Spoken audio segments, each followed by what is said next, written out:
Football Friday. We are in Converse, just outside of San Antonio, and we are live for the matchup between the Smithson Valley Rangers and the Judson Rockets. It's a big district matchup tonight. I'm Angela Heyman. Jeff Power and Travis Stewart are at the desk on the field right now. Great matchup tonight. This is a district game, and we have got 6 hours of live high school football coverage coming your way with the live blitz and overtime shows, and then catch Scoreboard later tonight with Rick Renner. We're going to dive right into this district matchup tonight, and we're going to start with the Smithson Valley Rangers. They're 6-0 overall already this season, 1-0 in district. Their head coach is Larry Hill. This is his 20th season. He came there in 1993. He's got a great record at Smithson Valley.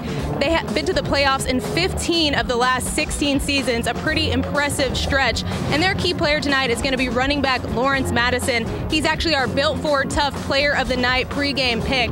He rushed for almost 2,000 yards and 27 touchdowns in 2011, and his numbers this year are already outstanding. We move on to the Judson Rockets. They're 4-2 overall and 1-0 in district, and their head coach is Mark Smith. This is his first year as the head coach, and everybody knows that Judson has a strong football tradition. They've won 6 Class 5A state titles. Their key player, also a running back, we're talking about Jarvion Williams. He's rushed for over 1,100 yards on 102 carries, plus 13 rushing touchdowns.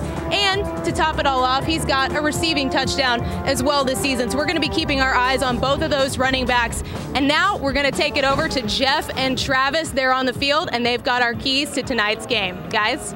All right, thank you, Angela. We do appreciate that. And, of course, this is District 25 5A action. Both these teams 1-0 in district play. I bring that up because even though they've played 6 games, only 1 district game, you know this is key. Well, there's some districts where teams have already clinched playoff berths. We'll be talking about another one in San Antonio here in a little bit. But you're right, tonight is really just the beginning for the real meat of the district schedule. Yeah, the meat of the schedule. Let's go ahead and go to the Wendy's keys to this game, and we'll tell you all about this matchup. Well, speaking of meat, how about the meat in the front 7 for both of these teams? Because both Smithson Valley and Converse Judson run the ball really well. So your defensive line and your linebacker core has to be fresh and all over it late in the game if you want to keep this one from getting away from you. The Smithson Valley offensive line has traditionally been one of the best in the city, if not the state. Under Coach Larry Hill, he's very good at developing the hog mollies, so I expect to see a fine performance out of them tonight. Comfort level, that's going to be big, because as Angela alluded to, Mark Smith, his first year at Converse Judson, still a big shift for these Rockets with a new offensive style. How well they adjust to that against a quality defensive opponent will be big.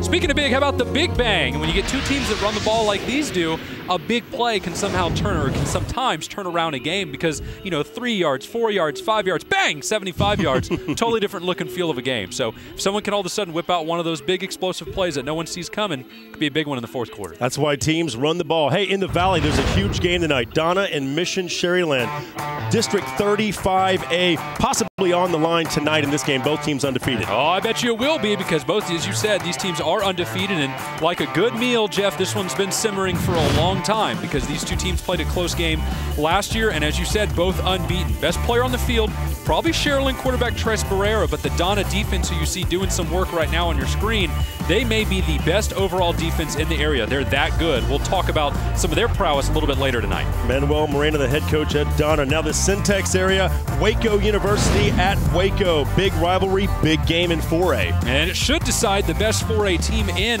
the general Waco area. It's going to be a contrast to styles because Waco University, they're going to want to run, and then run some more for good measure.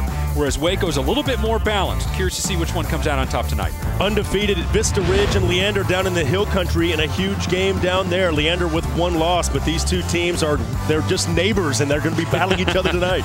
And it's in the SEC of high school football in Texas 25 4A. The reason why is a lot of defense, a lot of ground game from Vista Ridge, who you see in red here.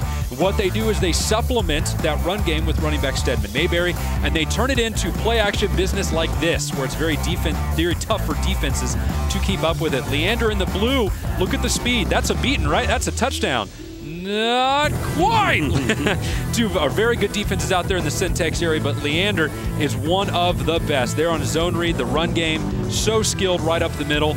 they are really starting to find their groove. Yeah, watch out for Caleb Woodward, their quarterback at Leander. Now, Coastal Bend area, we were out there last year when Cal Allen battled Gregory Portland. Huge rivalry. Of course, Phil Danaher picked up that 300th win last year, and these two teams duking it out again tonight. It's always good to see an alumni of the Fox Football Friday set, as this rivalry is, and Cal Allen still coming along trying to figure out where its offense is coming from. No such problems for Gregory Portland. They know it's Devin Bisbee, the running back. The common refrain is that both of these teams have already lost to Port Lavaca Calhoun, and I promise you at their talent level, neither squad would be happy heading into the playoffs with 2 district losses. One of those teams is going to be facing that reality tonight. All right, so those are some of the games that we're watching out for tonight. Let's go ahead and send it back over to Angela and find out more with what she's got at the State Farm desk. Angela? Well, guys, a big record could fall tonight. We're talking about the career receptions record, and Dallas Jesuit wide receiver Jake Oliver could break that record tonight. He's got 259 career receptions on the season for his career right now, and he's number 2 all time. He's just behind Jordan Shipley, who's got 264 career receptions. Obviously, the great receiver at Burnett and played at the University of Texas, and now a wide receiver in the NFL. So Jake Oliver is probably going to break that record tonight versus Lake Highlands. We're going to keep an eye on that record certainly throughout the night, and we'll bring you updates on that. And when we return, we're going to have some updates on some Thursday action, and we're going to talk about the Built Ford Tough Player of the Night. All that and more when Fox Football Friday returns from outside San Antonio. Football Friday Live is presented by State Farm. Visit texas.statefarm.com to enter the Fan Up Truck Sweepstakes. By Academy Sports and Outdoors. Right stuff, low price, every day. By your Texas Ford dealers. It's the Built Ford Tough Truck event at your Texas Ford dealer. Enjoy huge savings on America's best-selling truck for 35 years running. Ford is the best in Texas. And by Wendy's. Be bold with Wendy's Asiago Ranch Chicken Club and spicy, home style, or grilled. Try one today.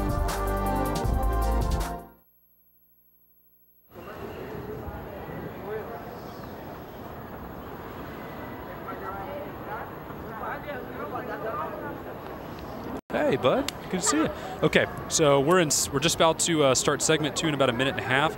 We have you in segment 3, so about 10 minutes out, and then we'll have you for about 6 minutes. Sound good? You sure? Okay.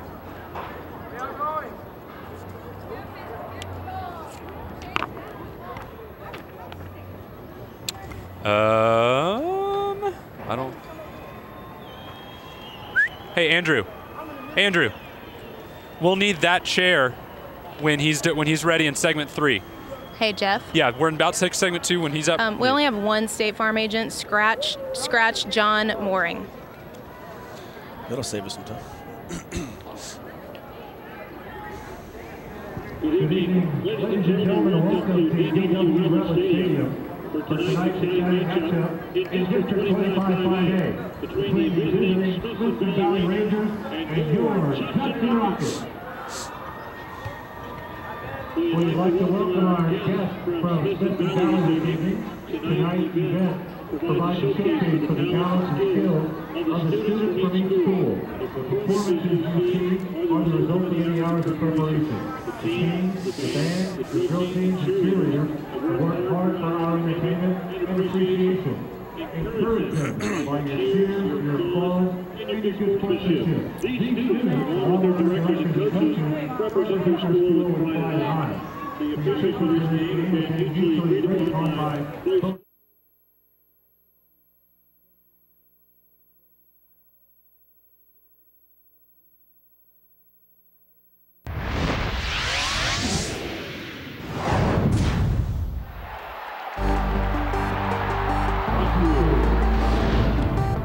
Welcome back to Fox Football Friday, powered by Dave Campbell's Texas Football Magazine. We are live just outside of San Antonio in Converse for the big matchup between the Judson Rockets and the Smithson Valley Rangers. It's homecoming tonight for Judson, and there are mums out in full force. Everybody's excited. The big District 25-5A matchup. Hey, be sure to join us each and every Saturday morning at 8:30 a.m. right here on Fox Sports Southwest as we highlight the Built Ford Ford Tough Player of the Week winners. You can also watch our show online at playeroftheweek.com, powered by your Texas Ford dealers. And let's talk about our Built Ford Tough Player of the Week pregame pick. That is Smithson Valley running back Lawrence Madison. We talked about him earlier. He is a 6-foot, 230-pound running back. He's a senior.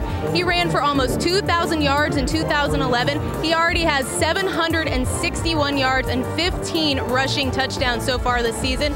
Madison is just a bruiser. He can really run it down the middle, but he's also fast. He runs a 4.40. That's what we were told. And I asked head coach Mark Smith earlier for Judson, what's it going to take to stop Madison? By God, I hope we can tackle him. That's the one game plan. But really, I mean, I know we talk a lot about Lawrence, and there's no doubt, not to take anything away from him, he's a great player, but they've got a lot of good players. And so he's just one aspect of it, but he's a big part of it. And somehow we got to find a way, if possible, to make him one-dimensional and just slow him down and not give him too many explosive plays. And that's kind of what we're going to try to focus on, and hopefully our offense can stay on the field. Coach Smith knows that Madison will not be the only key player tonight, but he will certainly be a big one. Now let's head over to Jeff and Travis on the field, and they're going to go over some Thursday night action, guys. All right, Angela, thank you very much. Yes, we had some big games Thursday night. Let's go down to the Central Texas area where in the Hill Country we had a big game between Bastrop and Hutto. And yes, the cheerleaders there for Bastrop sending out some love here for us. Of course, Bastrop was actually trailing this game early on, 7-0, but got a pair of touchdowns on the ground to take a 14-7 lead at the half. Then after Hutto scored a defensive TD, the play happened. Check this out. Now, first of all, this is an injury right here that was pretty big. More on that in just a moment. But the play occurs when Chase Adams connects on 4th and 10 to James Studdard, and it just completely caught everybody off guard. He makes this sensational grab all the way down to the 1-yard line. Hutto scores a couple plays later, and they pull the upset as A.J. Lopez scores the game winner, 21-14. Your final score, Hutto wins. And we caught up with Steve Hale, the head coach of Hutto, who's in his 3rd year with the Hippos, but we'll check back in with him just a little bit later on. Okay, South Garland and Rowlett, another big game down in the Dallas-Fort Worth area. South Garland at 5-2, 3-0 in district. Rowlett 1-5, 0-2. South Garland down 7-0 when Trey Porter connects with Jeremiah Smith there with the grab, and he's off to the races. He'll duck a couple of tackles and head into the end zone for a touchdown. Check it out one more time, right beneath the 2 defensive players there by Rowlett. South Garland would go on to win this game by a final score of 48-28.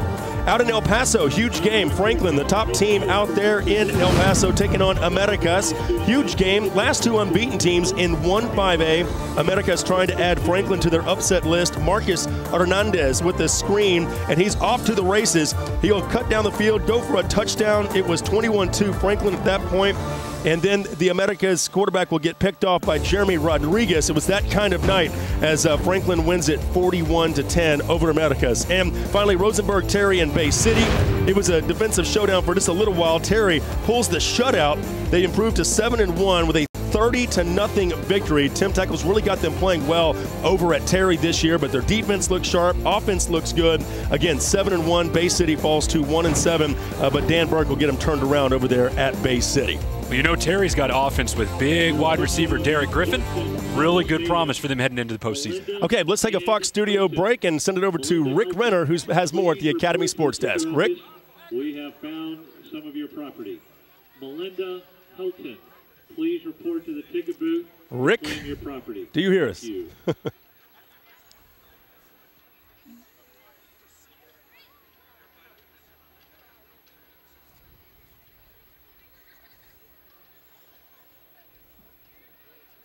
And now, ladies and gentlemen, the playing of the respective high school songs. First, the Smithson Valley High School song.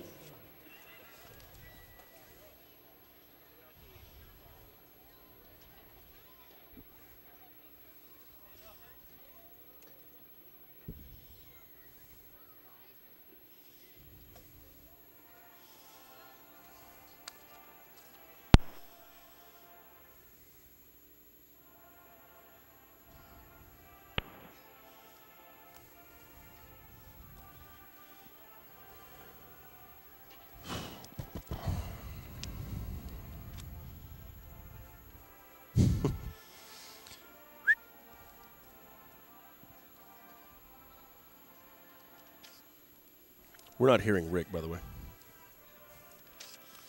We're going to put Lauren here in between us. Okay. Yeah. You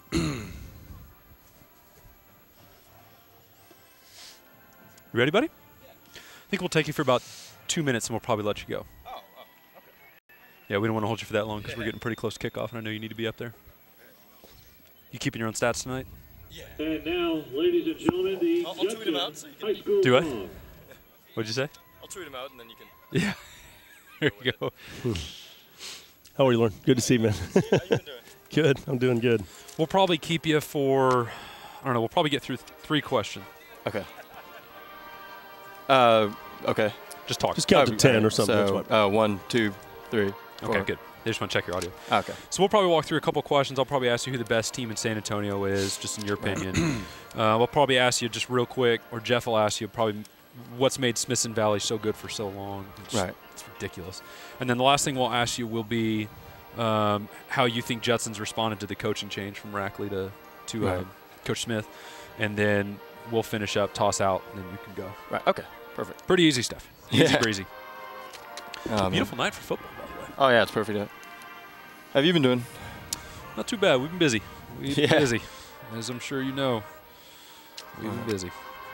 You've been doing mostly games like Dallas area, though, right? So at least you can kind of.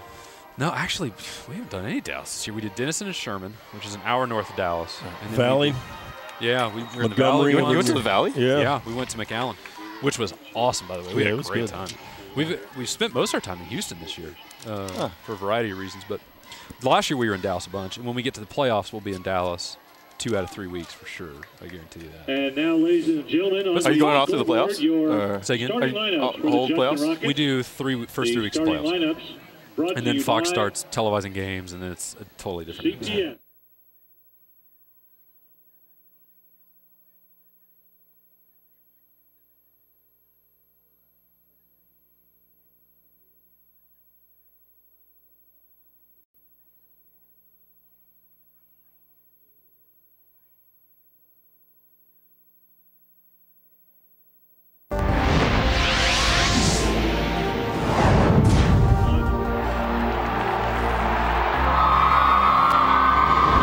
Welcome back to Fox Football Friday. We are live, and we are just outside of San Antonio in Judson for the matchup between the Smithson Valley Rangers and the Judson Rockets. You can hear that cheering behind me. That is the drill team for the Rangers.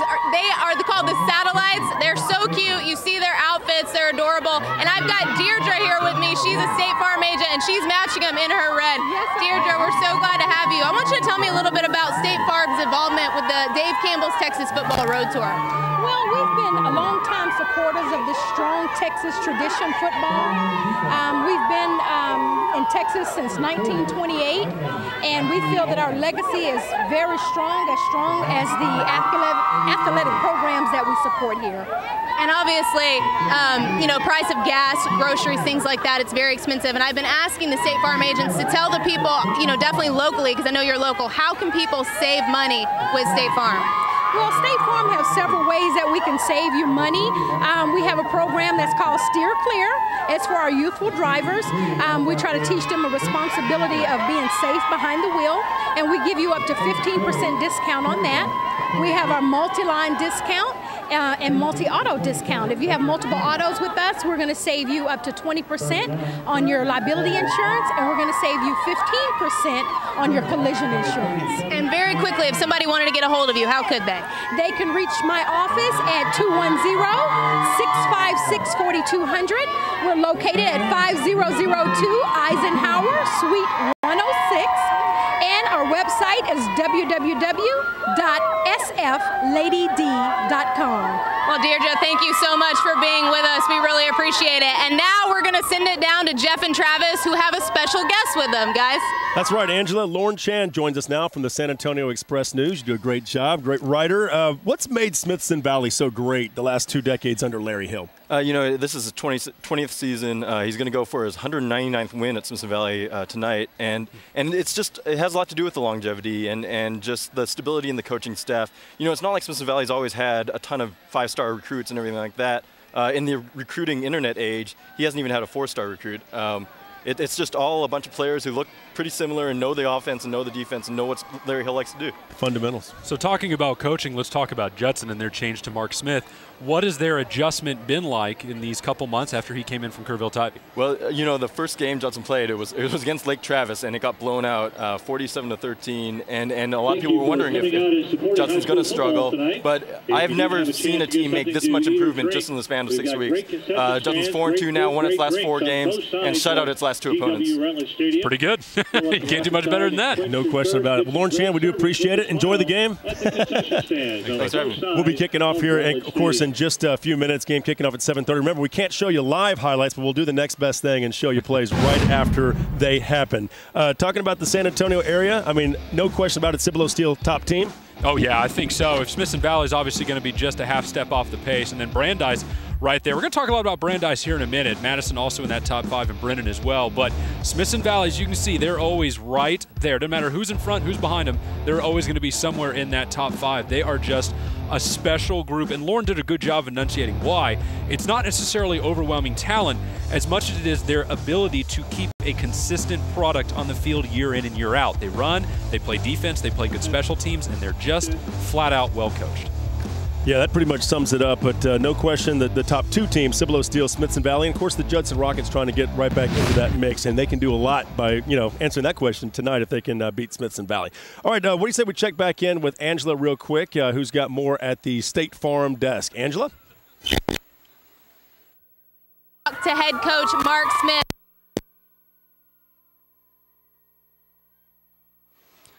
All right, we'll get that audio taken care of here in just a moment. But I know that Angela's about to say she just spoke with Mark Smith, kind of more on the transition of going from Kerrville-Tivy over to Converse Judson. Here's what Coach Smith had to say. Well, luckily, I mean, I'm fortunate that it's been passed to me, and my plan really is hope to not falter. I just want to keep it going the way it's been going. The place was not broke, from D.W. Rutledge to Jim Rackley, starting with Frank Arnold. I mean, the place has been terrific, and I just want to help uphold those traditions and the standards that they have set before us, and I think this is what that team is trying to do also. And guys, sorry about that, but like we said earlier, Smith came from Kerrville-Tivy, and when he was there, he was the head coach of the now famous A&M quarterback, Johnny Manziel. As everybody knows, Manziel is starting as a redshirt freshman for the Aggies. He's having a pretty impressive year so far, but let's talk about his senior year at Kerrville-Tivy. Not only did he have over 3,600 passing yards and 45 passing touchdowns, he rushed for over 1,600 yards, and he had 30 rushing touchdowns. That's unbelievable. And on top of that, he caught a pass for a touchdown, so he had 76 total touchdowns. When we come back, we're going to take a look at one of the historic paths of one of these teams. All that and more when Fox Football Friday returns from San Antonio.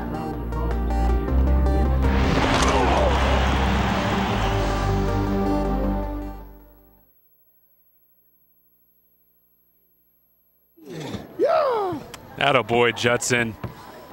First time that's happened in 3 years. No, McAllen did it. Oh, hey, right. Jeff Watts, can you hear me? Will you tell Mike the picture we have for the Ford Player of the Week thing? That's the guy from last week. Oh, okay.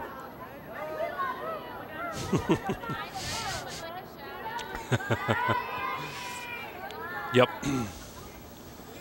Say that again? No. What, just now? Nope. We did not. Nope. The latter. I'm not saying that too loud, Ryan. Golly. What are you trying to say? We all look alike. Oh man. I thought this was Angela's kind of talk. What? Why do you have to bring me into this? Just get in the ballpark. You brought yourself into this a long time ago, sports. Do you want me to tell everybody what you said earlier today? I don't remember what I said today. I dare you to say that where you are. And we're live on the internet. Hello, everybody. How are you? Oh, boy. They can't hear the talking voices in our heads. Fox Football Friday, where magic happens. In the occasional firing. You know, at some point I want to mention about the Antoine Davis and the cramp injury. I drew a blank on his name. We were right there. I forgot I had that shot in there. Yeah, I mean, whenever. Yeah. I don't know when the best opportunity would be. Hill Country. We'll get to that region. I'll say something about it. Tragically, Hill Country is pretty late. It's segment 14 this week.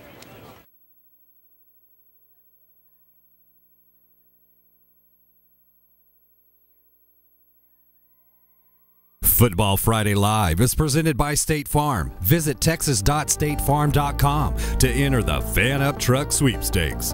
By Academy Sports and Outdoors. Right stuff, low price, every day. By your Texas Ford dealers. It's the Built Ford Tough Truck event at your Texas Ford dealer. Enjoy huge savings on America's best-selling truck for 35 years running. Ford is the best in Texas. And by Wendy's. Be bold with Wendy's Asiago Ranch Chicken Club and spicy, home style, or grilled. Try one today. Welcome back to Fox Football Friday. The Satellites are behind me. They're cheering loudly. Their team is playing tonight. They're excited. You know, Judson started off with an impressive record in the 90s, and then they went to the 2000s, and they started that decade off with a bang as well. The 2002 title game was arguably one of the best in history. We're going to take a look at their record in the 90s. You'll see they won 3 state titles in 92, 93, and 95. And had 11 5A title game appearances so far. That's a pretty impressive stretch if you ask anyone. They're going to try to continue that tonight and for the rest of this season. Now we're going to head down to Jeff and Travis, and they're going to close out our live show for us from the field. Guys, take it away. When I look at those stats right there, I think of D.W. Rutledge and Gerard Douglas, man, those guys. D.W. Rutledge with that iconic picture of him running on the field with his hand pointed out. We don't want to forget 1998. I probably forgot to put that on the graphic, too, when they lost to Duncanville narrowly. This team lives in title games, and it hasn't felt that way in a while. Right. I remember I saw them in 2007, one of my first years with the magazine, and since then it's been a long time back. I'm hoping this year, maybe in the near future, they'll be there. Hey, one quick mention, Antoine Davis, by the way, he was the Bastrop player we showed that had the cramp. He's okay. Wanted to get that in real quick. Make sure you feed back to us tonight via Twitter at @DCTF. Use the hashtag Football Friday, and always go to Facebook, facebook.com/Dave Campbell's. We'll be happy to hear from you no matter which way you want to get to us, but Twitter, that gets to this sucker right here on the desk. Hey, the Blitz is coming up here at the bottom of the hour. Stick around, folks. Converse Judson taking on Smithson Valley. We'll be right back.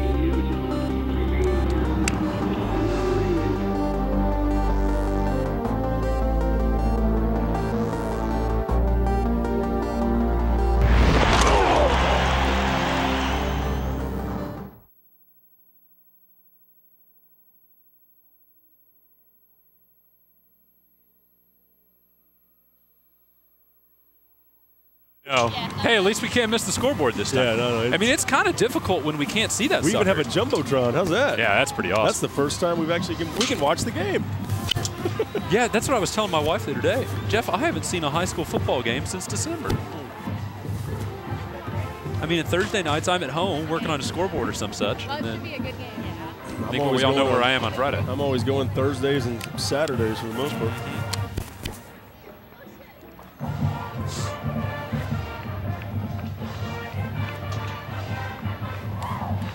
I didn't realize that Jim Rackley had so much success too. I mean, well, early on anyway. Yeah, right off the bat. Yeah. What really happened to him when Wagner opened up? Yeah. It pulled a lot of students off, and I think it made it a lot tougher for them. They're still very good, clearly, but you know, it happens everywhere. Look at Stony Point. Even Bastrop, you know, that with Cedar Ridge, coming in. I mean, all these schools, they lose their, half their talent, The only areas that's avoiding where that thing hasn't been an issue is like Frisco, where they're opening new schools, but the area keeps booming anyway. So Wakeland, Frisco, Centennial, they're all good, even though they've all opening one after the other. Yeah. Oh. Same with Leander. Yeah. So many people moving there.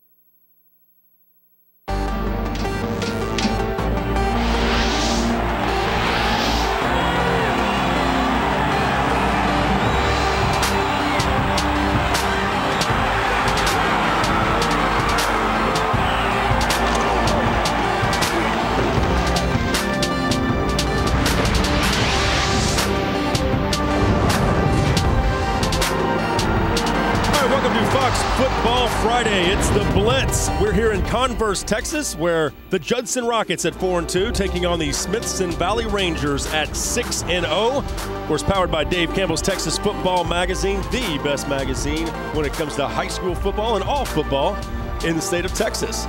Jeff Power, Travis Stewart joining you here on the desk. We're down here on the field, literally right here at D.W. Rutledge Stadium. It's good to see. He will be with us a little bit later on. Angela Heyman is down on the sidelines, and she'll have the updated highlights for you. Remember, we can't show you live, but we will bring you the highlights right after they happen. And remember, for about the 5th consecutive week, this is a homecoming game for the stadium that we're at in Judson's homecoming tonight. So we've got a big crowd behind us on both sides. A homecoming court right behind us as well. We're surrounded, Jeff, by royalty.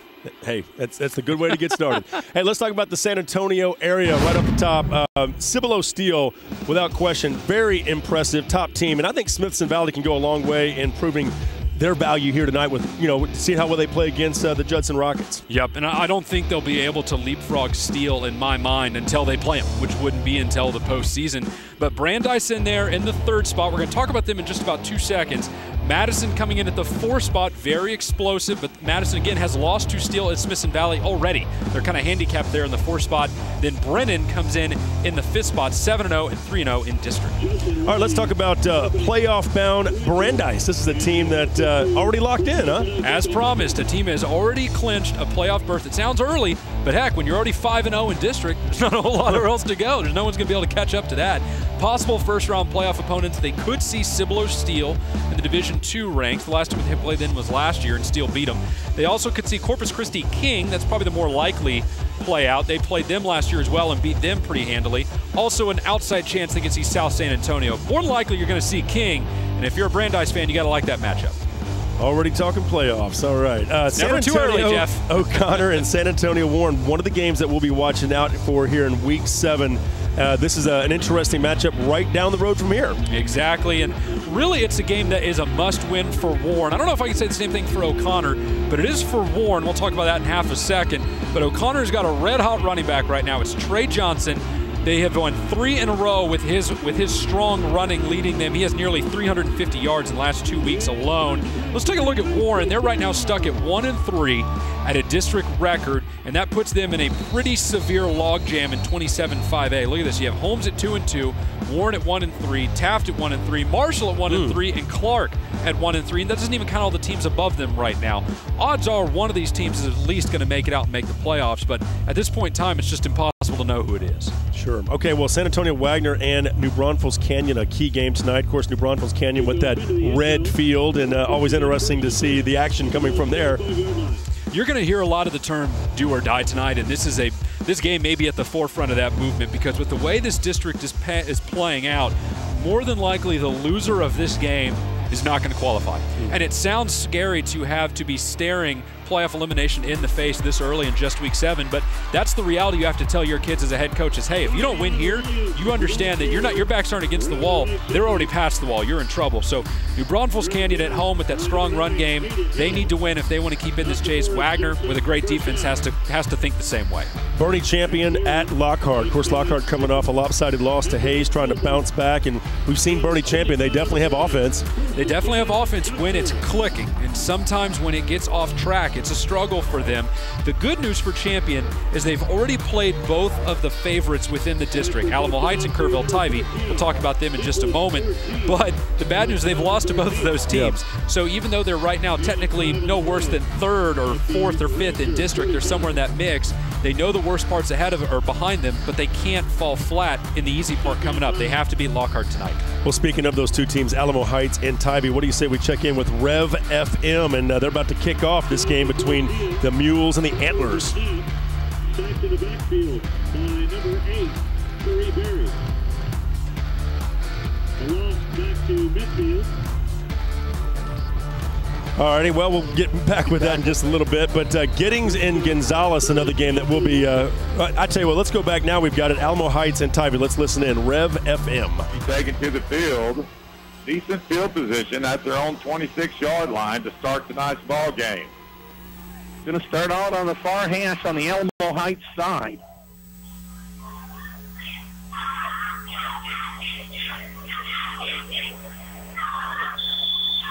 And Arch McNeil going to be alone in the backfield. He's in the shotgun, has Tripp set to his right side. Alamo Heights playing a 34. Brings the man in motion that way. That's Stuckey. Going to hand the ball off to him. Stuckey finds a little crease off the left tackle. He's going to go for about 5 on the carry. Well, you know, it was no surprise. He had almost everybody on the defense. Antlers and Mules. Interesting mascots, interesting game. We'll check back on that one just a little bit later on. Now, Giddings is taking on Gonzales tonight. This game being played in Gonzales. And we've talked about Giddings. This is a team that has taken on all comers, and they have had a fantastic season so far. They sure have. Unfortunately, the rest of their district can claim the same. And realistically, this is 4 good teams fighting for 3 playoff spots, because in Class 3A, only 3 teams make the postseason. So this one's going to be a war from start to finish. Gonzales hands it off to their strong running back, Cecil Johnson, who's averaging almost 9 yards per carry right now. But Giddings has its own bruiser in Joseph Glenn. So I don't want to simplify it down to just 2 running backs, but odds are a star performance today is going to get you a star-studded win, get you into a star-studded playoff run. I tell you, those teams are all battling each other, and they're ready for the playoffs now. 3A is so impressive this year with Stephenville, and of course Lamarck now joining 3A, and that's going to be interesting watching that classification. We're going to talk a lot about Stephenville a little bit later on in the evening and how they maybe have flown under the radar a little bit after they lost to a team from Mexico in the season opener. Since that point, been spectacular. But there's so many other great teams out there. We didn't even mention West Orange Stark and the Golden Triangle, which may be the most complete team in Class 3A as a whole. So what we're driving at, 5A, great title games every year. 4A, great title games every year.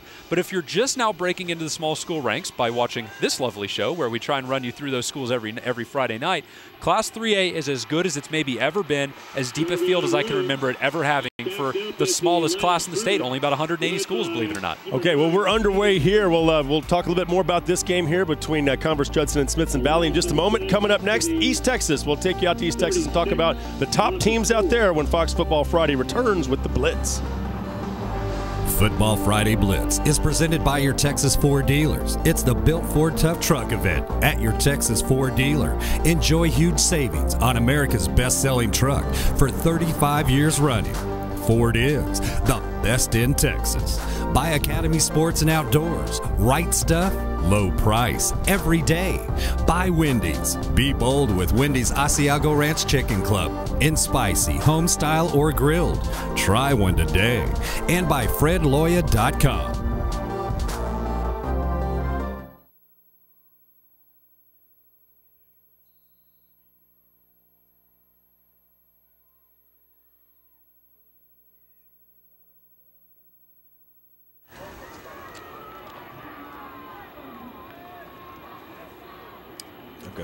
Do you need a roster or are you good? I'm good.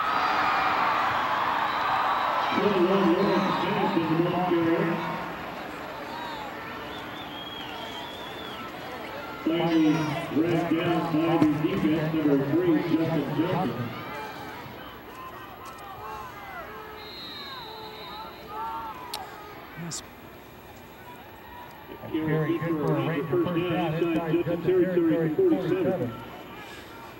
That was a partial accident. That was not my fault. That was those sales folks not clearing out the presentation paper after they print it.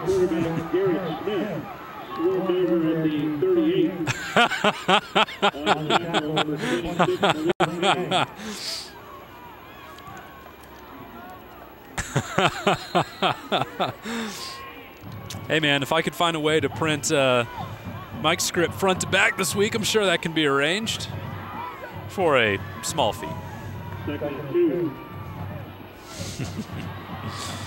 I was happy to do it for him.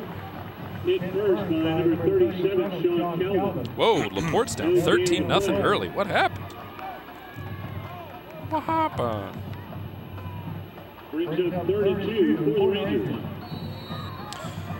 Harlandale is beating San Antonio Memorial 27-0 in the first.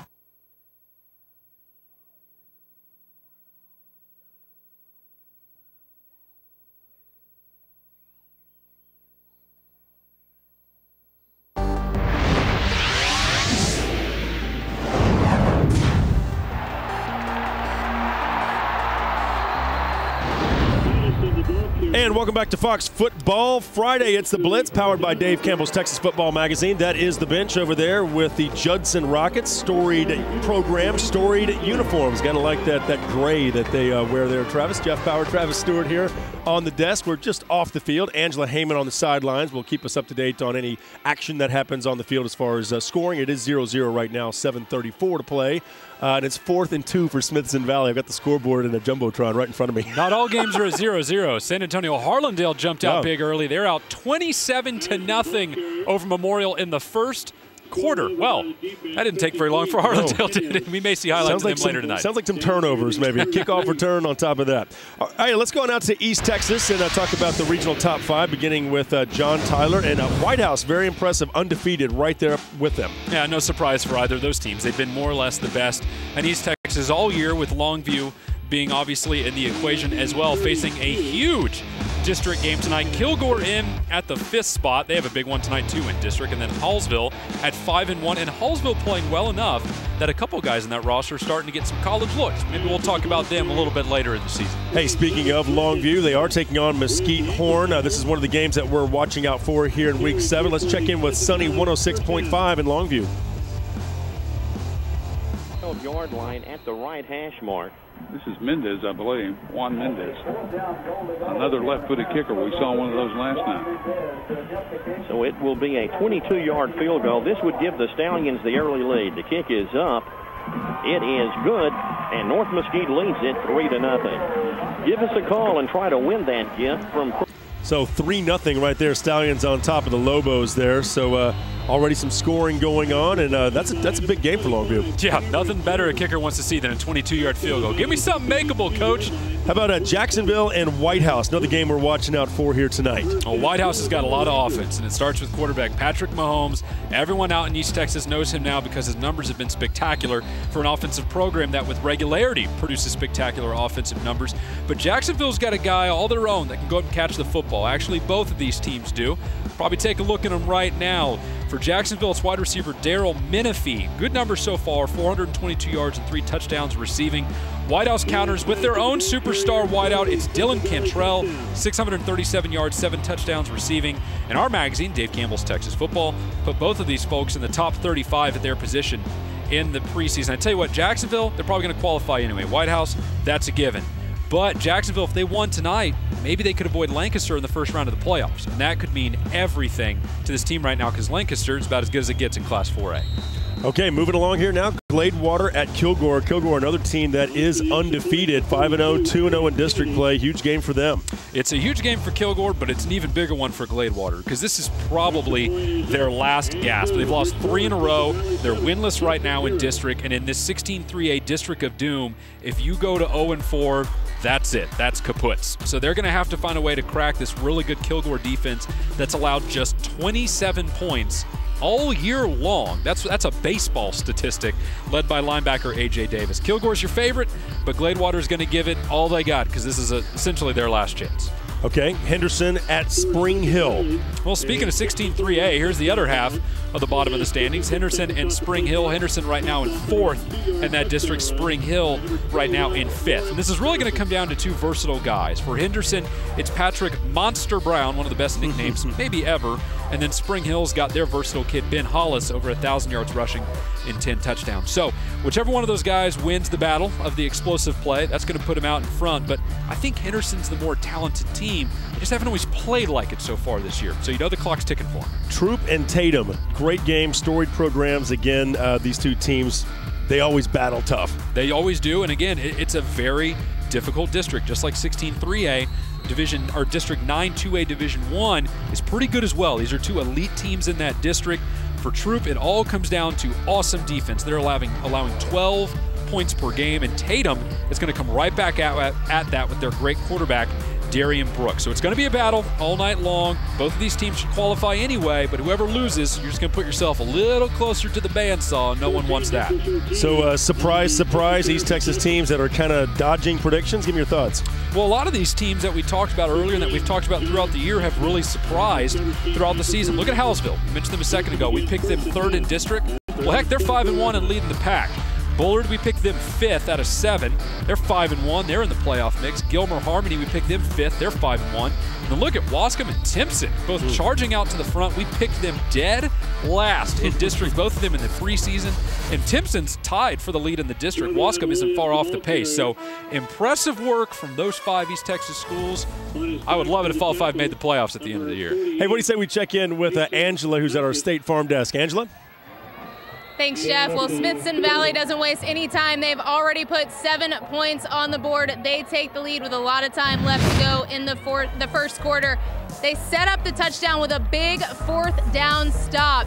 Unbelievable play. They're going to get the ball back, and Lawrence Madison is definitely going to do work on this play. And guess what? Guess who scored? Lawrence Madison. And that defender, I think he's going to be feeling it tomorrow. Before the game, Travis told me that Madison was going to make some plays that would kind of make you say, wow. That was one of them. That defender just tries to stand him up right there at the goal line. Madison is having nothing of that. Runs right over him for the 2-yard touchdown run. Smithson Valley's got the lead, 7-0.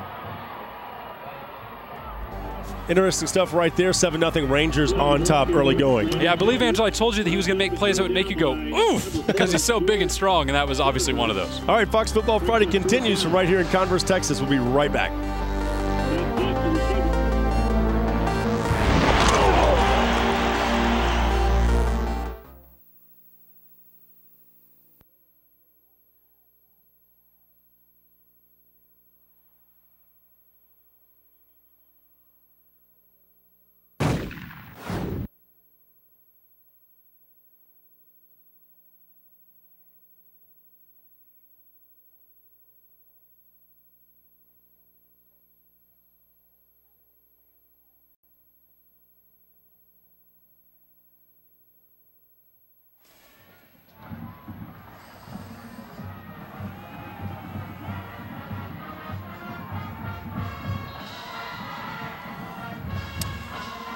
Katie's losing right now, by the way. That's the game Robert's at. Oh, really? Yep. Good. That's in our next segment. Come on, Robert, get us some highlights. Hello, DW. DW, how are you, man? Good to see you. Why don't you have a seat right over here? Coach, how you been, big guy? Not too bad. Texas High School Coaches Association. Still wear that shirt all the time, by the way. I wear that shirt all the time that you guys got.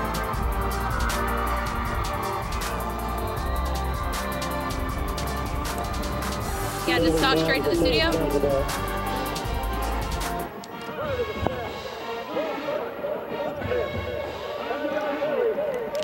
Academy Sports Dex at Fox Studios. Hey, Randy. With Rick Renner. Randy.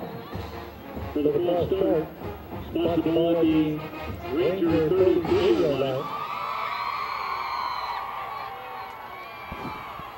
Can you hear Jeff? Can you? Actually, he's not. Here, let me see if I can turn this up a little bit. Can you hear it? Can you hear that now? Okay, there you go.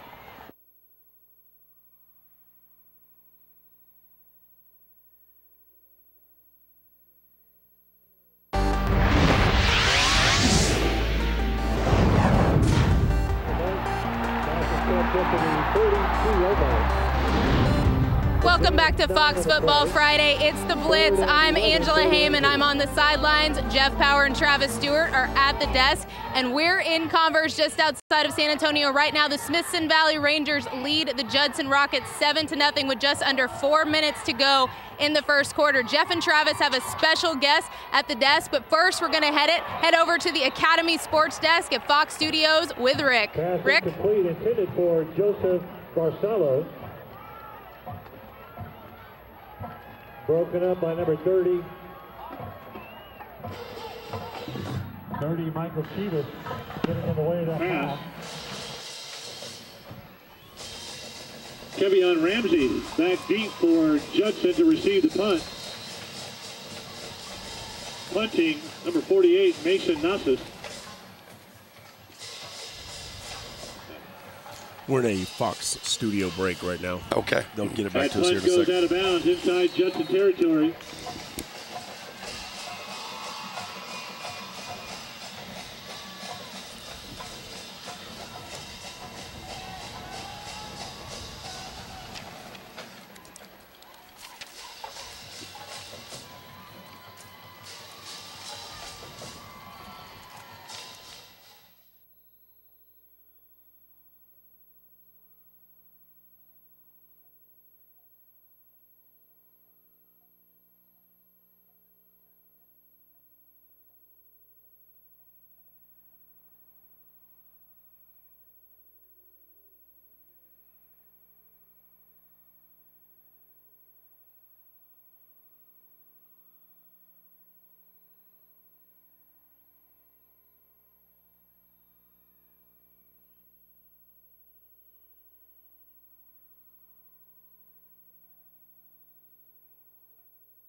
All right, thank you, Rick. Do appreciate that. Joining us now, Texas High School Coaches Association Executive Director D.W. Rutledge. Thanks for being with us. Thank you, Jeff. Former head coach, of course, here at Converse Judson, and we still see you in the red and white all the time out here supporting your squad out here at Judson. Absolutely. After 21 years, it's hard to get it out of your blood. Give us your thoughts about the Texas High School Coaches Association and just what you guys do for high school football and for the coaches out there. Well, we're mainly, the main thing that we do is coaches education. And, of course, we do all the X's and O's.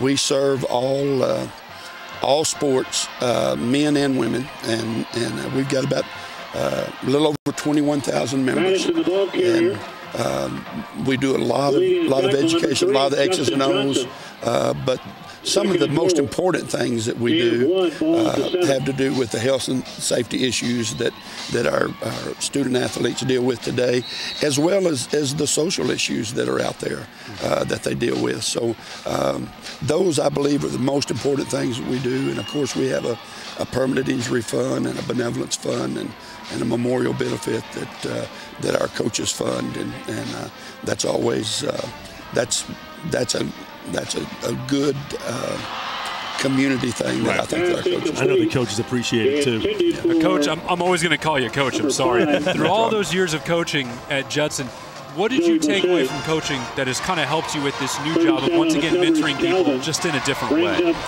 Well, you know, I think the big thing is just the importance that coaches bring to a community and to a school.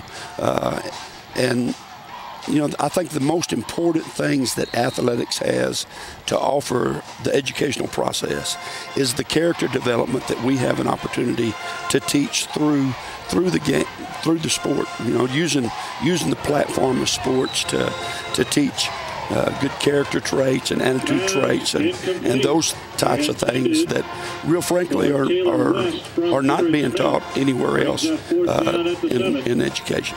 If you could tell coaches out there one thing, one message that you're constantly trying to deliver them day in and day out, what would that be? To make sure that you're addressing those things, those character development things, the intangibles that they have an opportunity to teach through the platform of sports. D.W. Rutledge Field. How about that? You got to be really honored when you look up and you see your name here on the scoreboard. It's a neat deal. How about your thoughts about just being here and just on a Friday night and what it means to the community of Converse Judson?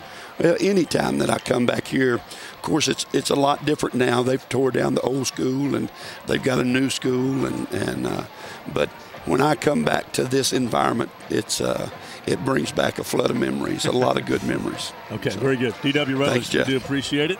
Thank you, Travis. Texas High School Coaches Association Executive Director. Why don't you stick around? We'll go through some scores real here. We're going to kind of take a look at some of the scores, top games around the state of Texas that we're watching out for tonight here on Fox Football Friday, powered by Dave Campbell's Texas Football Magazine. San Antonio Kennedy up right now on Southside, 6-0 in the first. Deer Park leading LaPorte 6-0 in the first.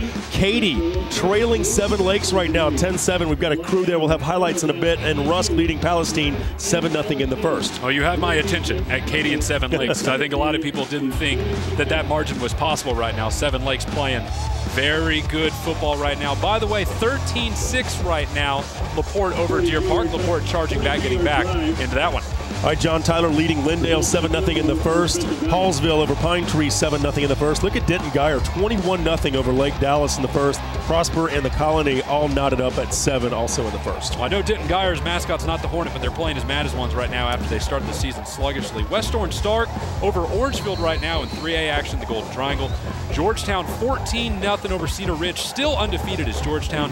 And Manor over Eastview right now. That's the new Georgetown school. 7-0 in the first. All right, DW, we do appreciate you being with us. Stick around. Thank you again. We appreciate it as always. All right, Fox Football Friday will continue. We've got the Rockets trailing the Rangers of Smithson Valley right now, 10-0. We're here at Converse Judson. We'll be right back with more as the Blitz rolls on here on Fox Football Friday.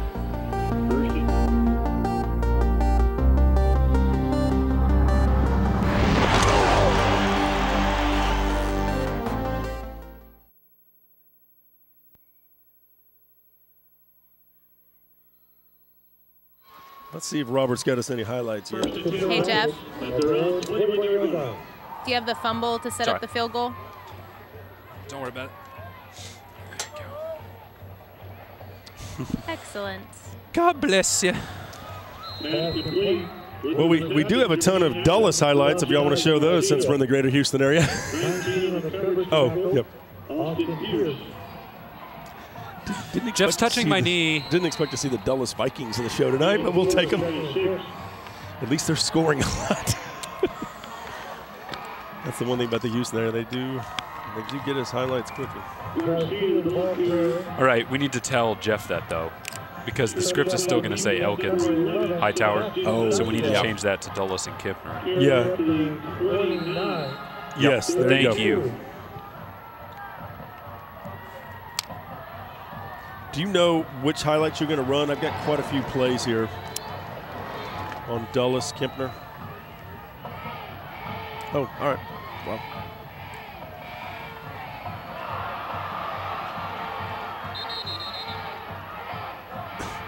Oh, good.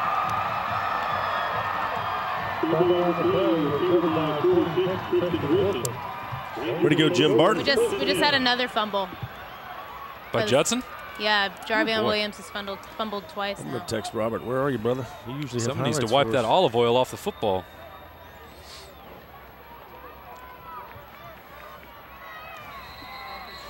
Man, that's not, you can't do that against Smithson Valley. They'll turn this into a snowball.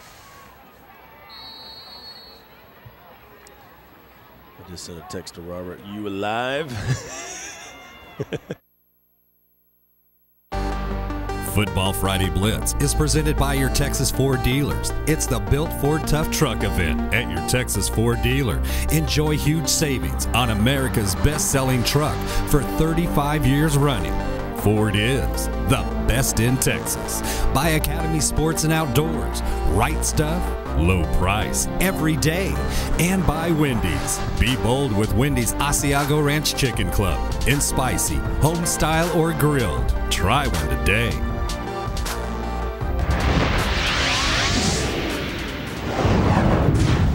And welcome back to Fox Football Friday. It's the Blitz. We're here in Converse, Texas, where, of course, the Judson Rockets taking on Smithson Valley. Right now, the Rangers of Smithson Valley leading. More on that in just a moment.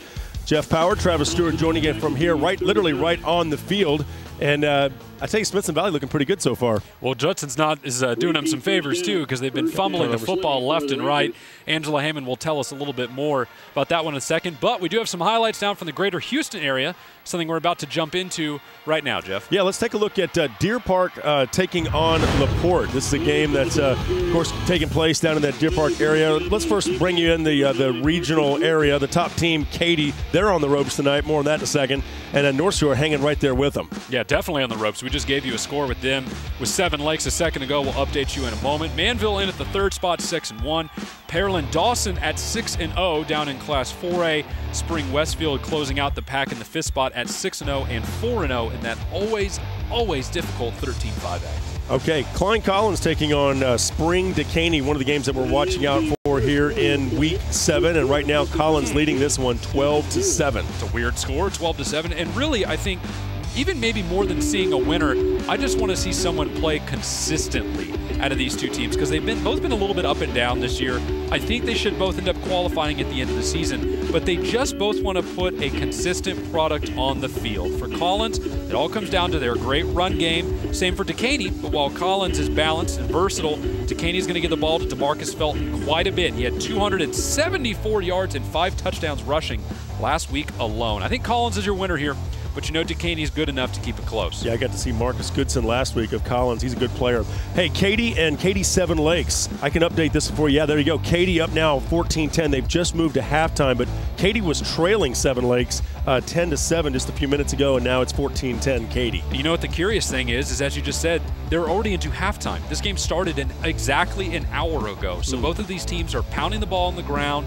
No one's really slowing the game up. It's not turned into a dirty game. Right now, it's just perfect execution in that ground game. And if 7 Lakes can keep doing that, to keep making Katy work on defense and to slow down the Katy ground game in its own right, then they can definitely win this game. Katie's been a runaway train so far this year. It's kind of surprising that they only have 14 points at halftime, because look at this statistic right here, the kind of points that Katie's been putting up in their last 5 results. I mean, that is nasty. Only one game in there, and that's against A-Leaf Taylor. And to show you how even more surprising the Seven Lakes results is right now is that you look at this Katie Taylor game. Obviously, Katie blew Katie Taylor out of the water. Seven Lakes beat them by 10.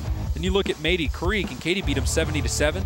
Well, I mean, Seven Lakes beat them 56-33, which is a heck of a lot closer than Katie played them. So I don't know if it's Katie playing under their head, Seven Lakes over their head, or if Seven Lakes is finally hitting on all cylinders. Doesn't matter. Right now, Katie finds itself in a dogfight, one of the first ones of the year. They got to find a way to get through it. Many people there will tell you that this is maybe the last hurdle for Katie, so Seven Lakes giving them all they can handle. Deer Park and LaPorte, another big game going on. Right now, Fort Bend Marshall leading Tomball Memorial 14-0 in the first quarter as well. There's your Deer Park LaPorte score, 13-6. And I believe we've got some highlights of this one as Deer Park and LaPorte battle. Of course, the Bulldogs might have been the favorite in this game, but they're being tested so far. LaPorte there in the orange and white uniforms, and of course on the other side of the ball there, Deer Park, the Deer running like deer right there with the touchdown. Well, that little toss play, that's not going to work against LaPorte a lot because they're fast and aggressive defensively, but Deer Park is just executing right now, and the LaPorte offense never been known to be particularly explosive, just really a better defensive team. For more on the way this game is playing out, let's check in with Ahmad Vital, who I believe is at Deer Park and LaPorte. Ahmad? Ahmad, are you there, buddy?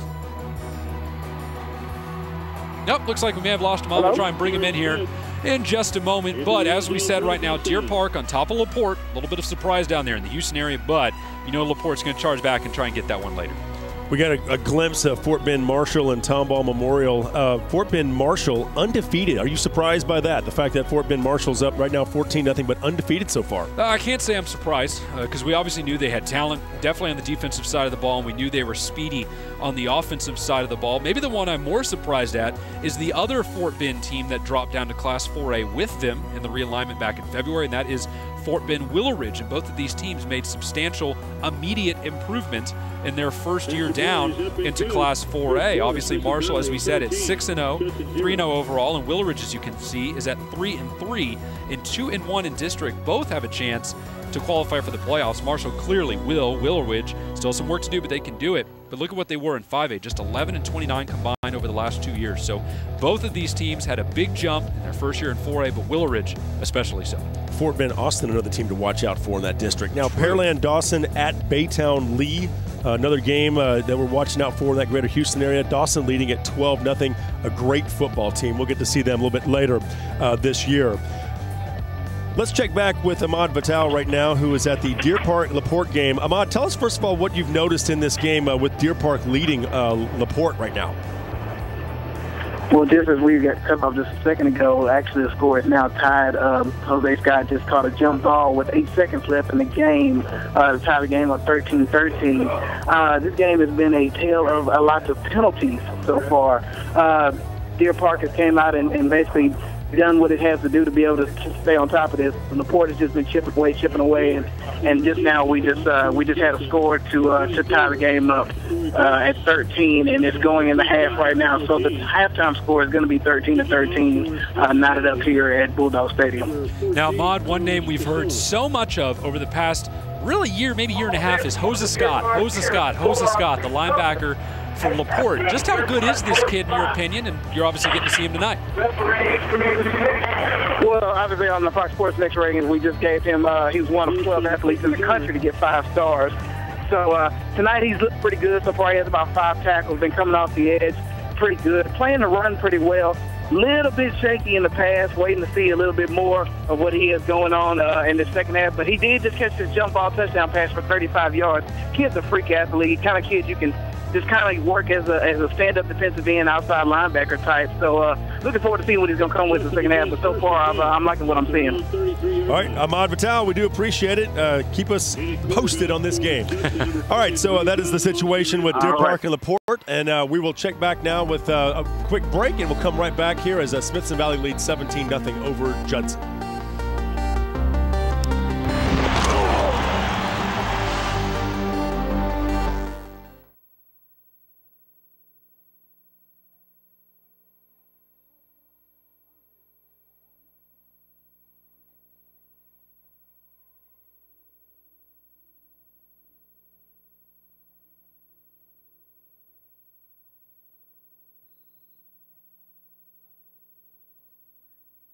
I have the people for the academy team behind the team. You want to wait for them for a second, do the scoring updates, or you want to put it all together? All together? Okay.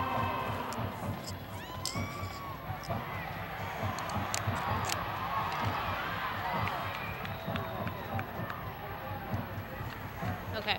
What do we have as the highlights? We had a field goal, 2 fumbles, and a touchdown, so we got a lot to choose from. Gain of 12 on the play. Gonna show all of them? Okay. Whew, 17-0 now. 20, Brandon Sanders, the ball carrier. Knocked to the ground by number 4, George Schwinberg of the Ranger defense.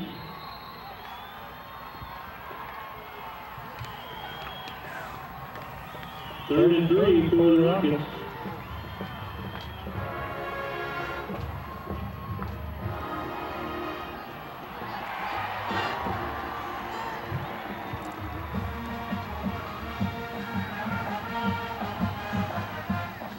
Cedar Park just completed its longest pass in school history, 80 yards. What, 27 yards? 80 yards.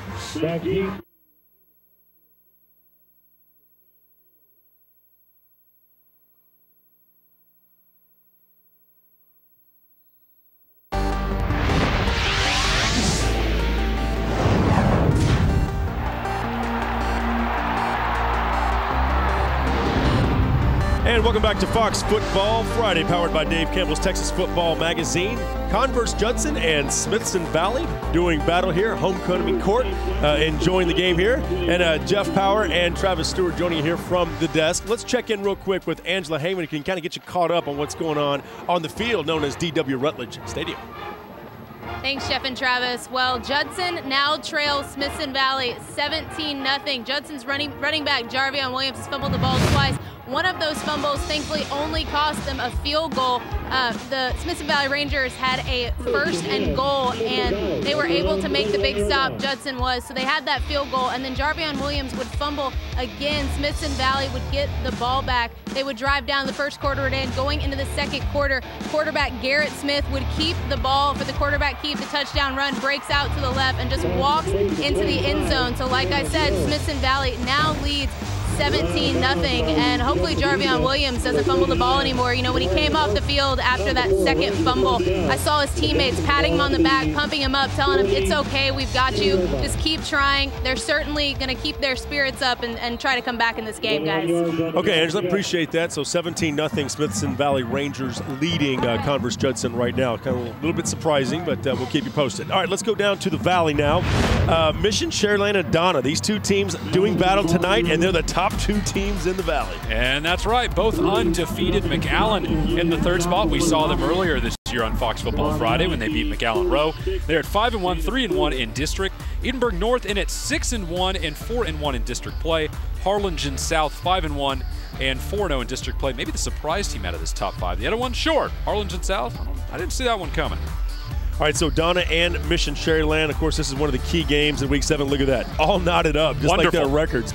Knotted up on the stat sheet, knotted up on the scoreboard. 14 all, Donna and Mission Sharyland. Yeah, I'm already seeing some Valley folks down there tweeting at us and saying, why aren't you guys here? Well, we didn't know you were both going to be undefeated when we started the season, or else maybe we would have thought about it. But 2 really good football teams. We talked about Trace Pereira, the quarterback from Sharyland, in the pregame. Obviously very explosive, very smart with the football, but Donna's defense is so good that it could actually change the fortunes for the first time in a while, because look at these 2 teams' history. Sharyland won last year on a last-second field goal. Sharyland won in 2010. It was a blowout. In 2009, guess what? Sharyland, another blowout. 2008, Sharyland. They won a close one, but they won nonetheless. 2007 was the last time Donna was able to shake the monkey off their back for Sharyland. So the Redskins trying to fight back against 4 years of recent history, a defense that returned 4 interceptions for touchdowns last week.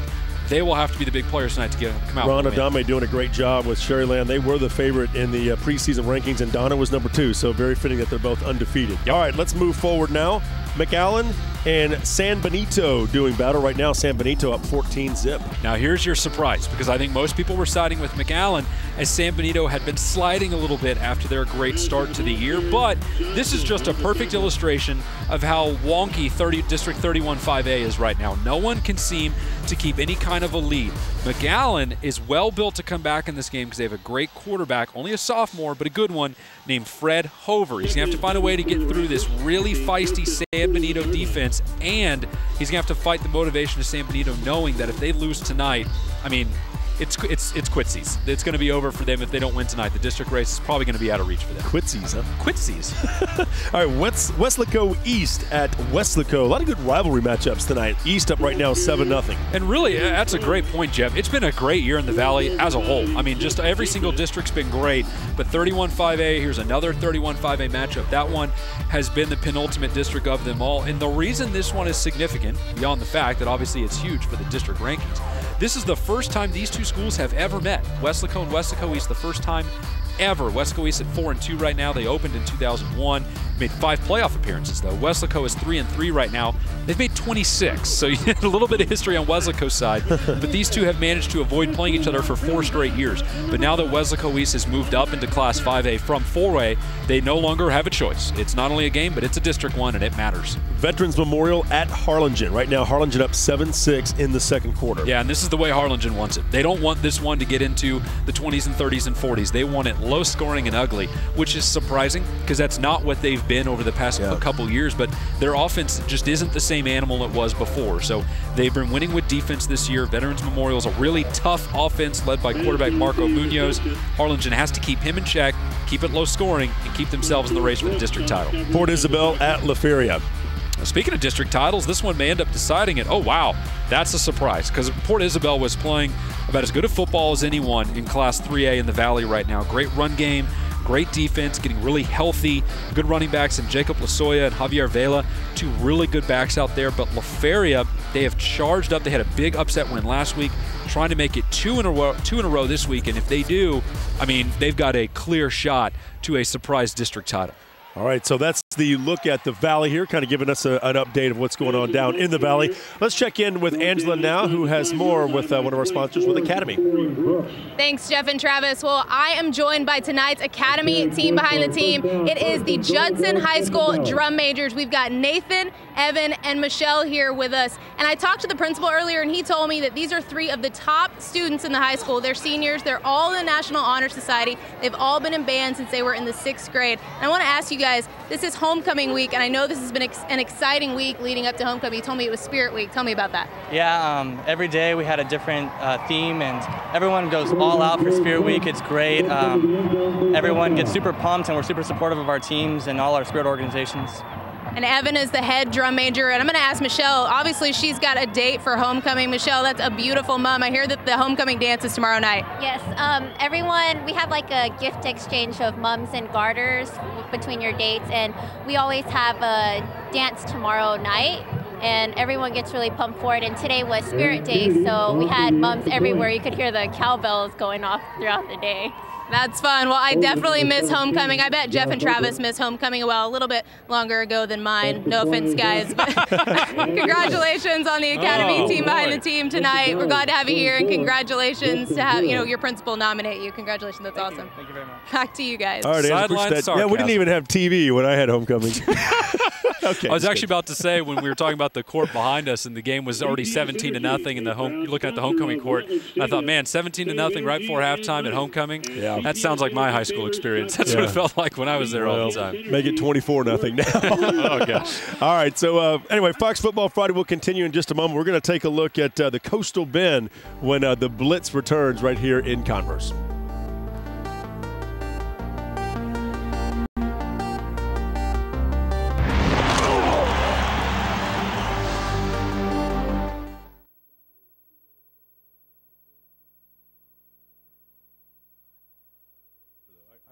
It's good. I like it. All right, Les Angela. That's where we are on this.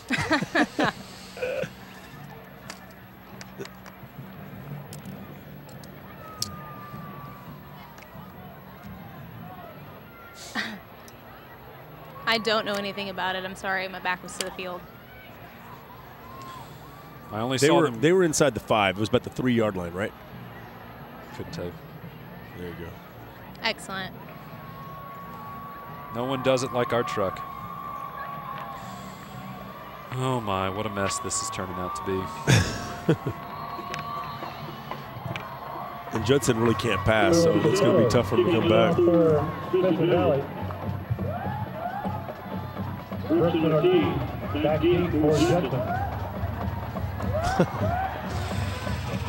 Oh me, oh my. That kick goes out of bounds. Up at the 20-yard line. Jeff and I would be vilified if we said that Angela's homecoming was a long time ago.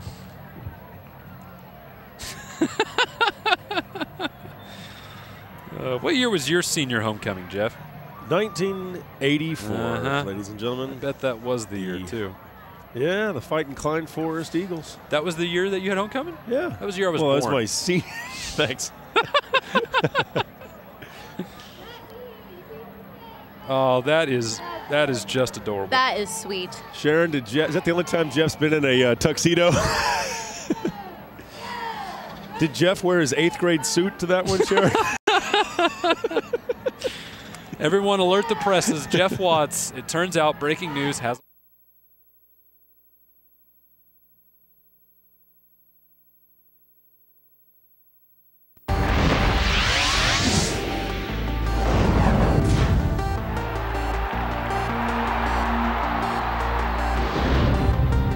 Welcome back to Fox Football Friday, powered by Dave Campbell's Texas Football Magazine, Smithson Valley, and Converse Judson doing battle. We're here in Converse, just outside of San Antonio. Beautiful night for football. I know all across the state of Texas, it's a little chill in the air. You can feel that fall. It feels good out here in October. Feels like playoffs. It which does. Is essentially what a lot of these games are that we've talked about have been tonight. Hey, that's right. All right, let's check in with Angela real quick, who has an update on this game right behind us. Thanks, Jeff. Smithson Valley has scored again. They now lead the Judson Rockets 24-0. It was another quarterback keep by Garrett Smith, a little 2-yard touchdown run that would put them up 24-0. You'll see he keeps the ball, goes into the end zone, scores. They cap it off with that extra point. And like I said, they lead 24-0, and there are still 7 minutes and 12 seconds to go in the first half. It might be getting a little bit out of hand, but like I said, on the sideline, the Rockets are not giving up. They're patting each other on the back, and they're trying to stay fired up for this game. All right. Thank you, Angela. I do appreciate that. And let's go ahead and toss over to the Academy Sports Desk and check in with Rick Renner. Rick?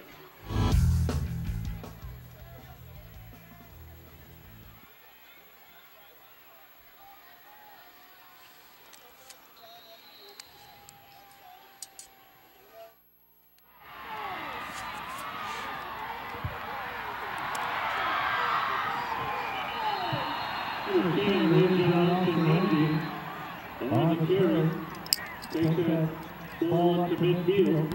Finally brought down by number 7, Diego Hodges. 15 yards on the gain by Ramsey. That's good for a Judson first down. Ball spotted at midfield.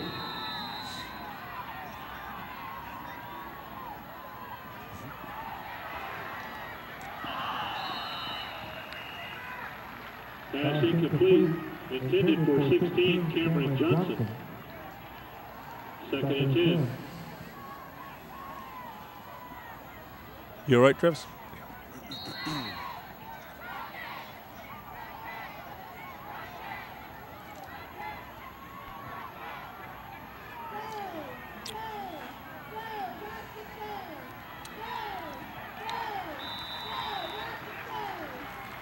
Jarvion Williams, the ball carrier. 94, Troy Holt in on the tackle. Gain of 2, 3rd and 8.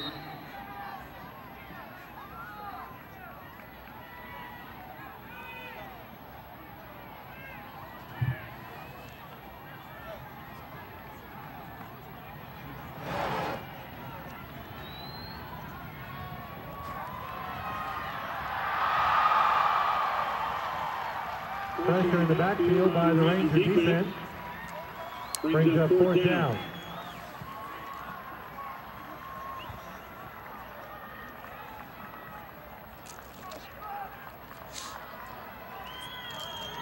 You want to go that first before we go to the Coastal Bend?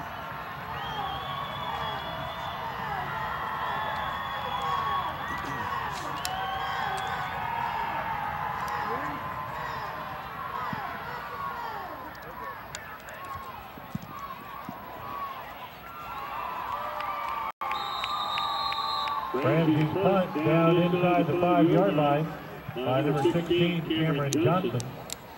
Rangers take over first and 10 at the 6-yard line. It's actually a good game. 20-14. Oh, good.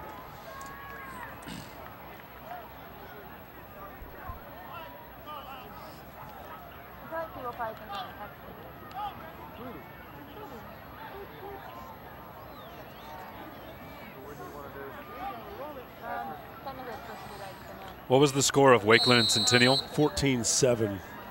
Wakeland? Wakeland Centennial. I mean, Thank Wakeland. you. Wakeland. Let me see if I can get the scoring plays on this.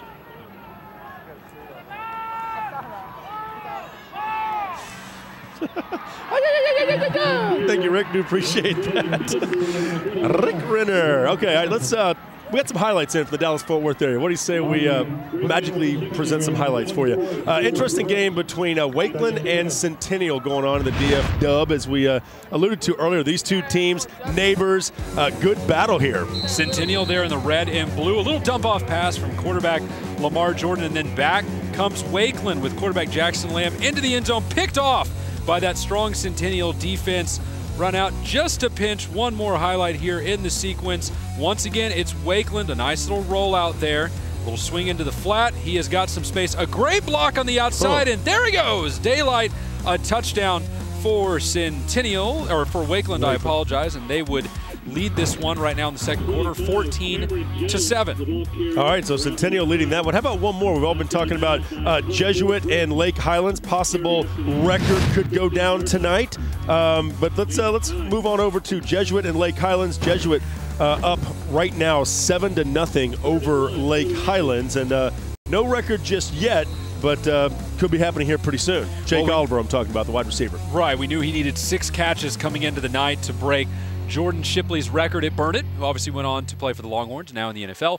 264 is the mark. He came in the night at 259, did Jake Oliver. So again, needs 6 tonight, which he should have to get up to 265 and be a new state record holder. There we go. Hey, records are what we're all about here. All right, let's go down to the Coastal Bend now. Talk about this region. Top team down there, no question about it. Port Lavaca, Calhoun, but Flower Bluff, they're undefeated for a reason. They're hanging tough with them. Yeah, we won't see anything between Calhoun and Flower Bluff until maybe the postseason, because they're just not in the same district. We're already now in district play. But Calhoun has beaten number 3 and number 4. That would be Cal Allen and Gregory Portland. Corpus Christi King up in Class 5A fills in at the 5th spot at 3-3 and 0-1 right now in district. But that district loss is a Cibolo steal. Pretty sure I can live with that one. All right, and Cal Allen playing Gregory Portland tonight. That's one of the games we're watching out for. This is a long-time rivalry. These two teams have been playing forever. Gregory Portland leading right now 14-0 over Cal Allen in the second quarter. Yeah, look, no team ever wants to start down 14-0, but Cal Allen really doesn't want that start, because offensively they are still struggling to put it together. We talked about Devin Bisbee, the running back for GP. They know where their offense is coming from. They know where their bread is buttered. Cal Allen can't claim that right now, and kind of the rotisserie of their run game will prove it. Look at it. In Week 6, their leading rusher was Cody Wright. In Week 3, it was Sheldon Matoyer. In Week 2, it was Derek Scheibel. In Week 1, it was Robert Maldonado. In Week 0, it was Chris Price. So in 5 of their games, they've had 5 different leading rushers. That's not bad if everyone else is producing, but so far it's just been, well, let's try this guy. It hasn't been all that great. Let's try this guy. It's really not working for us either. None of these leading rushers have more than 100 yards in a game in any of these big games. So they're still looking for a big offensive weapon that they can turn to with some reliability to put points on the board. Okay, so another interesting fact about Cal and Gregory Portland. Phil Danaher, over 300 wins. Of course, Ray Akins had over 300 wins. Legendary coach at Gregory Portland, coached Marty Akins, his son, who's Angela's father. Other things we're looking out for, Wharton at El Campo. Wharton's really good this year, but so is El Campo. Both of these teams, interesting matchup tonight. Ricebirds trailing right now 10-7 in the second quarter. Well, this one could end up deciding the District 33A district title, and the reason why is Wharton has charged into the conversation with 6 straight wins. Tonight, their toughest test now against El Campo, because they run the ball, shoot, pound for pound, maybe better than anyone in Texas. Right now, 29 rushing touchdowns, only 1 passing touchdown. They know where their bread is buttered, just like Gregory Portland is. They're averaging 7.5 yards per carry, so when they keep it on the ground, good things happen. I think El Campo will win here, but Wharton is making some magic happen by starting off strong in the first half. Orange Grove at Sinton. Sinton, the Pirates, always a good football team. Right now, all tied up at 7 in the second quarter. Yeah, we're going to talk about both of these teams down in District 33A. Actually, Wharton El Campo, not 33A. These two, Orange Grove and Sinton, they are 33A. And for Sinton, it comes down to Tyler Hansen, their quarterback. He is as of 900 yards passing, 700 yards rushing. And then on the other side, it's Orange Grove's Ruben Lopez at quarterback. He does everything too. So we've had a couple games tonight where we've said, oh, it's this star player and this star player. You can just go ahead and file this one under that category with Tyler Hansen for Sinton and Ruben Lopez for Orange Grove. Both of these teams looking for a district title. Ingleside at West Oso. The Bears right now leading at 7-0. All right, here's the flip side of that District 33A coin. These are also 2 teams that are looking for playoff bids. So the last 2 we talked about, these 2, 4 teams looking for 3 spots. Now, West Oso, kind of like El Campo, they don't throw the ball very much. They give it to Justin Perez quite a bit. Ingleside, a lot different. With their quarterback, Tristan Barajas, who's in the record books for a couple different reasons in his long tenured career at Ingleside, they're going to throw the ball a lot more. So a clash of styles, but more importantly, your outcome is going to help shape 33A at the end of the year in drastic fashion.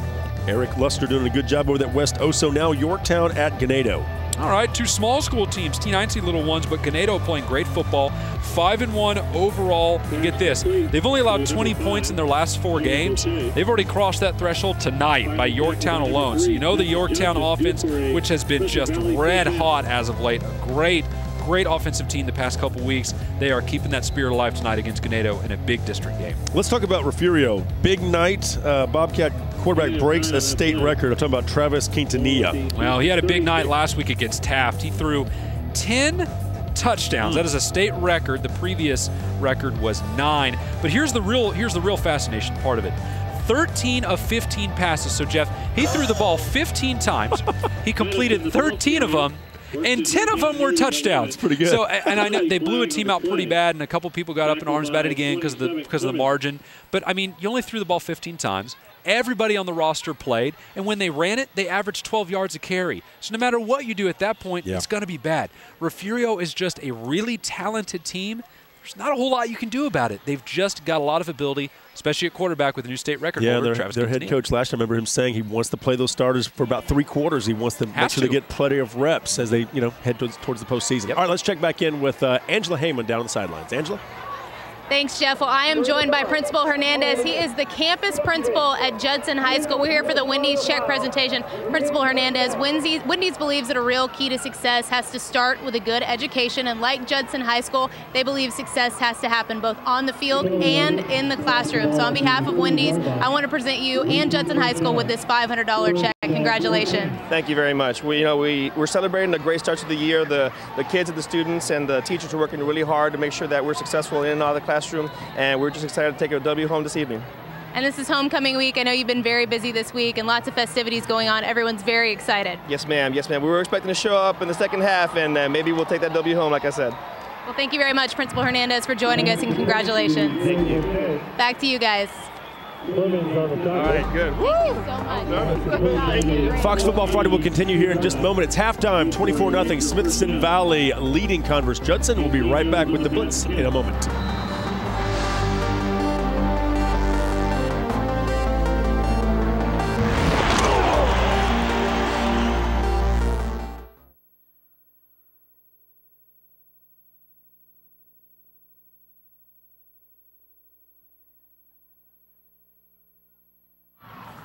Yes, I actually just tweeted it. 34-7 Canadian. Oh, I thought it was halftime. Second and 10. Let me double check. I'm pretty darn sure.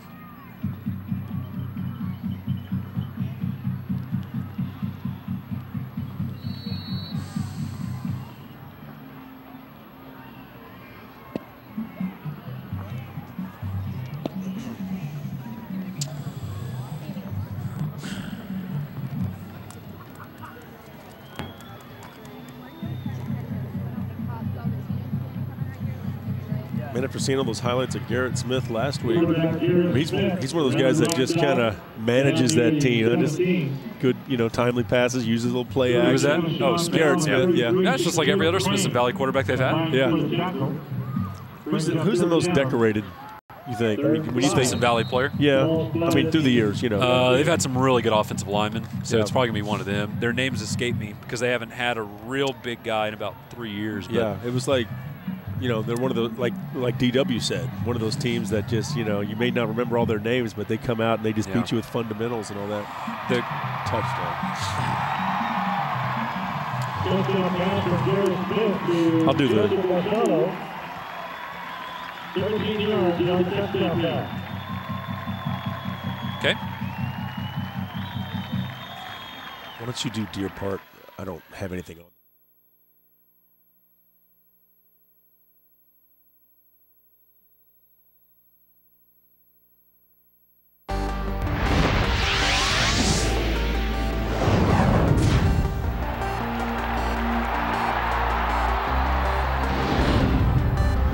And welcome back to Fox Football Friday, powered by Dave Campbell's Texas Football Magazine. Smithson Valley and Converse Judson doing battle here, approaching halftime. Jeff Power, Travis Stewart joining you, and Angela Heyman on the sidelines. What do you say we take a look at some highlights, Greater Houston area. Let's go ahead and check out, first of all, Deer Park and LaPorte. And this is LaPorte on the move. All right, LaPorte in the orange, I believe right before the half, a fade touchdown pass into the back of the end zone. Now that must have not been right before the half. Deer Park now looking to punt. LaPorte would return this punt. It's a beautiful return, by the way. Makes a man miss right off the bat. He's going to get a nice block, elude a tackle, miss another guy, and all of a sudden he's got a seam. And now this is where things are going to get really tricky because it's going to come down to about one man to beat, and he will do it into the end zone. And now we're going to do one more play after this. I think that punt got called back a little bit with a flag.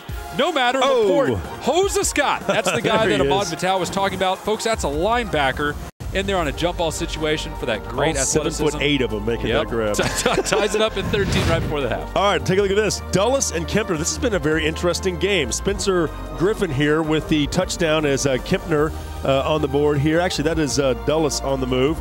And then another play here, Robert Harris with the touchdown pass here across the middle. Another TD grab, and Dulles looking good. They were up 14-7, and right now it is 20-14. Dulles leading Kempner at the break. How about Katy and Seven Lakes? This is the game that we were talking about. Most people are getting used to seeing these Katy blowouts, but I tell you, Seven Lakes has been hanging with them. Look at the play right here. Nice defensive play, and this ends up going 6 the other way. That's one way to score on Katy. Do it with your defense. How about that? Well, it's pretty tough to crack the Katy defense, so heck, you get points where you can get them. Katy coming right back in the quarterback sneak with Kylie Huddleston. The refs give it a touchdown. Katy getting back on the board. That's Huddleston again, under center. Big bomb down the right side. That is a catch and a touchdown. So Katy at 14-10 right now at halftime. We should be stepping out of the locker rooms any second for that one to start the third quarter. Yeah, we'll keep you updated on that one. That's going to be interesting all night. All right, let's move out to the Panhandle now. Talk about some of the regional top 5 teams we're looking out for, beginning with Canyon Randall, undefeated, looking sharp. And they hold that spot after beating Canyon last week, their big city rival. Amarillo comes in at the second spot. They actually won already this week. They played on Thursday. Wolfforth Friendship, they are in the third spot. They have a big one with Lubbock Monterey tonight. Canyon in at the fourth, and Dumas in at the fifth. And I tell you what, we just talked about Canyon, just talked about Dumas. Guess what? They play tonight. So why don't we talk about that matchup too?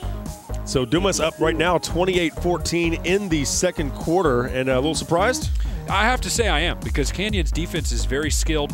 They're very tough to crack. Now, we know Dumas brings out 2 great skill kids, quarterback Ryan Gerber, wide receiver Nathan Thomas, who's one of the district's best. But Canyon's defense still, I thought they would be the best unit on the field. So far, it has not played out that way. So they're going to need big offense to finish this, to at least catch up, if not finish it out. But I expect the defense will play better in the second half after some adjustments. Amarillo Paladuro at Canyon Randall. Right now, Randall up 7-6 at the break. Yeah, that's what I'm talking about, baby. Defense. And this is not a case of bad offense, folks. This is just a really tough defensive district from top to bottom. For Canyon Randall, it's quarterback Colin Bowen.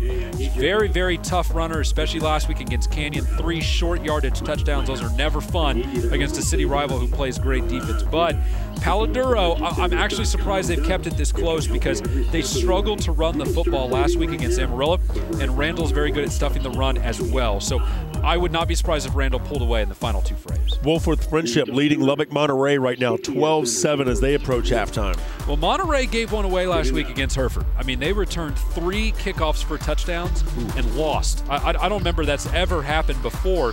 We are now joined by George Watson. George, Lubbock Monterey, they lose a heartbreaker last week to Hereford.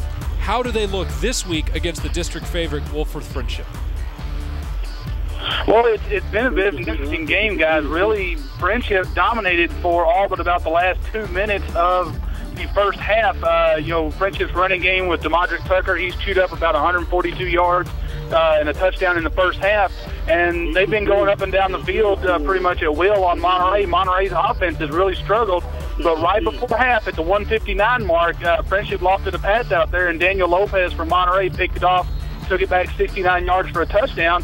And that's why we're at 12-7 instead of 12-0. That's why the game kind of feels like Monterey has the momentum going into the halftime, even though their offense really hasn't done much tonight. Now, George, we've got a couple weird situations brewing in the Panhandle. You have Lubbock somehow in the playoff race, which is a surprise. Plainview looks like they're alive. And Hereford, after starting off the season so poorly, they look like they're alive. Are any or all or none of those teams legitimate playoff contenders? Well, I mean, you're talking about, right now everybody in that district is alive. You've got Hereford and Lubbock High playing right now. They're at a 17-17 tie up there in Hereford right now. The last I saw, Friendship and Monterey, this was supposed to be for the district championship. But, now you never know how that's going to go. It could be Friendship and Hereford next week. It could be Friendship and Lubbock High in 2 weeks. So, this district really still is wide open. Anybody can take any of these 4 playoff spots right now. But it's an interesting deal. I expect there to be a lot of movement and a lot of telling after this week, though. All right, George Watson, we do appreciate it. Very informative, as always. Thank you very much. All right, so Plainview and San Angelo Lakeview, another game that we're keeping an eye out for tonight. Well, George just said that pretty much everyone's alive, with the exception of San Angelo Lakeview. They may be outside the playoff picture, still trying to put together what that program will look like, but they are determined to pull Plainview down with them. And Plainview has had a great season so far when you put it in perspective of where they've come from over the past 4 or 5 years. Look, 70s, you're 10 games over 500. You'll take that. 80s, 90s, more or less the same. Early odds, they were 51 and 29. That's fantastic. Then the wheels came off in 2007 through 2011, 8-42 overall. So suddenly for them to be 2-4 overall and looking like they can still contend for a playoff berth, it's been a big step for them. But they have to make sure they win tonight. Don't get caught up by the turf monster, San Angelo Lakeview, trying to drag people down from behind. How about Spearman at Canadian? Another team, another game we're watching out for. Canadian up 28-7 in the second quarter. Whew, I think this one actually got out to 34-7 now, or 35-7 for Canadian. And I'm not surprised this team is playing angry because they lost one last week to Sanford Fridge where they missed an extra point with 3 seconds left that would have tied it. And then they ended up losing it. And it was a game they were not expected to lose, much less to even have it be a competitive game. So they came out with an angry product with quarterback Ben Arbuckle under center. And this Canadian team, Jeff, remember, a title team a couple years ago down in 1A and in 2A. It's been a couple years where they've been a little dormant, been slumbering a little bit. But with quarterback Arbuckle under center and a good defense and supporting cast around him, legitimate chance to be a title team again in 2A Division II. How about Lubbock High? First chance to maybe go to the postseason, since 1979? I mean, it's been a long time. Yeah. I mean, they came in this season with one of the longest losing streaks in the entire state. So for them to get their first win this year was big. And all of a sudden, if they win tonight at Hereford, I mean, heck, they could be in it. I mean, if they beat Hereford tonight, that would make them 2-0 in district. They'd have a good chance to beat San Angelo Lakeview, which could make them 3-0. Then you got 2 tough ones, Friendship and Monterey. Yeah. But even if you lose those, you could still be 3-2 in district, and that could be enough. So dropping down to 4A, that's obviously part of the equation. But Lubbock's just playing better football right now than they have in the past. They take care of business tonight. They're really close to clinching a playoff spot. Okay. Hey, I just got an update. Katy leads 21-10 now over Seven Lakes. Let's check in with Angela along the sidelines. Angela? Guys, I'm joined by Coach Hill from Smithson Valley. Coach, your team up 31-0. after the first half. You're playing well on both sides of the ball. Obviously, Lawrence Madison doing his part, but I know you're not going to be satisfied. What are you going to say to your team in the locker room to keep them going in the second half? Well, we're very aware of Judson's proud tradition and how well they've been playing lately. So, you know, we're proud. I think we've executed well. I'm glad we're up, but we know we've got a long way to go. We got to take care of the football, continue to be aggressive offensively, and make stops defensively. Well, Coach, thank you very much for your time. Good luck in the second half. Okay, thank you.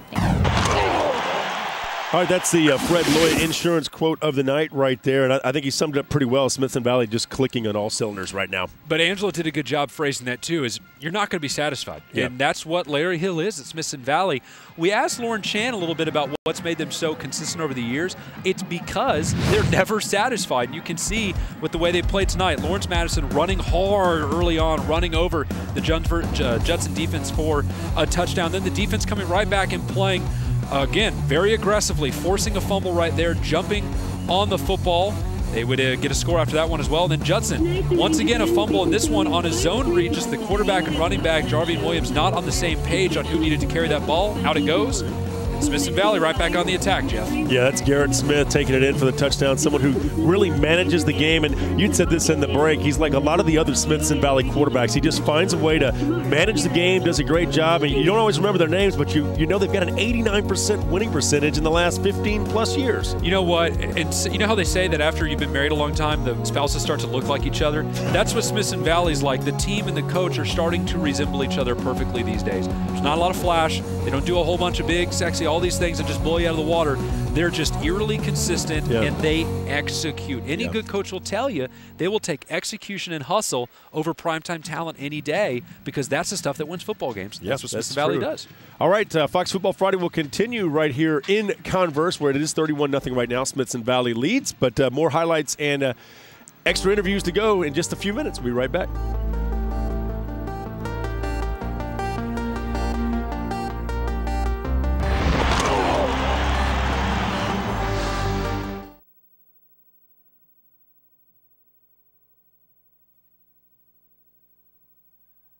Okay, drive safe, bud. You got a long ways to go. Oh, I hate you.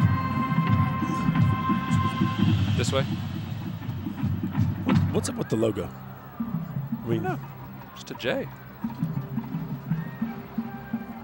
Oh, good.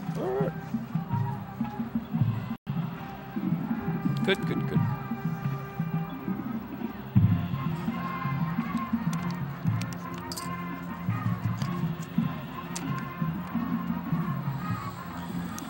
Okay, Jesuits.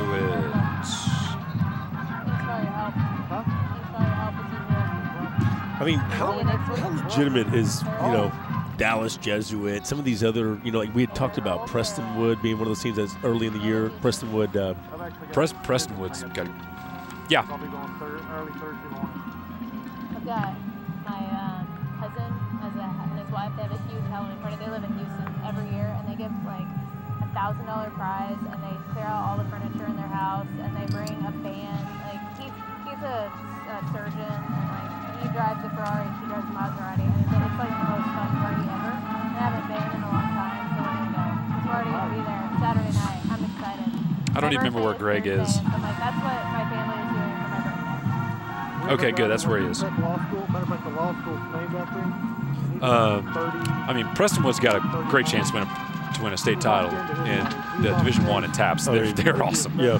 But, I mean, Jesuit, they've got, I mean, a college-bound tackle, a college-bound linebacker going to OU, and then Oliver, obviously. So, I mean, they've got talent at good spots.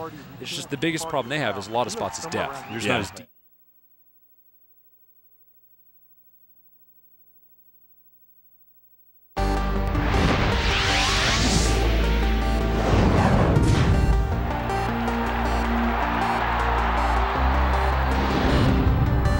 And welcome back to Fox Football Friday, powered by Dave Campbell's Texas Football Magazine. It's halftime here. Smithson Valley leading Converse Judson 31-0. Jeff Power, Travis Stewart, and Angela Heyman on the sidelines. How about we talk about some history in just a moment. First, the Wendy's Keys to the game that we talked about in the pregame, Jeff.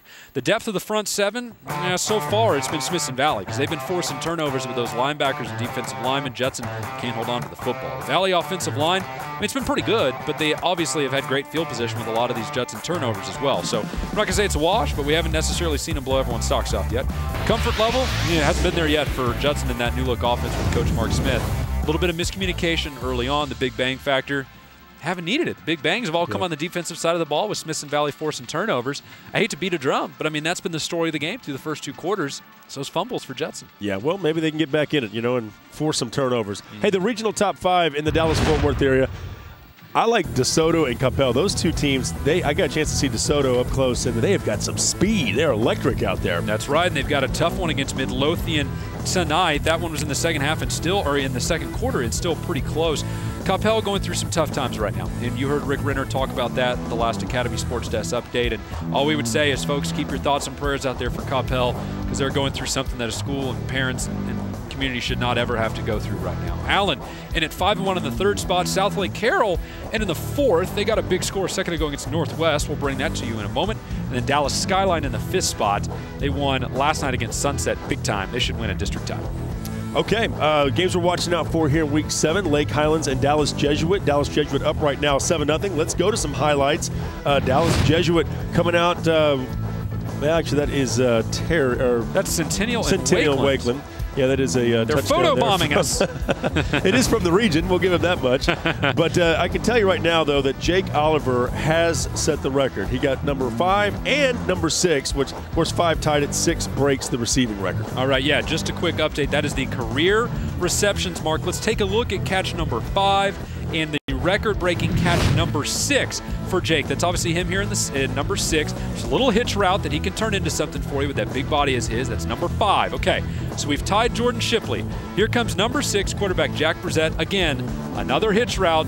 That would be number 6. So Jake Oliver now your all-time state record holder with 265 career receptions with about a half season left to go. Congratulations to Jake and to that community, but I'll tell you this much. They've been telling me all week, man, we just want to get this record out of the way. I mean, we're happy to have it, but they have a big game tonight against Lake Highlands that they have to focus on. They should qualify for the playoffs anyway, but they want to make sure they give themselves the best opportunity with the best seating and standing in that district. So now that the record's out of the way, I think that team's going to look a little more relaxed and they'll play good football from here on out. Jake Oliver wearing number 6, needed 6, got it taken care of. It's destiny, baby. So 7-0 right now. How about Northwest and Carroll? Another game going on tonight. Carroll looking very impressive right now, up 35-0 over Justin Northwest. Let's what do you think we listen in real quick, find out what's going on. Timeout, how they'll set it up. They'll go 2 backs in the backfield as Formella joins, beg your pardon, Bergmark it is. Stephen Bergmark joins Ezard in the backfield, and they'll hand it to A.J., and he has a huge hole around the right side and gets into the end zone for the touchdown. Not a lot of drama on that run by A.J. Ezard as the junior gets his 8th touchdown rushing of the year, and Carroll now expands its lead. It's 41-0. That's just sheer physical force taking the drama. There you go, A.J. Ezra with the touchdown there. 41-0 right now. Southlake Carroll leading Justin Northwest with the extra point pending, and that's Chuck Kelly on the call right there. Woo, that team, Southlake Carroll, is playing angry after their season opening loss to Allen. They are playing great on both sides of the ball. Quarterback Kenny Hill, the key cog to the offense, but A.J. Ezard, the running back there, doing some work of his own, as you just heard in that highlight. All right, how about Granbury and Fort Worth Southwest? Right now, Granbury up 14-13 in the second. Well, Southwest storyline's a pretty obvious one. Quarterback Wesley Harris, wide receiver Robbie Rhodes. We all know those guys. Rhodes obviously going to Baylor. 30 yards per catch, 11 touchdowns on just 20 catches this year. He's as big plays it gets. Granbury a little more unknown. They're at 5-1, but they play good defense. They have to cover Robbie Rhodes tonight. If you can't single him up or at least double cover him and take him out of the game, Southwest will beat you all day. So Granbury's absolutely in this game, and they also reflect a big trend right now in the Metroplex, which is the southern area schools in the Metroplex really thriving this year. Cleburne in at 4-2, that's a surprise. Crowley in at 5-1, that's a surprise. Ennis at 6-0, not a surprise historically, but recent history, yes, that's a big shift for them. Granbury at 5-1, and look at Venus, 6-0 and throttling everybody. Wow. So that's 5 quality teams all in the southern fringe of the Metroplex area playing great football. Can't wait to see what they do at the playoffs, too. We have a Venus. We have Mars. Very creative city names in the state of Texas. We have a Mars in Texas? Well, Earth. Sorry. Yeah, that's right. Spring Lake Earth. For a second, I was like, there is no way that I don't know a city in Texas. I refuse to believe it. It sounds like Marfa, but no, it's yes. Okay, let's move on now. Frisco Wakeland at Frisco Centennial. Centennial up 14-7 right now. We got a kind of a little sneak peek. Let's show you those highlights one more time. As Centennial taking it to Wakeland right now, 14-7. That is your Centennial right there in the red and blue. Quarterback Lamar Jordan striking early on the little rollout. Wakeland comes right back. Jackson Lamb throws an interception here in the end zone. That ball is brought back out by Centennial, but Wakeland came right back on offense again. There's Jackson Lamb again, and look at this. Little swing pass into the flat around the 40-yard line, catches a great block from his wide receiver, and he's 40 yards to pay dirt. A touchdown there for Wakeland, but Centennial still leading right now 14-7. All right, West Mesquite at Highland Park. And Highland Park, one of those teams where, right now they're trailing 21-14. They've been in some close games this year. Yeah, they're feeding off the drama right now, which is not a place they've lived in traditionally because, again, they have not lost a district game since 2008. They almost lost one last week against Mesquite Poteet, and they actually ended up going for 2 at the end of the game and got it and won it. So their blood is still pumping. But West Mesquite they may be the best team in the district, and that includes Highland Park. They're that good right now. So if West Mesquite can keep Highland Park quarterback Jet Tuma in front of them and not let that little zone read for Highland Park hurt you, then you know that West Mesquite's got a great chance to win, especially with running back Rashawn Reason out there, who is just a water bug. I mean, he skirts across the surface. He's really hard to get a handle on. Very fast, just like that West Mesquite offense as a whole with quarterback Jason Virgil. How about these Mesquite schools? I mean, a couple weeks ago we were talking about how they just took care of the East Texas region, and they're doing it again tonight. They're absolutely playing well. And actually, let's check in on West Mesquite, the school we just talked about, with Greg Tepper on site. Tep, tell me about West Mesquite and what's put them in the lead tonight. Well, right now the score, they're up 21-14, and the biggest thing I think has been defense, and in a number of ways. First of all, they do have a defensive score, picking up a fumble and rumbling 75 yards for a touchdown to go up to give them their first lead of the night, 14-7. But then I think the biggest turning point of the game came a few plays later. Highland Park's threatening on the West Mesquite 5, and West Mesquite gets the stop on 4th down. Next play, Jason Virgil hits over the top to Christian Mitchell for a 95-yard touchdown. So it's defense leading to offense. Highland Park actually pretty lucky to stay in this. They did get a defensive touchdown of their own as Robert Mankey, their defensive back, returned an interception 60 yards for a touchdown. Been an entertaining game, up and down. Been a lot of fun to watch, but right now West Mesquite's in front at halftime.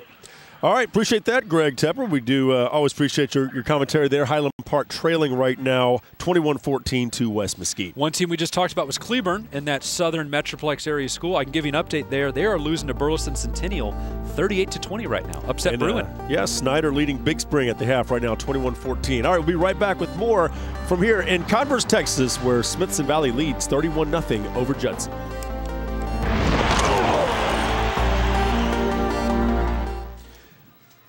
I probably shouldn't be giving out that score too much anymore.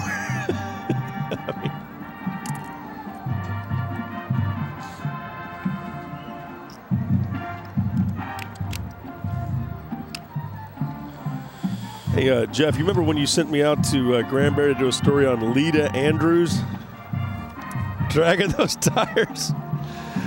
I was going to make a mention of that. She's a classic.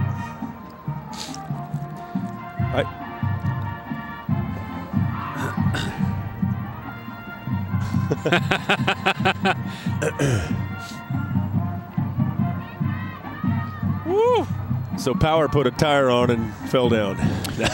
You have to tell Mike back there, and I'm on the record of this in several locations. Basketball is my favorite sport. Whoa. It's a true story. Mine too, Travis. No, yours is golf. No, it's basketball. No, it's golf. No, it's basketball. You're trying to make inroads with me. Dang it, Travis. I was gonna play basketball in college, and I got hurt. I love basketball. That's true. She does. I won't debate it. What? Oh. Have you noticed seen me unwind yet? Jeff Power has not come out to throw the football yet. I think we may know why. I'm not a better receiver, though.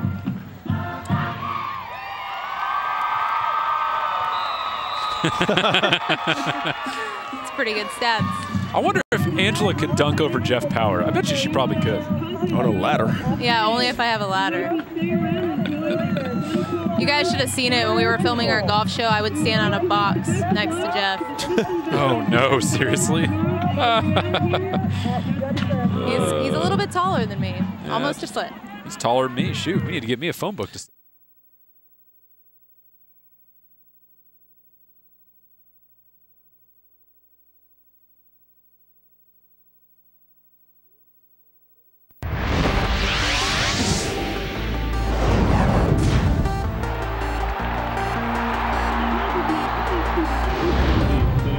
And welcome back to Fox Football Friday, powered by Dave Campbell's Texas Football Magazine. We're here in Converse, Texas, where Judson taking on Smithson Valley. It is halftime and homecoming on top of that. Rangers leading the Rockets right now 31-0. What do you say we take an Academy Sports Desk break and check in with Rick Renner? Rick? ROTC and is commanded this evening by Commander Cadet First Lieutenant John Barron.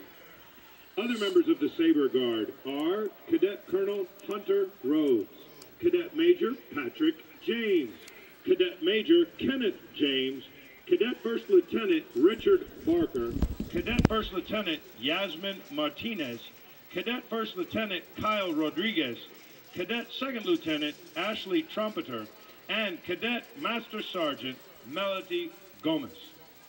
Returning home are our special guests this evening, Judson's 2011 homecoming queen, Miss Aubrey Carter, and King, Mr. Joe Ledesma Medina. On the field, presenting awards is Judson High School Principal, Mr. Jesus Hernandez III. Assisting Mr. Hernandez is Laurel Rittenhouse, Student Council sponsor. Each class has selected 4 young ladies and young men to represent them on the homecoming court. Representing the freshman class are Duke Shane Calvin and Duchess Danny Burleson. Duke David Sanchez and Duchess Alyssa Flores.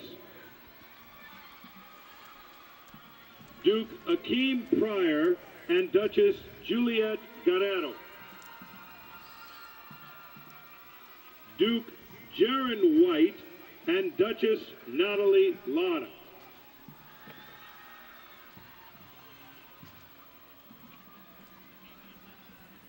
Representing the sophomore class are Duke John Goodwin and Duchess Topaz Brin. Topaz is currently playing volleyball for the Judson Rockets. She is being represented by Shaylee West. Duke Luis Santos and Duchess Kayla Cassiano. Duke Christian Bailey and Duchess Danette Gonzalez.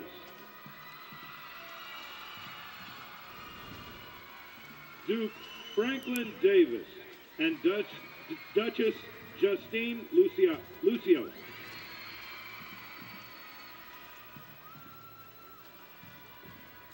Representing the junior class are Duke David Contreras and Duchess April Gonzalez. Duke Brent Benitez and Duchess Sarah Seagraves. Duke Shaquille Crane and Duchess Topaz Amatul.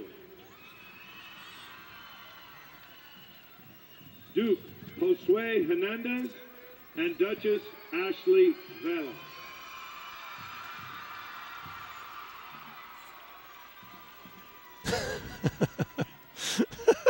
Representing the senior whiz. are Duke Bailey Dezernowski and Duchess Emily Miller. Duke Angel Flores and Duchess Valerie Lopez. All right, appreciate that, Rick. And let's now move on over to the Golden Triangle area. Some great football out there. We're going to get a chance to get pretty close there in the next couple of weeks. But the regional top 5, let's begin with Port Arthur Memorial, a team that suffered their first loss last week to the Galena Park North Shore, but that was a great game, and they gave them all they could handle. Yeah, I was about to say, not all losses are created equal. You can live with one to Galena Park North Shore, which is still may be the best team in Houston. We don't know because they and Katy have not played yet, and they may not at all this year, or at least they won't until the playoffs. Needleland in the second spot, 5-1, 3-0 in district. Biter right behind them, 5-1 and 2-1, with their only loss coming to Nederland. West Orange Stark at 6-0. You could talk me into putting them higher. That's how good they're playing right now. Silsby at 6-1 and 3-0 in district. Okay, Nederland at Port Neches Groves right now. Nederland up 20-6. Of course, Bum Phillips coached both these schools. We got a chance to go out there last year, and it's a great rivalry. I love watching these two teams play. Now, like I was going to say, another Fox Football Friday alum, Nederland versus Port Neches Groves. We had a great time there last season. It was very close. This year, I don't think it'll be that close because Nederland right now is just playing better football. Great defense, got a very solid ground game. Port Neches Grove quarterback A.J. Smith is really coming into his own. I think he's playing better football as the season goes along, but right now it's been a struggle for PNG. The bad news is they may have run out of wiggle room, because if they don't win this one, it's going to be very difficult for them to stay alive in the district hunt, not just for a title, but for a playoff berth. And, you know, due to realignment, the game's been in Port Neches Groves back-to-back years. Let's check in now with Francis Schrader. Francis, first of all, tell us about the game, the atmosphere, and what's going on there. Hey, this is great. Mid-County Madness. It started back in 1925. Standing room only crowd of about 14,000 here at the reservation. Just about done with halftime. It's Nederland leading 20-6 the Port Neches Groves Indians. All right, appreciate that. And Francis, any other thoughts as what you've seen so far from the first half? It looks like Nederland playing pretty well right now. Absolutely. Running back Kendrick Hopkins for the Bulldogs, 16 carries for 112 yards. Quarterback Carson Raines has 74 yards passing. Great game by the Bulldogs, but the Indians have possession here starting the third quarter. Anything can happen with Mid-County Madness. All right, Francis Schroeder, do appreciate that. Mid-County Madness right now, Nederland up 20-6, and they're now in the third quarter.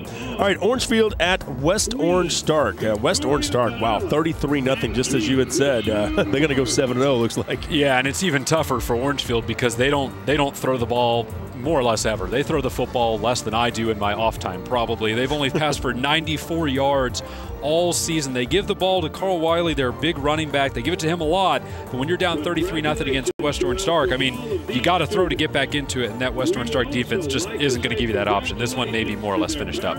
East Chambers at Kirbyville. Interesting game, 27-21. Kirbyville right now, a lot of offense in that one at the break. Well, East Chambers, I expect, is going to come out and play a pretty fierce second half because they got dropped pretty hard by a rival last week in Newton. They lost 74-7, and their great running back, Glenn Roberts, had one of the worst games of his career, largely because of the Newton defense. But they are going to come out and play a hard second half, especially against a Kirbyville team that's reeling a little bit, 1-4 in their, or 1-3 in their last 4. And you see Newton there leading Coons 28-3 in the third. Well, Newton's a pretty good football team. Their quarterback, Dale Dean, was very good last week. You saw how good the defense can be last week against East Chambers as well. They should win here, should win that district. But keep your eye on Coons, and the reason why is they have a chance to break an auspicious streak, and that is one of the longest 11-man playoff droughts in Texas. Here's your list. North Dallas is the longest right now, 60 years, been 1952. Jeff Powers is the year he was born. That was the last time they made the playoffs. Diamond Hill Jarvis, 58-year-long depression streak without the playoffs. Cleveland Tarkington at 56 years. Union Grove at 44 years. And then you have Kuntz at 39. The last time they made it was 1973. All right, Channelview at Westbrook.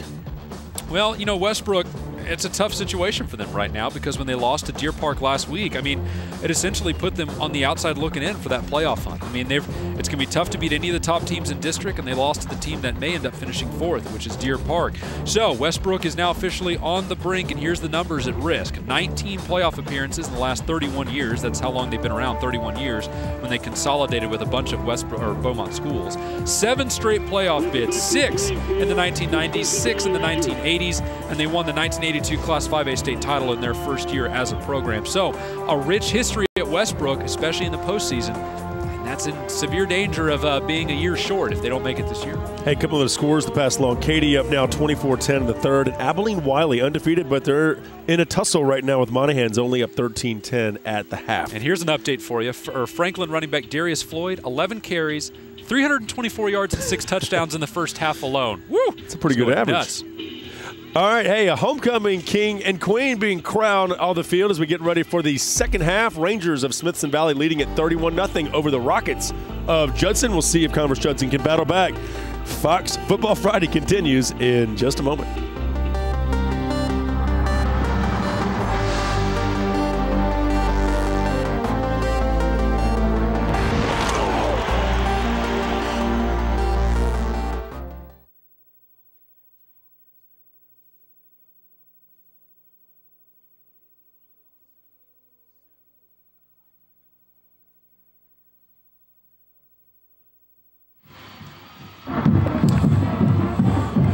Hold on.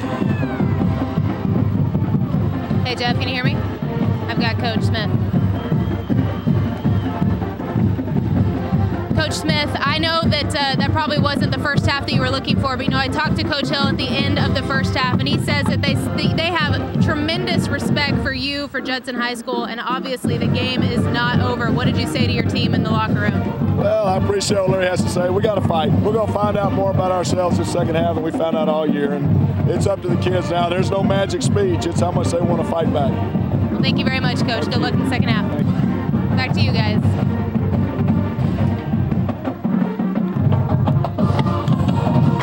Still looking for Waco scores, Jeff. Their Twitter feed must be down or dead or something. There's not a thing out there. Highlights? Yeah. That's okay. We can still run it now. I got the whole roster right here. Yeah, I do. Right now, Vista Ridge leads 10-0 at the half. Woo! Look at my Rangers. The Fighting Avery Ranch Rangers.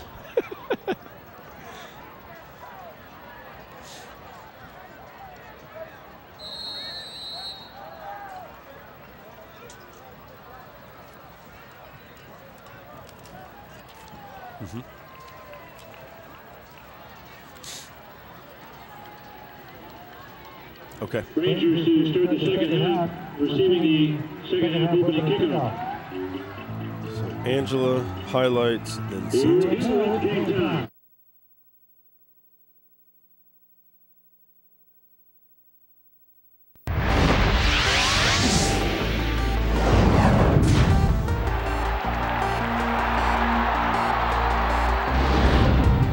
And welcome back to Fox Football Friday, powered by Dave Campbell's Texas Football Magazine. The Judson Rockets coming back out onto the field here to start the third quarter, but they are trailing Smithson Valley 31-0. Let's check in with Angela, who's with the head coach of the Rockets. Coach Smith, I know that that probably wasn't the first half that you were looking for, but I talked to Coach Hill at the end of the first half, and he says that they have tremendous respect for you, for Judson High School, and obviously the game is not over. What did you say to your team in the locker room? Well, I appreciate what Larry has to say. We got to fight. We're going to find out more about ourselves this second half than we found out all year, and it's up to the kids now. There's no magic speech. It's how much they want to fight back. Well, thank you very much, Coach. Good luck in the second half. Back to you guys. All right, Angela, I do appreciate that. And Smithson Valley leading at 31-0 at the half. We'll see what kind of fight Converse Judson has here in the second half. They can start with not fumbling the ball, and we'll see how much better game. Hey, Hill Country area, we got some highlights in. Huge game down there. Vista Ridge traveled across town to take on the Leander Lions at Bible Stadium. On the first play from scrimmage, Vista Ridge will catch the Lions off guard with a flea flicker. Yes, Stedman Mayberry flips it back to quarterback Leland Dunn, who finds Adrian Duncan downfield. The Rangers set up for a field goal. Now, a little bit later on in the quarter, the Lions, Martin Wamaka will pick off Dunn to give Leander good field position. The Texas Tech commit Caleb Woodward would show that he is back from an injury, as the Lions, they can't find a way to score in the second quarter. Now, Vista's Adrian Duncan busts loose to get the Rangers all the way down to the Lions 7. Then from the 1, Dunn tries a quarterback sneak. And when you get the idea, the Rangers right now looking pretty good, up 10-0, leading the Leander Lions. Man, these two teams are fast, especially Leander. You saw the interception there, little swing pass. That is what they do. They have incredible closing speed, and it makes them a great kick blocking team as well. We'll talk about that momentarily. But Vista Ridge, they will pound away with that running game. That is what has put them on top right now. As you said, Jeff, 10-0. Yeah, that's Stedman Mayberry with that touchdown right there. All right, let's now go to the Super Centex region, if you will. That's the kind of the Waco, Killeen, up in that area. Top team, Hewitt Midway, 6-0, 3-0 in district play. Of course, they played in the state championship last year in Class 4A, falling to Lake Travis, but now they're in 5A and still doing quite well. They absolutely should be the top team in Centex because they beat Copperas Cove last week. They do play Killeen tonight. We'll talk about that game in a moment. A&M Consolidated, they won last night in another thriller in overtime. They seem to be living in overtime these days. They're 6-2, 3-1 in district. Copperas Cove at 4-2, Killeen at 5-1, and Temple, they won last week with a big showing from quarterback Zach Allen against Belton. They needed it too. They're 4-2 and 2-1 in district. All right, let's now move on now to one of the big games down there. Waco leading University right now, 14-0. So Waco High up pretty big now in the third quarter. Well, this was always going to be a toss-up, and I don't think anyone necessarily had a great beat on how it was going to play out. The big advantage for Waco now is that University wants to run the ball. So when you put them down by 2 scores in the third quarter, you remove them from their element. It makes it a little tougher on that offense. So if Waco ends up winning tonight, it should almost assuredly lock them into a playoff berth. It would be very tough for them not to have one. If University wins, though, it just gets them back in the mix because remember, they've already lost to Everman this year. That's a painful one. They need to win tonight, too, if they want to try and get themselves back into the race. Okay, other games we're keeping an eye out for. How about Cameron Yo leading McGregor right now, 10-0? Yeah, you can file this under scores that aren't surprising. Not that Cameron Yo necessarily has a lead, but that it's low scoring because that's what Yo does to you. They're just really good defensively. They're great in the defensive line, and if you have a great defensive line in 2A football, then you're going to be pretty tough to beat. So McGregor well equipped to charge back into this one with quarterback Troy Allison. By the way, Yo and McGregor entered the night undefeated. Here are the only undefeated teams remaining in 2A Division I. As you can see, Yo and McGregor in the middle. Pottsboro, New Boston, Mount Vernon, and Troop. We talked about Troop against Tatum earlier tonight. Newton, we talked about them. Cameron Yo, McGregor, Hallettsville, and San Diego. So a pretty good crop there, but unbelievable that Yo and McGregor from the same district, 2 of the last undefeated teams in 2A D1. All right, other games. Killeen at Hewitt Midway. There it is. Midway up now 27-10 over the Kangaroos in the third. Yeah, Midway's pretty good. I mean, there's really no other way to slice the bread. They're just pretty good. And their quarterback, Kramer Robertson, Dave Campbell, that's right, the namesake on our magazine, Dave Campbell himself, rang me last week and told me that he thought Kramer Robinson 2 weeks ago played one of the best games he had ever seen a Waco area quarterback play. And folks, Dave's 87, so he's seen a lot of Waco quarterbacks over the years. This Kramer kid, he is really evolving into a dangerous, dangerous dual-threat guy. Midway's got a bright future with him at the helm. Okay, Copperas Cove at Belton. Seeing how Copperas Cove bounces back up right now, 21-7 in the third. Well, we know that Belton's offense from time to time will disappear on you, and Cove's defense can certainly make that happen. Then they can salt it away with a great running game led by Vondarius King. So this is the wrong way that Belton wanted to start. They can get back into it with a good quarterback in Peter Shelburne, but this game is definitely playing exactly into Cove's hands and exactly how they would love to finish out a third and fourth quarter. Okay, and Waco Connolly and the Robinson Rockets, another school named the Rockets tonight.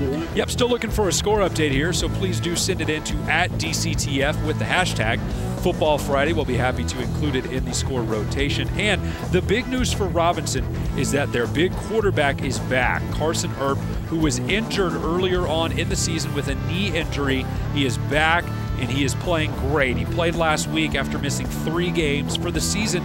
810 passing yards, 8 touchdowns, 51% passing, and no interceptions. Look what he did last year. The numbers are obvious. 3,500 yards passing, 36 touchdowns, 55% completion rate. So you know that Carson Earp is one of the best in 3A. Anywhere. Doesn't matter if it's Central Texas, anywhere. He's one of the best kids out there.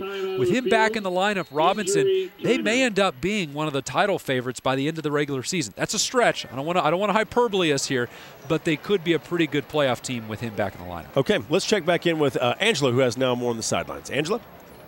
Well, Jeff and Travis, Smithson Valley came out of the locker room fired up. There was some Metallica music playing. They were jumping up and down. They were ready to go when they came out of the locker room, and they scored quickly. It was a 24-yard touchdown pass from quarterback Garrett Smith to Joseph Barsalu.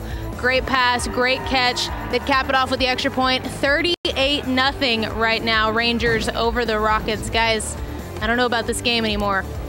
Well, 38-0 right now, and so Smithson Valley doing exactly what the Judson Rockets couldn't afford to have happen. That's a touchdown their opening drive. We've got Metallica. How about Enter Sandman, which is what it's beginning to feel like right now. Smithson Valley will salt this one away with run game and defense. They'll put this crowd to sleep in a hurry if you give them a chance. I tell you, them and Cibolo Steel, two tough teams, better watch out for them. Hey, we're going to talk about the North Texas region when Fox Football Friday returns. It's the Blitz, powered by Dave Campbell's Texas Football Magazine.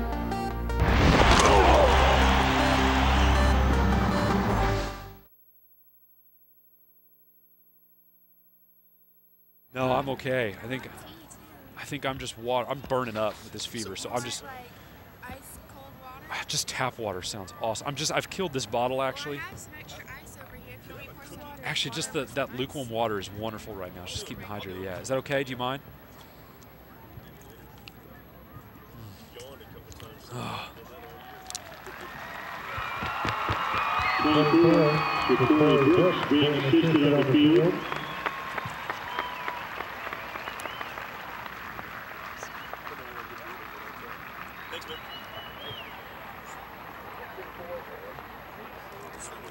Oh, thanks. Yeah, that's perfect. That's perfect. Is that a cookie?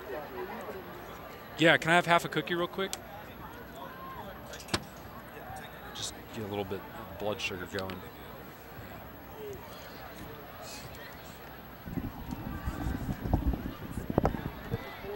I'm good. I got it. Play resumes first and 10 at the 18. Thank you, Bell. Thank you, Bell.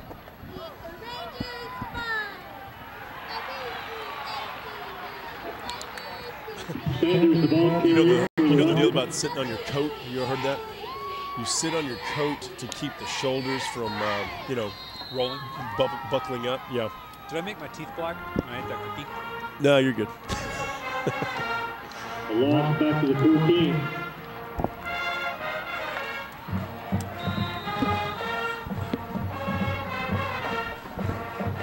Traffic takes downfield with the reception, number 16, Cameron Johnson.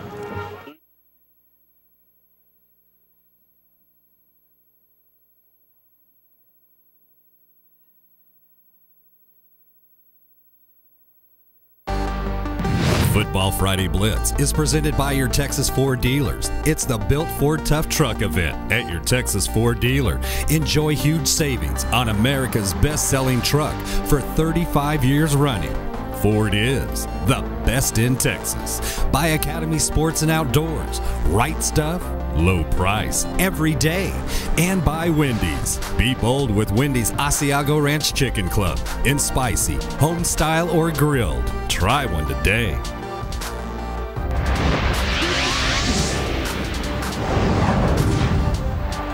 All righty, welcome back to Fox Football Friday. It's the Blitz, powered by Dave Campbell's Texas Football Magazine. Appreciate you being along with us here. We've got you for 6 hours of live high school football coverage on Fox Sports Southwest every Friday night. Jeff Power, Travis Stewart, and right now it's 38-0. Smithson Valley leading Converse Judson. So let's move on to another region, talk about some other games going on. How about North Texas? Right now the regional top 5, Prosper and Wichita Falls Riders, Sherman, all 5-1. And a lot of really good teams here. Prosper, their only loss coming to Frisco Wakeland in action against Centennial. We saw highlights on that earlier. We'll see more highlights later on in the evening. Wichita Falls Rider at 5-1 in the second spot. That may be tenuous now that they've lost quarterback J.T. Barrett, most likely for the season with a knee injury. Sherman in the third spot. They're cruising against Royce City tonight. They're going to be 6-1 by the time the night's over. Denton Guyer was up big early, 4-2 overall, and Denton Ryan in the fifth spot. They got a big one against Hebron. We'll talk about that one right now. All right, that is Hebron and Denton Ryan, and right now Hebron up 14-3 in the third quarter. Well, that's Denton Ryan's biggest problem so far in the year, rearing its head, and that's offense. They're just having a hard time moving that football right now, and Hebron can take advantage of that because they're good defensively. They're not great. They're certainly good enough to take a team that's struggling to move the ball and put them away. So a loss here for Denton Ryan would hurt, but a win for Hebron would be great because they played a really tough non-district schedule. It would be good for them to get back into the win column for some confidence. Azle at Wichita Falls Rider. Right now, Rider up, great game, 29-22 in the fourth. You know, I don't know what this game looks like with J.T. Barrett in the lineup. Maybe it's not a 7-point game, but it doesn't matter because because he's not there anymore. The guys they do have there are Chase London at quarterback. He only threw 16 passes so far this year, 118 yards, 2 picks. Still looking for his first scoring touch. Dominic Thrasher, the running back, that's the guy they're going to have to lean on. He's done a lot of damage the past 2 weeks. 553 rushing yards and 7 touchdowns on the year. Azle, good enough to beat this Rider team, maybe even with or without JT Barrett. But without him, they're within 7 late in this game. Still got a chance to come out with a win. All right, Prosper at the Colony. Talked about how Prosper's off to that 5-1, 2-1 start in district play. Tough matchup tonight with the Colony. It's 34-21, Prosper up in the third. But bouncing back well right now from the loss last week to Frisco Wakeland. They gave a game-winning field goal up right at the end after they had kicked what appeared to be a game-winning field goal, not leaving things near as much to chance this week against the Colony. And like we've said many times this night about other games, the Colony is a running team, so being down by 13 in the third quarter, obviously not ideal. And Prosper can run the ball pretty well with Davis Webb, their quarterback themselves. So this game looks like it's in Prosper's hands. They should go on to win and still stay in the hunt for a district title. Frisco Lone Star at Salina. Right now, Salina up big, 34-9 in the third. You know, Salina is about as good as it gets in Class 3A, which is earth-shattering to approximately no one who has a TV set. But Frisco Lone Star, I really thought they had a chance to be in this with their good offense. But look at what Salina does to you with their offense. Connor Torbert, 372 yards and 5 touchdowns on the ground. Willie Sims, 323 yards and 4 touchdowns on the ground. Nick Grant, same story. Nathan Elliott, their quarterback, 237 yards, 6 touchdowns on the ground. It's 4 guys with 200 plus.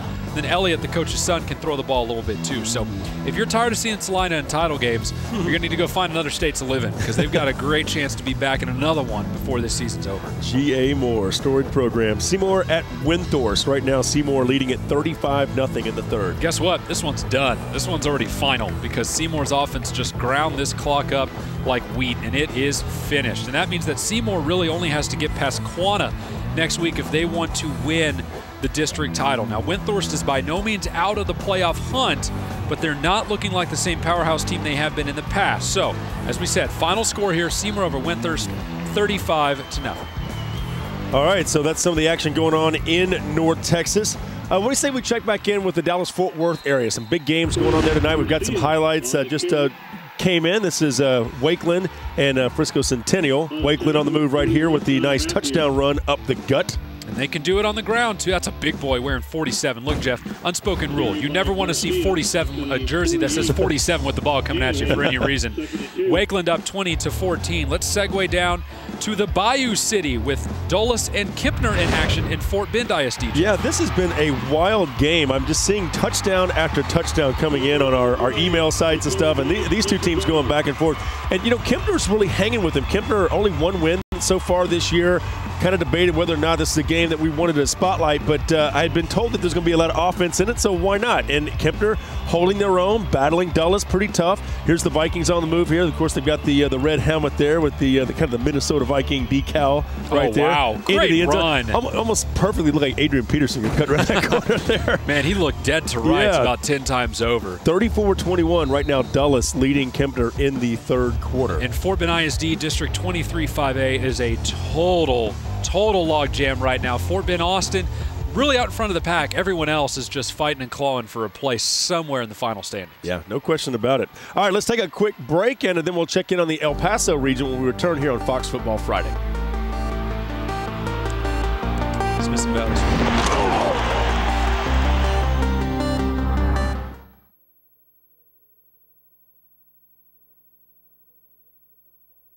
Smithson Valley scored again.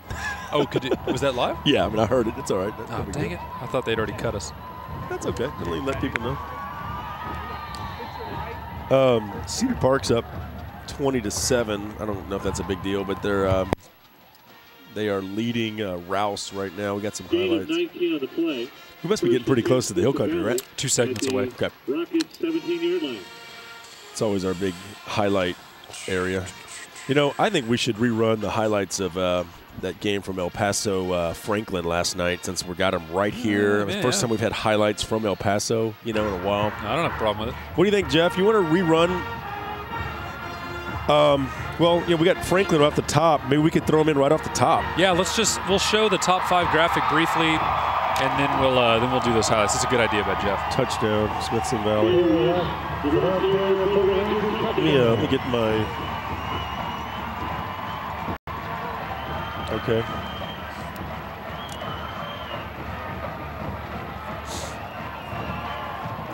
So Fox first, then Katy Seven Lakes.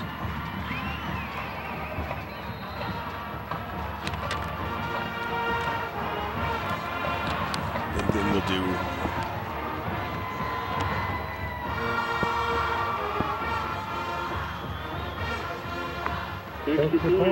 So we're doing Katy before we go to Fox. Okay. Do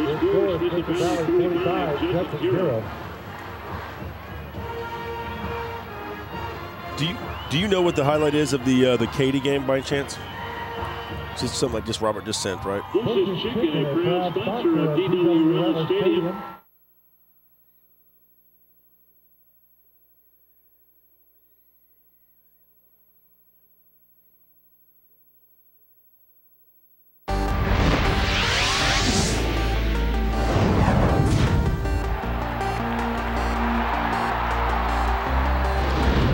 And welcome back to Fox Football Friday. It's the Blitz, powered by Dave Campbell's Texas Football Magazine. We're here in Converse, Texas, where Judson taking on Smithson Valley. We're in the third quarter, and all Smithson Valley in this one. They're up right now 45-0.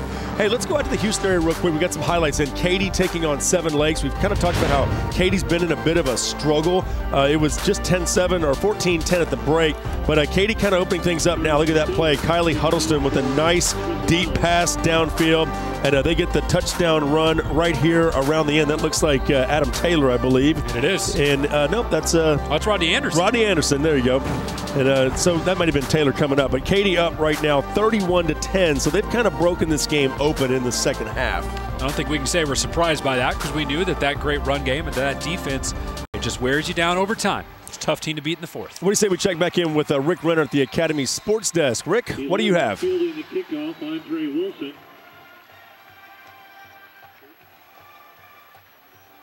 Coverage team tackle number 2, Clayton Lauderdale.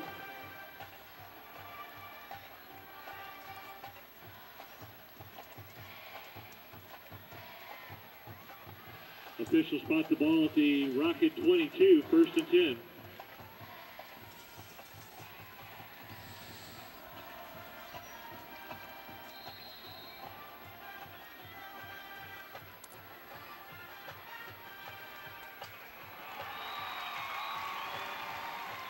Jarvion Williams swallowed up by the Ranger defense.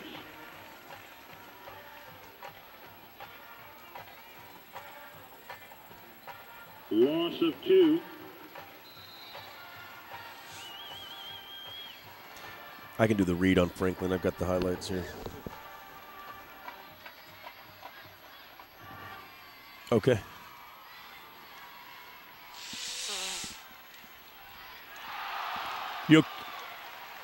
Ramsey's pass incomplete. Broken up in the secondary by number 2, Clayton Lauderdale.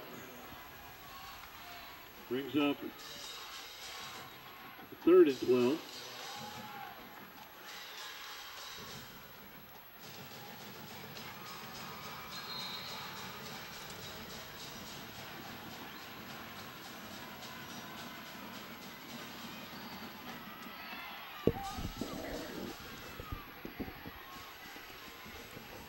Sanders with the reception. Run out of bounds up near the 28-yard line. Hey, is this updated, Franklin and America? It's the records right here to reflect last night? Yeah, they are. Brings up 4th down. Well, at least it's the top 2 teams. America's they just beat Montwood last week, so. Yeah, they're going to lose like that and probably still stay in the second spot. Taylor West back deep to receive. Because Montwood beat El Dorado. Andre Wilson. Judson just punted again. You know, KTSM out there in El Paso, the guy, once he figured out he'd worked with us last year, he got pretty cool. He's supposed to be sending some highlights for us tonight, too. Great. So I'll explain all that later. We might have replaced Crystal Dominguez with KTSM. So what happened? I'll tell you later. Okay.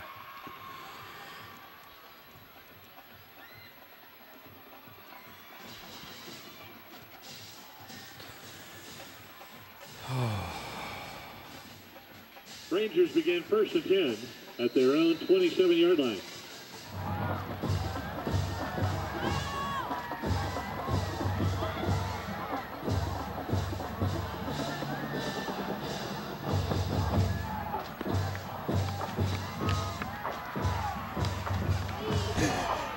I want to eat this cookie, but it's too late. 86, Nick Anderson with the ball. Ball to the 30-yard line, gain of 3. Once you start drinking coffee, you got to keep drinking it, you know, because you're going to have that crash if you don't. Second and 7.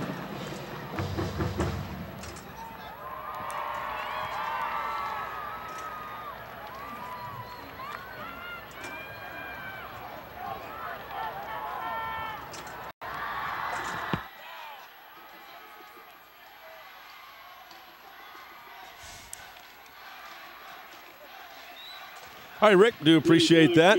Let's talk about the El Paso region right now. Franklin is clearly the top team out there. We were talking about the game last night earlier.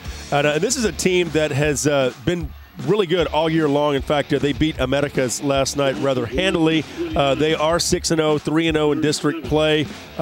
Americas is actually the number 2 team there at 4-2, 3-1 now in district. And then Montwood there at 4-2, 2-1.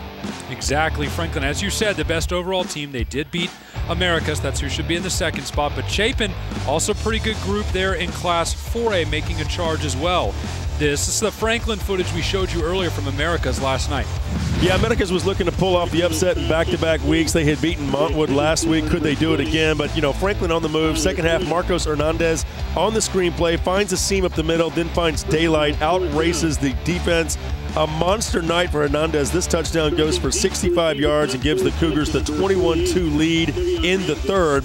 Blazers trying to make something happen, though. They'll get the ball picked off, though, by Jeremy Rodriguez. And Franklin with all the momentum in the second half. The pick would set up a quarterback keeper for a touchdown as Cameron Candelaria would score. And Franklin goes on to win it 41-10 over America. So you impressed with Franklin? They've been looking good this year. You bet. They're about as good as it gets. And some of the media guys in El Paso say it's one of the most balanced El Paso teams in recent memory. I'd say that's pretty good. All right, so some of the games that we are watching out for tonight, Andress at Chapin. And this is a game that right now Chapin is up pretty big, 29-8 in the third quarter. Yeah, they're looking very good in that Chapin defense. I mean, it's obviously not a surprise because they can lock you up in a hurry. They've been doing it to people all year long. But believe it or not, they are not in the top 5 in all defensive teams in El Paso right now. I can tell you who it is, though, and a lot of it comes from Clint ISD, these elite defensive squads. Clint is allowing less than 10 points per game so far this year, 9.8 points per game. El Paso Franklin, we talked about them a little bit earlier, 11.5 points per game. Then Del Valle, 11.8 points per game. And then 2 more Clint schools, Mountain View at 13, Clint Horizon at 13.5. So as good as Chapin is defensively, can't quite crack this top 5. That's a pretty good defensive group. Well, speaking of your top 5, El Dorado up right now, 25-14 on Coronado. And Joe Fan joins us now from El Paso. And first of all, Joe, thanks for being with us. Tell us about your game, and tell us about, we will ask you about Franklin in a few minutes too, but first of all, tell us about this game you're at. Well, it's surprisingly, it's been a close game. El Dorado led early, 13-0, but Coronado's been hanging around. And the quarterback, Ricky Courtney for Coronado, was injured early in the second quarter. They had brought in Christian Manzona, a sophomore, only 5'7". He has driven them down for a couple of touchdowns to make this game close. We just had the third quarter opening kickoff. So Coronado, even though struggling at 1-2 in district play, hanging in there against the 2-1 El Dorado team. Coronado, if they have a chance to make the playoffs, have to be victorious. But right now they're hanging around and holding El Dorado to only a 11-point lead over them in the first half. I want to add one thing. I did see Coach Don Brooks, the longtime coach at Coronado High School, and he told me to tell you guys that he's watched you guys on TV, your show, for the past 4-hour show a couple weeks ago, and he told me to tell you guys you got an 8th grade from Coach Don Brooks, the retired coach here at Coronado High School. Hey, one quick question. How good is Franklin? Franklin is unbelievable. I went to that game last night and as a fan in the stands, and they just rolled over Americans, who had that big upset victory over Montwood the week before. I mean, they were leading. They trailed 2-0 and then went on 41 straight points and finally won 41-10 over a tough Americans team who came in as the only other undefeated team in district. And let me tell you, they have so many weapons. It's unbelievable. And last night, 5 of the 6 touchdowns were scored by one individual player for them in Marcos Hernandez. Runs of 2 89-yard runs and one 59-yard run, and then even a TD pass. So like I said, they just have a ton of players, and like Travis said at the early in the season, their offensive and defensive line are huge for being from an El Paso school. All right, very good. Joe Fan, we do appreciate it. All right, so let's move on now to another game we're watching out for tonight, Burgess at Austin. This is a game that out of the El Paso area. Burgess up now 27-7 in the third quarter. Well, I think we know the talking points for Burgess now. It's running back Aaron Jones, who's back from an injury, and his brother Alvin Jones, or actually cousin, I think, Alvin Jones, who's had a very good season as well. No surprise they're out in front here. El Paso at Bowie, and another game we're keeping an eye on for, and right now El Paso trailing 21-7. Bit of a surprise because El Paso was just on the brink of being in that top 5 defenses in the El Paso area, but Bowie found the combination to that safe. Whatever it was, they're up 21-7 right now. And Hanks at Canutillo right now. This game is in favor of Hanks, 36-21 in the third quarter. Now, Canutillo looked like a district favorite before the night started, but Hanks is going to come out looking like that instead in their first season down from 4A, and they can definitely play. They're good. Hey, let's take a look at your Wendy's score updates real quick. All right, let's see what we have unearthed from around the state. I'll throw one in for good measure. Wichita Falls Rider, they finished up Azle 29-22. We saw that score in the fourth quarter a minute ago. That's now final 29-22. Wichita Falls Rider a winner. And I can tell you the Rockets of Judson just scored. They're now trailing 45-7 to Smithson Valley. We'll show you how they got that done here in just a moment. Let's go ahead and take a quick break, and then coming up next, the Big Country region and much more here on Fox Football Friday.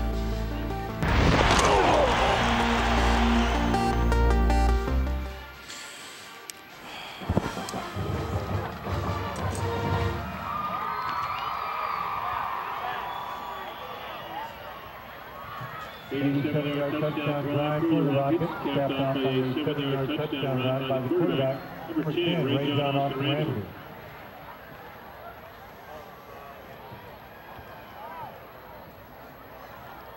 Yeah, I saw that. It's getting dangerous.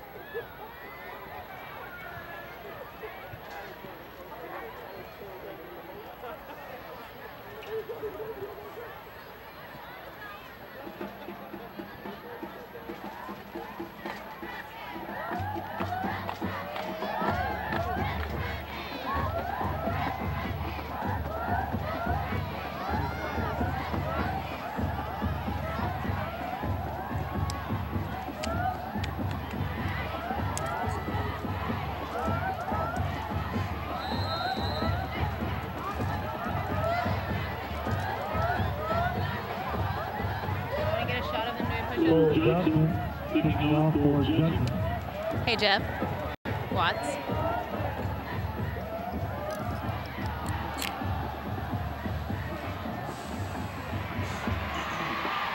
We've had 2 scores.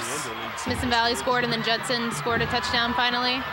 But also, we need to fit in that interview with the superintendent. So I don't know. He's standing. He's standing about 20 yards from me. I can grab him whenever we want him.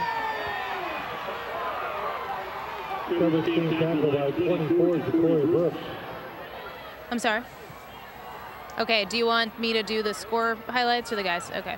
At the same time or first?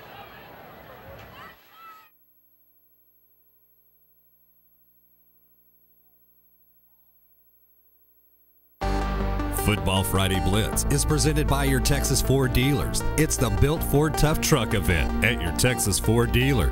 Enjoy huge savings on America's best-selling truck for 35 years running. Ford is the best in Texas.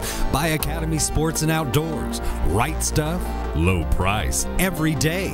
And by Wendy's. Be bold with Wendy's Asiago Ranch Chicken Club. In spicy, home style, or grilled. Try one today.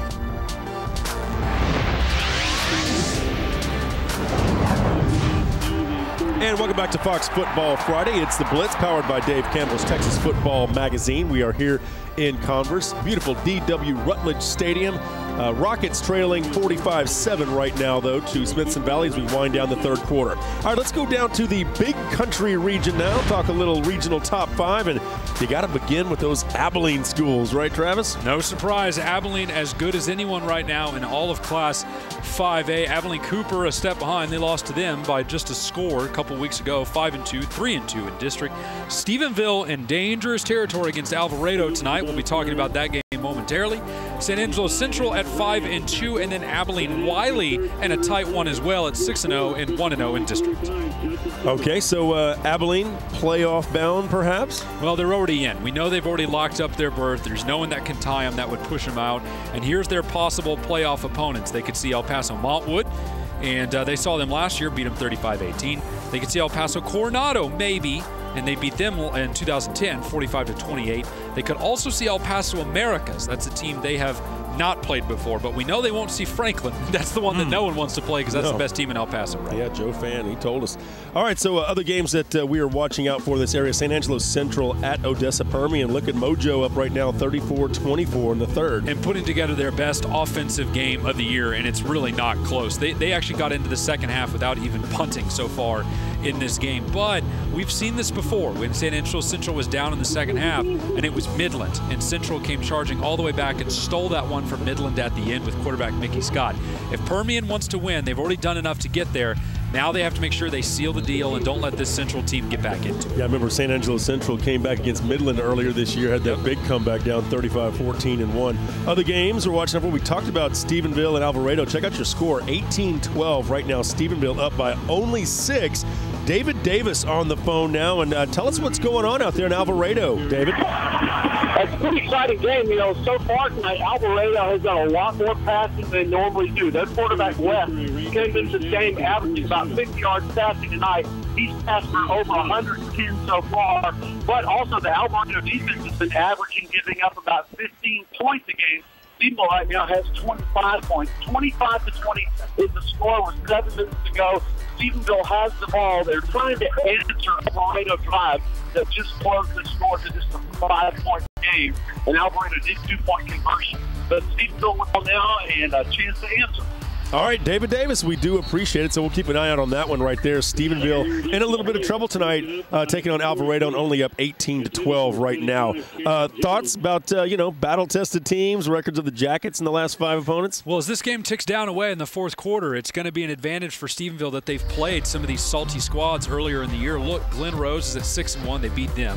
Amarillo's at 4-2. Waco La Vega's at 4-2. They beat Beaumont Ozane, who's at 2-4, but it's a pretty good 2-4. And then they obviously beat Aledo in at 5-1. So it's been a really, really good run of non-district teams for Stephenville. And I think I heard David say it was 25-20 as time starts ticking away in the fourth quarter. It's going to be a tight one. I think Stephenville will win it, and part of the reason why is this tough schedule they've played through already. You know, Abilene Wiley's a team that's been kind of on the ropes tonight, too. They're undefeated. Right now they're up 20-10 over Monahans. Well, Monahans, in a lot of ways, like Stephenville, is really sneaky because they played a tough non-district and they lost a couple of them. And so people kind of threw them under the rug and thought, well, that'll be the end of them. But you forget when you get into district play, it's a different animal. And Monahans is clearly showing that they are capable. They're playing Abilene Wiley maybe closer than anyone has all year, and that includes Argyle, where we were there in the opening week of the season for Fox Football Friday. So give the ball to Garrett Martin if you're Wiley. Put this game away, get out of here, get the biggest district win you may get all year, and then start looking forward to the playoffs in a couple weeks. Yeah, Wiley tested a little bit last week against Big Spring, who came into that game undefeated. How about Colorado City at Hamilton? Right now, Colorado City 26-14 lead in the fourth quarter. Yeah, another really big game out in the big country, and these plethora of 2A teams in the big country. And I'm telling you, Jeff, there is a lot of them. But Colorado City, a really good squad and looking for some playoff positioning here. And that's really what this district is all about because it's a really big one. It's one of the big ones in Class 2A. Hamilton in the hunt as well. They're at 5-1, 1-0 overall.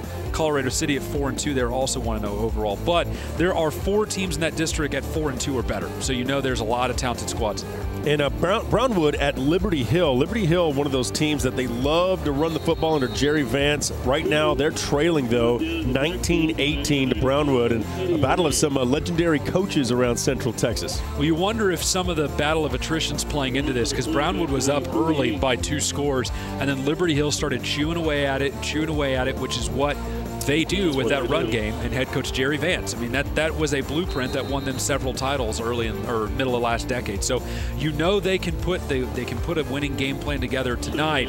Brownwood's just gonna have to hold on for dear life and try and keep that ground game out of the end. Yeah, Coach Bob Shipley's got his Brownwood team up 19-18 right now, so that's a tight one. We'll keep you updated on that one as the night goes along. All right, next up, the Hill Country area, but first we've got a update here. Let's check in with Angela and find out what just happened. Angela? Thanks, guys. Well, Judson did put some points on the board, but Smithson Valley still leads 45-7. They've scored again since the last time that we talked. Smithson Valley had a touchdown, a 17-yard touchdown run by Taylor West. That would make it 45-0. And then after that, Judson would get the ball back, and there's a long pass to set up the play, and then you'll have a 7-yard touchdown run from quarterback Ray John Austin Ramsey. They go for it on 4th down, Judson does, and that makes it 45-7. So Judson putting some points on the board. They're a little bit more fired up, and they're not giving up. There's only a little less than 9 minutes left to go in the game. And guys, right now I'm joined by Judson ISD Superintendent Dr. Willis Mackey. Dr. Mackey, thank you very much for joining us tonight. Hey, thank you for being a part of this tonight. We're very excited about this. I know that this has been an exciting week. It's obviously homecoming. This is Texas high school football to a T. Absolutely. You know, we're always excited about Texas high school football, excited about our team, our new coach this year, and I think that we have a lot of good things that's coming to Judson. And I know you played for Luling when you were in high school, and then you played at the University of Washington, so you know a little bit about football. Absolutely. You know, a little bit about football, and had some good success in Luling, and went off to play college for the University of Washington and enjoyed it very much. And this is obviously an impressive stadium, an impressive school, over 3,000 students I know at Judson High School. And I know it's a big job to be the superintendent at Judson ISD, but I hear you're doing a great job. Well, you know, yes, we have 23,000 students and 3,400 here at Judson High School. Looking forward to building a fourth high school in Judson. But we're excited about our educational programs here in Judson, and we're looking forward to many more great years here. Well, Dr. Mackey, thanks for giving us some of your time. We really appreciate it. Thank you a lot. Thanks. Back to you guys. All right, Angela, appreciate that. And I am impressed also. I mean, the whole Judson area, I mean, they've gone through what we kind of talked about earlier about the splits and all that with other schools, you know, taking some of the players because the new schools that are popping up. Coaches have to go through that. You know, they got to battle through it. But I think they're doing a pretty good job of it here. Well, they're still a huge school. And then, you know, the city of San Antonio, it may not revolve around Judson like it used to, but it's in the orbit. I mean, there's a lot of schools in San Antonio with the great history and the still great level of play, excepting tonight, which has been a struggle, the level of play of Converse Judson. Okay, Fox Football Friday will continue in a moment. A lot of highlights coming out of the Hill Country area when we return.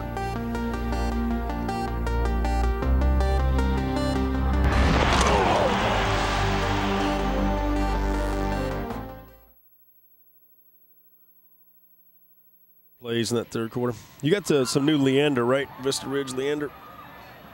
Leander's up now. Okay, let me check. Cedar Ridge is not very good this year. New school.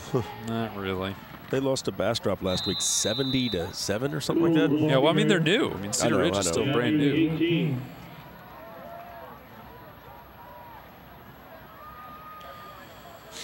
Who are we looking for? Cedar Ridge? Yeah. Oh, yeah, there's no reason not to show it. What do you want to? Okay. By the way, Centennial Wakeland is final and Dulles Kempner are final. Dulles beat Kempner and Centennial. Who was that final of the Dulles Kempner game? 40-28. Goodness gracious. Reception by number 17, Josh Ulbrich.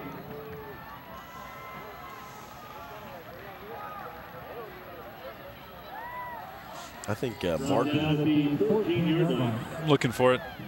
Well, I was going to text the coach, but I don't think he'll text me. Yeah, I don't think you're going to get him. I'm looking, Jeffy.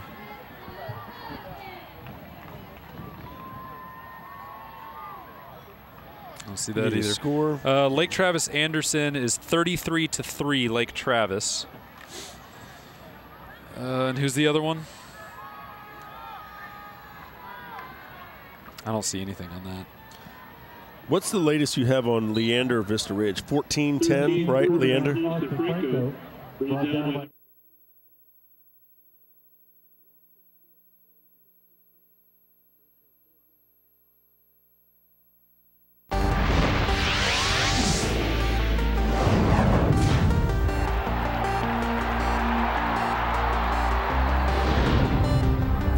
Hey, welcome back to Fox Football Friday, powered by Dave Campbell's Texas Football Magazine. Jeff Power, Travis Stewart with you. We're here in Converse, Texas, 45-7, Smithson Valley leading Judson right now. Let's move down to the Hill Country. Top team, Lake Travis, been that way for about 5 years now. And really no one's had a chance to challenge them until Vista Ridge this year. Cedar Park we thought had a chance, but they started off a little sluggishly. Vista Ridge very much alive, though, in their game against Leander tonight and in that the fairly nebulous claim as the best team in the Hill Country. Leander at 6-1 in the 4th spot, and Hendrickson, their game is already over tonight. They were at 5-2, 3-0 in district heading in. And duly noted, the only 5A school in that entire bunch, Lake Travis. And tonight, Pflugerville taking on Hendrickson. It's a final now. Hendrickson wins big over Pflugerville, 32-7. These two schools very close together over there in Pflugerville, and that's a big win for Hendrickson. Yep, and it'll almost assuredly clinch a district title for Hendrickson, and I believe it actually will clinch a playoff berth for them as well. Possible first-round foes. Lake Travis is a distinct possibility. And Lake Travis, they played them last year and they got beat pretty badly. They could also see Austin Westlake, whom they have never played, believe it or not. Westlake at 4-3 overall right now. Slim chance they could see Austin High, but more than likely, they never faced that team either. More than likely, they're going to see Lake Travis or Austin Westlake, and both of those games are going to be, I don't want to say toss-up, but that's going to be tough games because those teams have a lot of tradition and great head coaches. All right, Vista Ridge at Leander. Now, last time we showed you highlights, Vista Ridge was up 10-0 at halftime, but Leander has kind of pulled the reversal on them now, and it is the Lions that are up 14-10 right now as we take a look at some highlights here. This has been one of those games where we always talk about that Leander defense. Well, here they are making something happen through the air. Interesting play right there, good connection. And moving the ball now on the ground, moving it to the outside, and there is a touchdown run. I'm noticing that Caleb Woodward's not in there in the game at the QB position for Leander. Remember, he got kind of dinged up last year, but he did play in the first half of this game, and right now Leander is up 14-10 over Vista Ridge. They've moved to the 4th quarter. Which means that 25-4A with Vista Ridge and Cedar Park and Leander is just going to muddy the waters even more because Leander's lost to Cedar Park. Who knows what could happen after this? All right, how about Westwood at Cedar Ridge? And all right, Westwood was winning this one 24-10 early in the 4th quarter. Still looking for the most recent update there, folks. If you got it, send it at DCTF, #FootballFriday, if you would, please. And Westwood, no surprise, they're the favorite. They have a great chance to go on and be a good playoff team when you get into the postseason. Yeah, Anthony Wood, good coach of that Westwood. Now, Rouse is at Cedar Park tonight. Cedar Park leading it right now 20-7. What do you say we roll some highlights of this one? Cedar Park, we know about their defense. Here they are in the black. Look at the pass. Woo. Nate Grimm to Nathan Harwell. That's a touchdown, folks. This game being played over at Gupton Stadium. And I tell you, Nate Grimm, you want another touchdown pass? I would prefer He did have another one, a little 16-yard touchdown pass, and it's been the kind of the Nate Grimm show in this one. And back and forth this game going. Rouse trying to make something happen right here. But as you saw on the score there, it is Cedar Park who leads Rouse right now. And I believe we've got that one up as 20-6 right now. There's the touch. There's the long pass right there from Grimm I was talking about. And that is an 80-yarder, which is the longest in Cedar Park history, an 80-yard toss. Congratulations, CP, breaking your own little piece of history tonight, and in good possession to beat Rouse and keep yourself in the playoff chase in 25-4A. All right, how about Wimberley at Geronimo Navarro? Now this game 20-14 right now. Navarro up on top of Wimberley. This game has moved to the fourth quarter. And we know that Wimberley is not quite the same team they were last year when offensively, defensively clicking on all cylinders and ended up going on to win a 3A D2 title. They're at 3-3 right now. You knew it was going to be a struggle at the early part of the season as you replace a lot of the guys you lost early on. So if they can get past this one, keep themselves alive in the district hunt, by the time they hit the playoffs, they should be in full stride again. How about Lake Travis, top team? They're taking on Anderson. No trouble tonight. They're up big, 33-3. We've got some highlights of this one. A game being played over at House Park, which is kind of the downtown area of Austin. And, of course, Lake Travis, they do this so well. The way that they get the ball to their running backs and to some of their slot receivers, the way they move it around, it's been impressive to say the least this year. Always good to see a field goal going through, but not necessarily when you've got 33 points on the board. They're looking to move by more than 3 if they want to be in the state title hunting. But there's Baker Mayfield going up top. Nice touchdown pass all the way down, and Lake Travis leading big right now, 33-3 in the fourth. Yeah, that one's going to be over soon enough. Lake Travis will retain its spot atop the regional top 5, and they will be 7-1 and 4-0 in district, continuing to hurdle towards a key district matchup with Austin Westlake in Week 10. Yep, that's right. Okay, the Permian Basin is next when Fox Football Friday returns. We're here in Converse, Texas, where Judson trails 45-7, 3:38 to play in this one here in the fourth. We'll break it down for you in just a few minutes.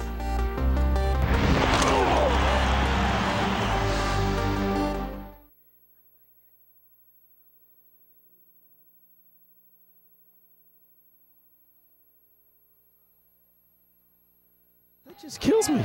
Don't know. Our competitive show after the game if you want to take a little footage. Hey, Jeff, I'm going to have you write a note to Brent Nordling. Quit sending us field goals. I mean, we have 6 touchdowns, and he sends a field goal. I do not have anything for Midland Christian. I'm going to text Brent right now. Quit sending field goals.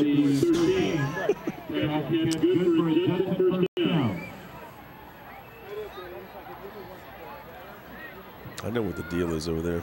He's got an assistant who doesn't know football.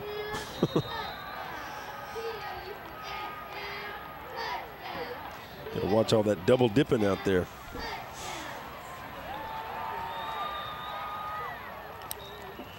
I'm going to try and get you this Fort Worth Christian's score here. Just give me a minute.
There's the Rocket right there. Judson Rockets. They just got into the end zone, but they're still trailing Smithson Valley. Fox Football Friday, powered by Dave Campbell's Texas Football Magazine. We are here in Converse at D.W. Rutledge Stadium, and we're really appreciative of D.W. Rutledge stopping by. Of course, he's the executive director of the Texas High School Coaches Association. And the former superstar head coach of Converse Judson when they were winning state titles like Halloween Candy. State title. Terod Douglas and all the players. All right, let's check in with our Academy Sports Desk break and check in with Rick Renner with more. Rick? Capped off by a 5-yard touchdown run by number 20, Brandon Sanders. I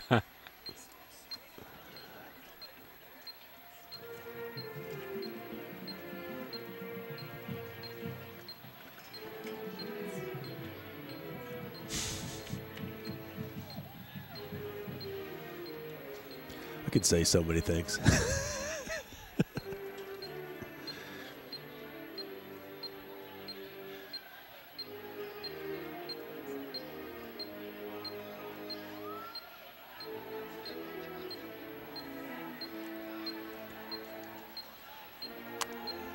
Johnson kicking off for Judson.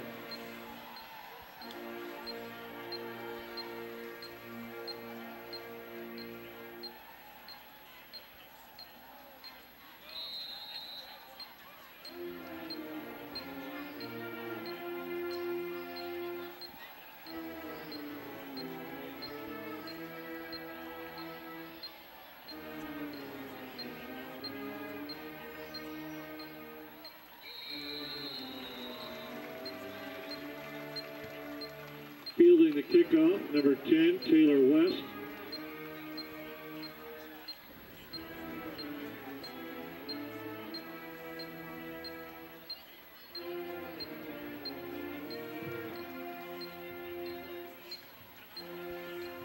Five minutes left in the game. Wagner 20, Canyon 17.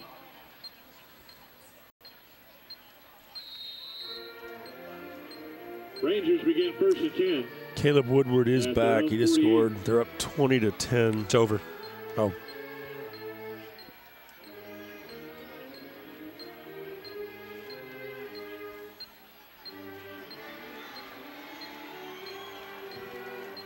.33, the ball carrier, Derek Cole. I guess Leander's the best in that. Well, now Cedar Park can say something. Still lost to Cedar Park. That carry inside Judson territory to the 41. 11 yards on the carry. First and 10 Rangers.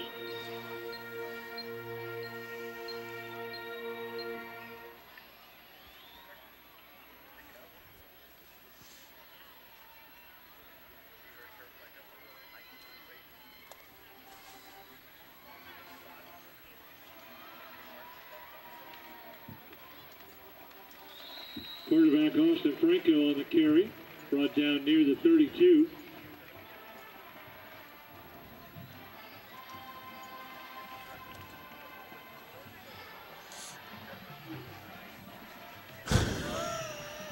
Rocket fans, don't forget, stick around after the game tonight for the Judson Rocket Band, as they'll have their halftime performance at the end of the game this evening.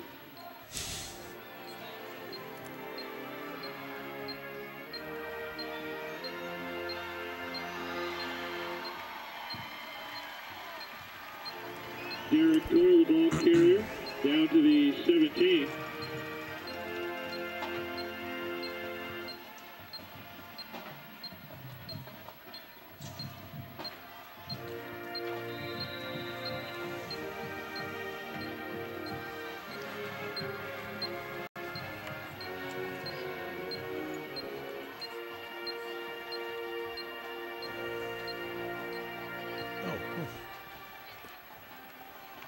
All right, thank you, Rick. Do appreciate that. Let's move out to the Permian Basin now. Huge game between Midland Lee and Midland, and they are the top two teams in that area. Travis? Pretty tough to argue that. Odessa Permian at the 3rd spot, Big Spring at the 4th, but they may be sliding, and Midland Christian in at the 5th. All right, so Midland Lee at Midland. Let's go ahead and get you a scoring update as this game, of course, a big rivalry. Lee leading it right now, 27-17 in the 4th quarter. Probably get you some highlights here a little bit later on tonight on this one. Yeah, not a giant surprise there because I think Lee was the better team, especially with that ground game led by Jason McAfee. All right, Midland Christian at Fort Worth Christian. And right now, we've got no score on this one in particular, but private matter, you want to explain? Well, send in a score update for this one to @DCTF, folks, #FootballFriday if you got it. Take a look at these top 5 private school teams because one of the ones in this game is in there. It's Midland Christian at the 3rd spot. Plano Prestonwood in at the top. I think that's probably the best private school team in Texas. Houston Northland Christian right behind it. Austin St. Michael's in at 4th, and then St. Pius the 10th in at 5th. But Midland Christian at 6-1, they look primed for another state title. Boy, howdy, that's a good football team. All right, Midland Greenwood at Sweetwater. And right now, Sweetwater trailing Greenwood 25-7 in the 3rd. It's a good night for Midland schools right now. Yep. Midland Lee's going to beat, well, Midland, and then Midland Greenwood beating Sweetwater. Good Greenwood team, should be a playoff team. Levelland at Andrews. Well, and right now, Levelland and Andrews looking for a score on that one as well. How about Big Spring and Snyder? I can tell you that let's listen in the radio real quick on Big Spring Snyder and find out what's going on. Snyder wins it. Here we go. Let's see, Reinhardt back about 5 yards behind the ball, takes a snap, drops to a knee, and that's going to do it. That's going to be the final tonight from Snyder High School. Snyder beating the Steers 31-21. We're going to take a break. And we'll be back with your post-game show brought to you by Garden. Big upset right there. Big Spring. They not only lost last week to prove they wouldn't go undefeated, but then to lose to Snyder, maybe a little bit of a letdown after falling to Abilene Wiley last week. It also puts them in danger of not making the playoffs, too.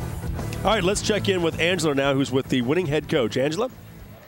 Thanks, Jeff. Well, I am joined by Coach Hill. Coach, congratulations on the big win tonight. And, you know, both your offense and defense, they played really well both sides of the ball. But, man, I was really impressed with your defense. I don't know how many first downs Judson had, but it wasn't many. And, obviously, they didn't score until the very end of the game. Right. Well, I thought very opportunistic. We created some turnovers in the first half that helped us get momentum and, of course, put our offense in great shape. And a team that has been very high-powered these last few weeks. Like you said, we played really, really well. That unit has been ever improving throughout the year, and it was evident tonight.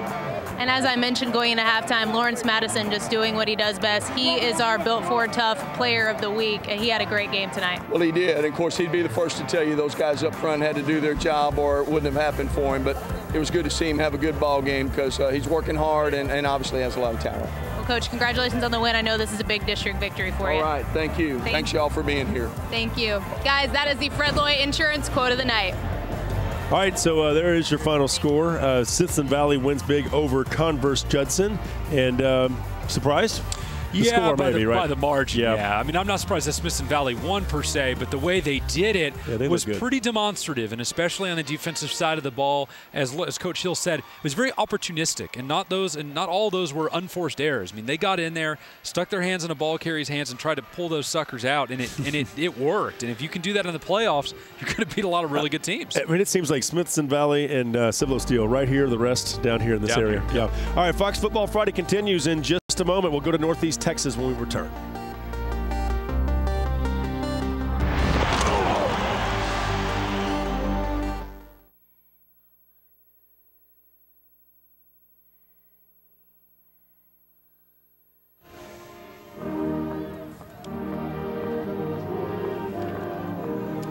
You could probably say that about every region, though, you know, except for the DFW. Yeah, this one is pretty lopsided. I mean, like even Houston area, you know, Katy, North Shore, then it's kind of a little bit of a drop off. You want to go warm my car up? Okay.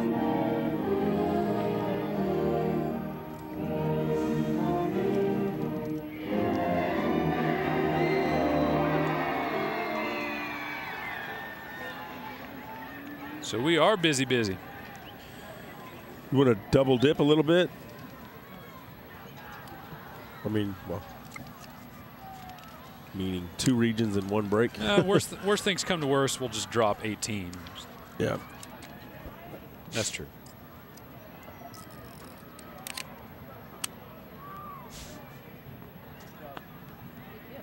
We'll be good.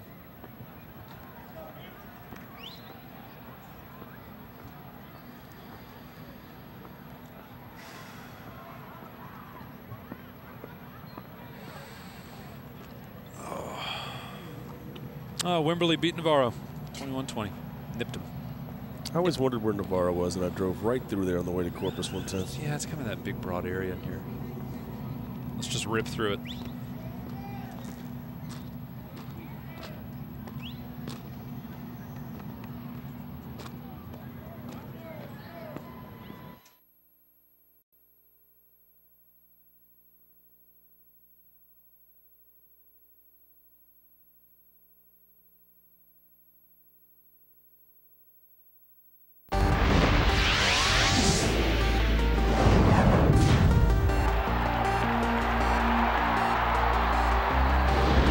And welcome back to Fox Football Friday. We're here in Judson, where the Judson Rockets fall to Smithson Valley. Jeff Power, Travis Stewart. Of course, this is Fox Football Friday, powered by Dave Campbell's Texas Football Magazine. All right, let's roll up to the northeastern part of the state. Talk about, let's begin with Sulphur Springs. Well, that's really the top place to go if you're looking for top 5 teams in Northeast Texas.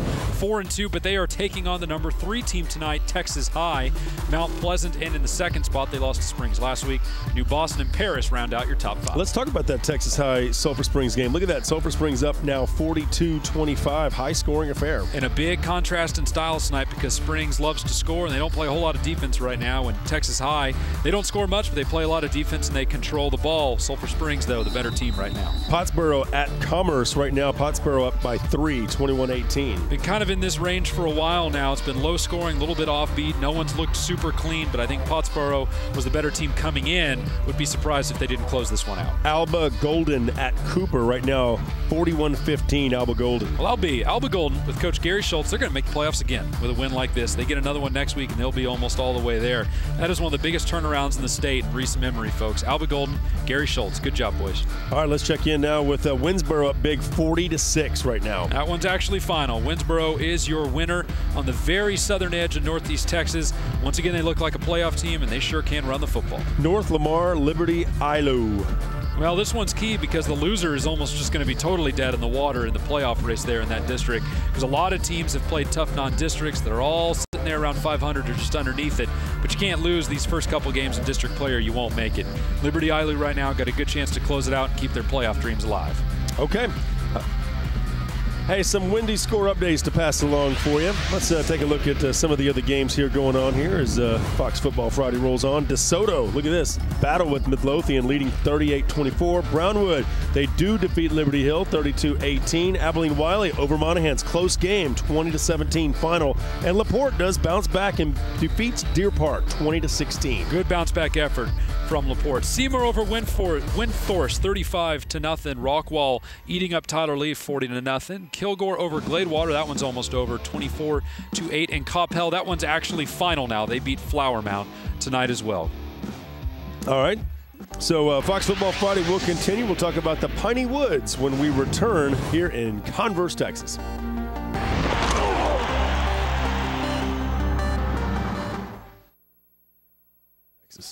Yeah.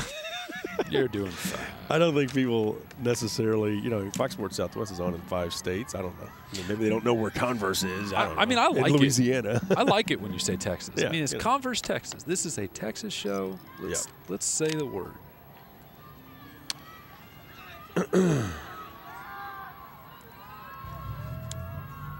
So Piney Woods, Lufkin still the team, huh? They smoked Bryan tonight. Okay, here we go. I'm looking.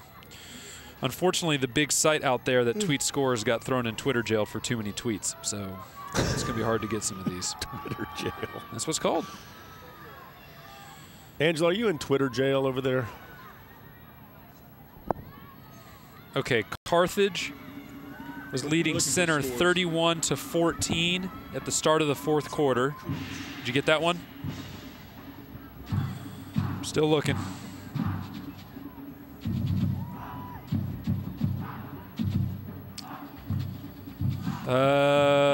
Just go with the most recent one I have for Alto, which is Alto 19, West Sabine 8, and that was at halftime. Yes, water's good. Jeez, okay, go with that. Okay, thanks.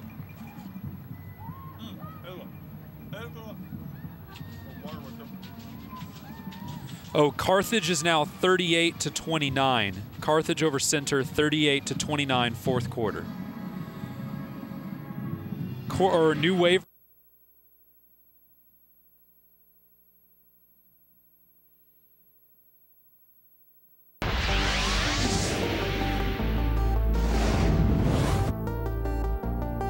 Football Friday Blitz is presented by your Texas Ford dealers. It's the Built Ford Tough Truck event at your Texas Ford dealer. Enjoy huge savings on America's best-selling truck for 35 years running.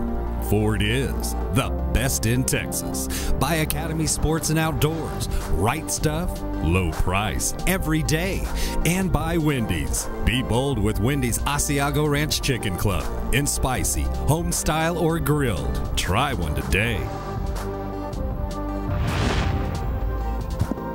All right, welcome back to Fox Football Friday. Let's take you out to the Piney Woods now and update some games out there, beginning with Lufkin, one of the top teams in the region. Who won big tonight, 47-7 over Bryan to improve to 4-3 overall, 2-1 in district. Montgomery, second best team in the Piney Woods. We saw them last week. They enter at 4-3. Huntsville, they're in a big one with Magnolia West tonight. We'll get to that score in a moment. Cold Spring Oakhurst also in a big one with Huffman Hargrave. And then Jasper in at the 5th spot. They are 5-1. And speaking of, let's go check in on Carthage real quick. Up right now, 38-29 on Center. Well, that's a big game out in the Piney Woods. Carthage has all the big names and all the talent, but Center's got a great running game and a very good running back. This one may be out of reach, 9 points with only a couple minutes left to go, but you never want to put Center out on the outside. They can come and get you. How about Alto at West Sabine? Right now, West Sabine up by a point, 20-19 in the 4th. And it's a big comeback because Alto was winning 19-8 at halftime. So a 12-0 run by West Sabine, who is the highest scoring team in all of East Texas at 60 points per game. So they're 33% under their average, but it's still pretty good against a good Alto defense. Here's the rest of those top 5. Newton, 50.7 points per game. Mount Pleasant, 46.8. Sulphur Springs, 44.5. And then Tyler Grace, private school representative, at 44 even. Where is the defense these days? Who Corrigan knows? Camden at New Waverly. Well, this one was New Waverly 7-0 in the second quarter. That's the most recent update we have. If you have something else, please send it in to @DCTF, #Football Friday. Corrigan Camden, probably your favorite right there, but New Waverly, as we said, jumped out to the early 7-0 lead.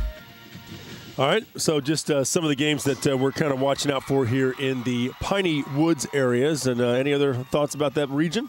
No, I mean, it's pretty still tonight. And actually, it's been a kind of a motto for across the state.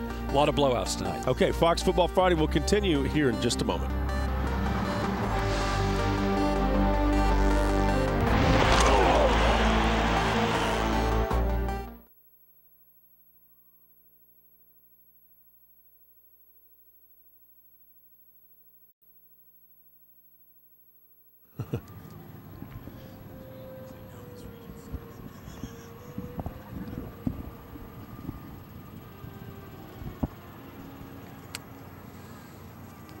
I think we remind people we're going to have highlights bottom of the hour. I've been writing down a lot of these plays. I think I'll be pretty good, at least with the games we shot. If you want to try to bounce around some of the FTP sites.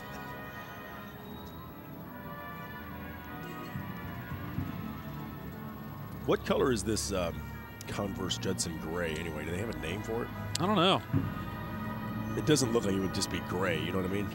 Jeff Watts, do we have time to bring in our 6-man guy tonight, or have we missed that train?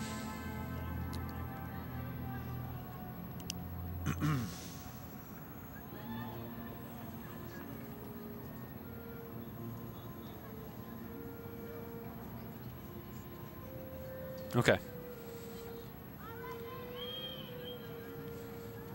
Ah, crap.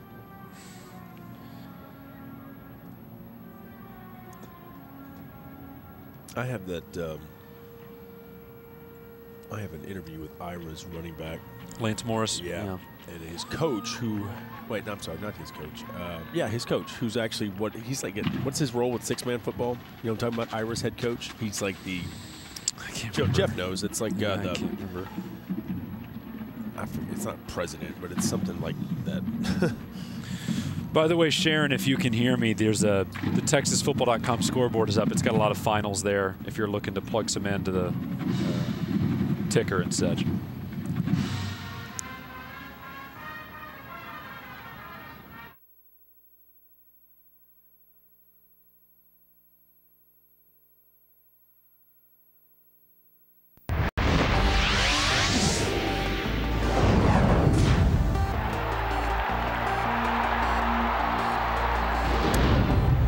Hey, welcome back to Fox Football Friday, powered by Dave Campbell's Texas Football Magazine. The band wrapping things up here, but we've still got plenty of highlights to get to as Smithson Valley takes care of business tonight, defeating Converse Judson 45-7. Jeff Power, Travis Stewart with you, Angela Heyman down along the sidelines.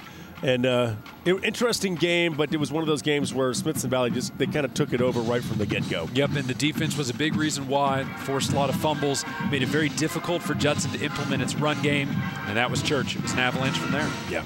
So statewide scores kind of coming in now, the Wendy's score updates. there's some huge games tonight, no doubt about it. District titles, if you will, kind of almost on the line De facto when you start thinking about number ones and number twos playing each other. Lufkin wins big, 47-7 over Bryan. Mesquite Horn over Longview. That's a shocker, 25-7. Of course, Longview, one of the top teams in East Texas. John Tyler over Lindale, 35-zip. That's a final. And Hallsville over Pine Tree, 38-0. Hallsville was dominant in that one. That game only took about 2 hours, according to Gabe Brooks in East Texas, because the run games were so great. One more final to add to the mix, folks. It's Coppell over Flower Mound, 27-18, and that's one that community needed after the death of 2 students at the school in separate incidents last week. Pretty tough for them to move on, but they got a big win tonight. Congratulations, community, and thoughts and prayers are with you. You know, the Mesquite schools are doing really well in their own districts, but I mean, have you ever seen a year like this where this many Mesquite schools are doing that well? Well, they were pretty good last year too, and they've had some rich history there. I mean, when North Mesquite still had Joe Bergeron, who's obviously now at Texas, they were doing very well, but right now it all comes down to Mesquite High, which has been very good with quarterback Alex Cooper, who's been great.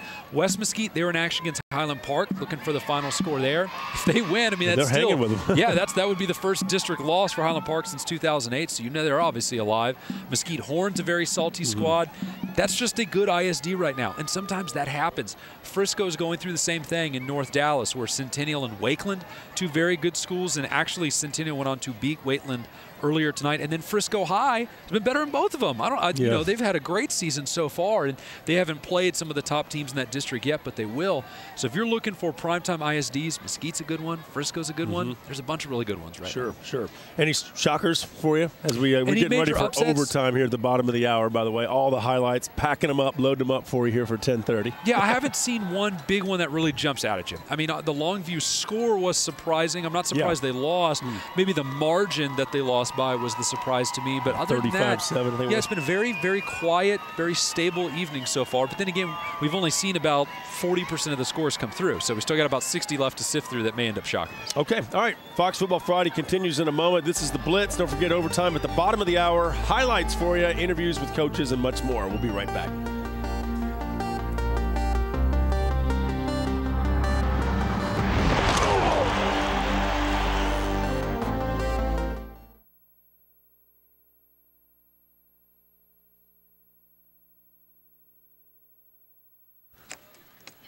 Thank you, Coach.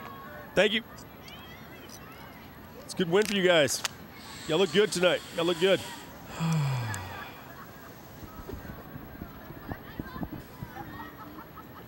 So what's the story with Smithson Valley in the postseason? I mean, I noticed like a lot of times they lose in like the second round. A lot of times they get stuck playing Lake Travis, or they get stuck playing, now they're in 5A, so it's not going to get any easier. Yeah, they've just been unlucky a lot. They keep running into the wrong team at the wrong time.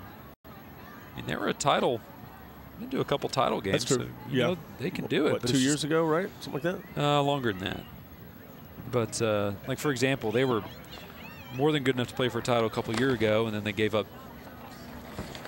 Hebron was playing Hebronville. 2001, lost 4A title game. That's right. 2002, lost 5A to South Lake. Can you leave that here? Let me grab that page. I know I've got that somewhere. I just right, gets lost in the shuffle. No, that's a page I made myself. Oh, all right. You don't have that. So we might actually get Mike Overton on the phone from West Mesquite if they beat Highland Park. I'm going to ask him about how tough the teams are over there. Yeah, let me see if I can find that one.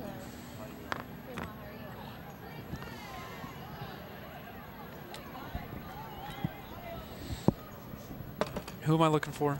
West Mesquite and Highland Park. Yep. Okay. It's probably him. He's at a 6-man game. Hey, Jeff. I can't hear you at all. Does Scott?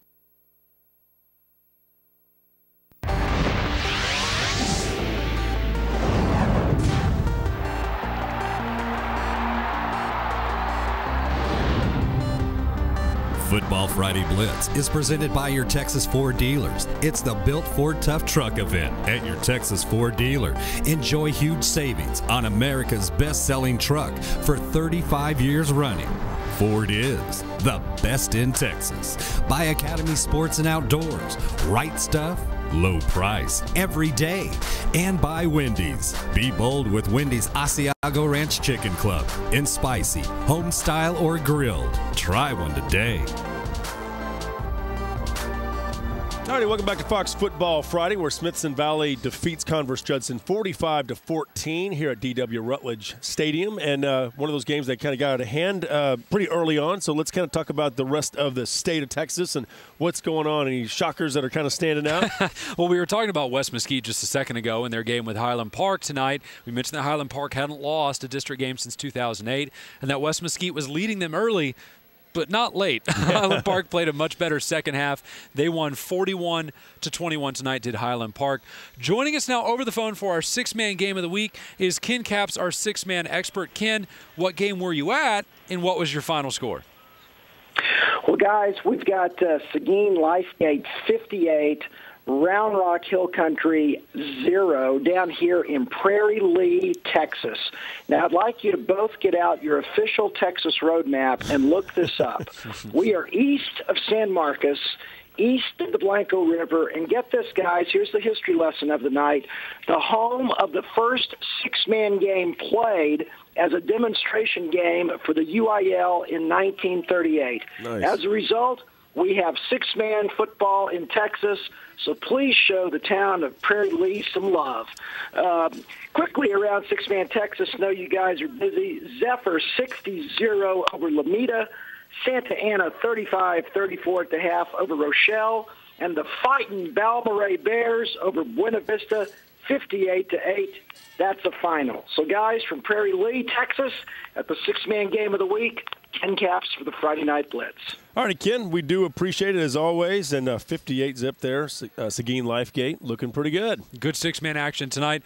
One game we talked about earlier was Odessa Permian and St. Angelo Central. Remember how we said that Central had come back and beaten Midland this year after trailing early, and that we thought that Permian may be in danger of the same thing. Yeah. Not tonight. Permian survives. They win 48-38. They down St. Angelo Central. And suddenly, I was about to say, suddenly they find themselves back in the district playoff hunt, which it seemed like they were dead and gone from about, 3 hours ago. Yeah.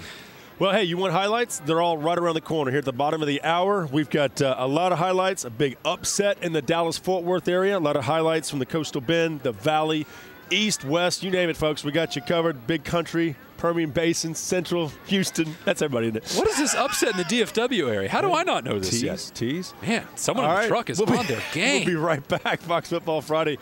The overtime coming up here at the bottom of the hour. Jeff Power, Travis Stern, again the final here. 45-14, Smithson Valley over Converse Judson. So Smithson Valley undefeated and looking great in Class 5A, I might add. All right, we'll be right back, folks. Thank you. Stick around.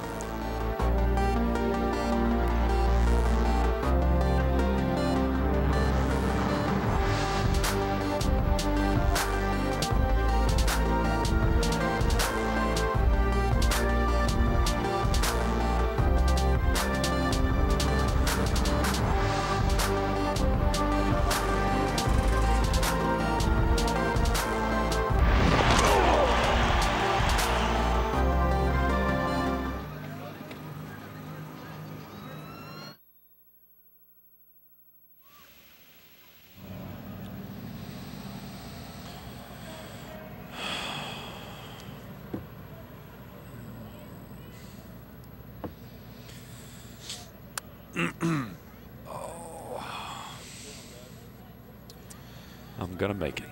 Let's a little fist pump. Oh, goodness gracious. I am going to Take make that it. knuckle off. I'm going to make it. All right, let's see what we got here. The only drug I need now is Whataburger. I've got 75 plays from Dulles and Kempner. And we're running all 75. That's pretty funny. I literally. Travis, Yeah. you can add to your Whataburger run. Woo, nice. That's East Texas. East Texas. Yep. Troop Tatum, number 1. Good. That's East.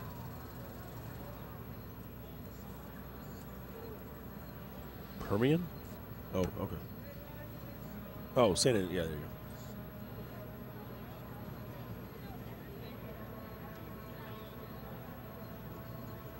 Yes. Who's Gladewater playing? Kilgore. Troop 1, Permian 1, Kilgore 1, Seymour 1.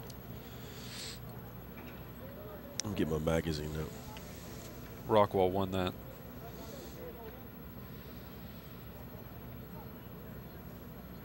Wiley won that. Barely.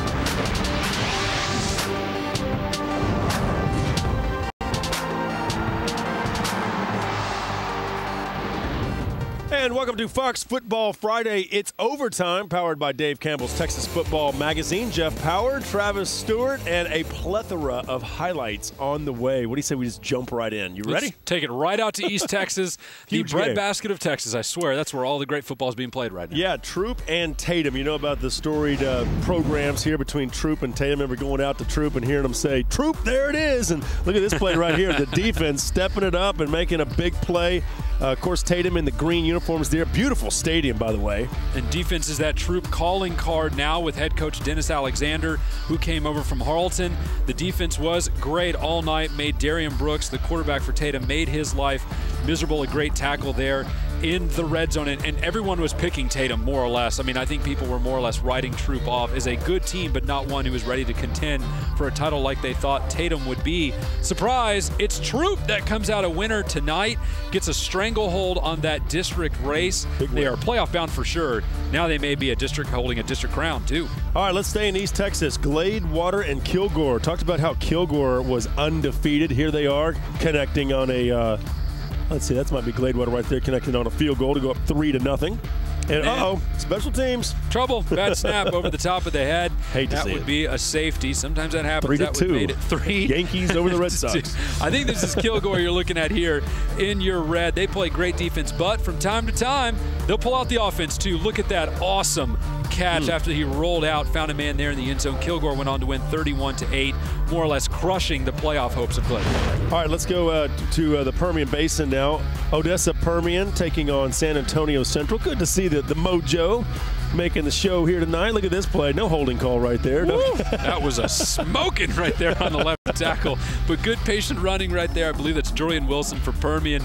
Picked up some good yardage. Wilson again up the gut. Permian took control of this game early on. They put San Angelo Central in a big hole. Central had to try and fight their way back. That's quarterback Mickey Scott. He's elusive. He's a jitterbug, but you can only dodge black jerseys for so long before they will catch up with you. Wilson again off the right edge. He has got Pater. Permian went up early, held on late. Winners 48-38. All right, how about Seymour and Windthorst? This is the big country region. And Seymour taking care of business in this one on this night. That's a squad. I've seen how good they can be on cross country because they can run. They can run the football too. Nice play right here into the end zone for a touchdown. And Seymour, you see a lot of touchdowns all night long from Seymour as they go on to win big over Windthorst.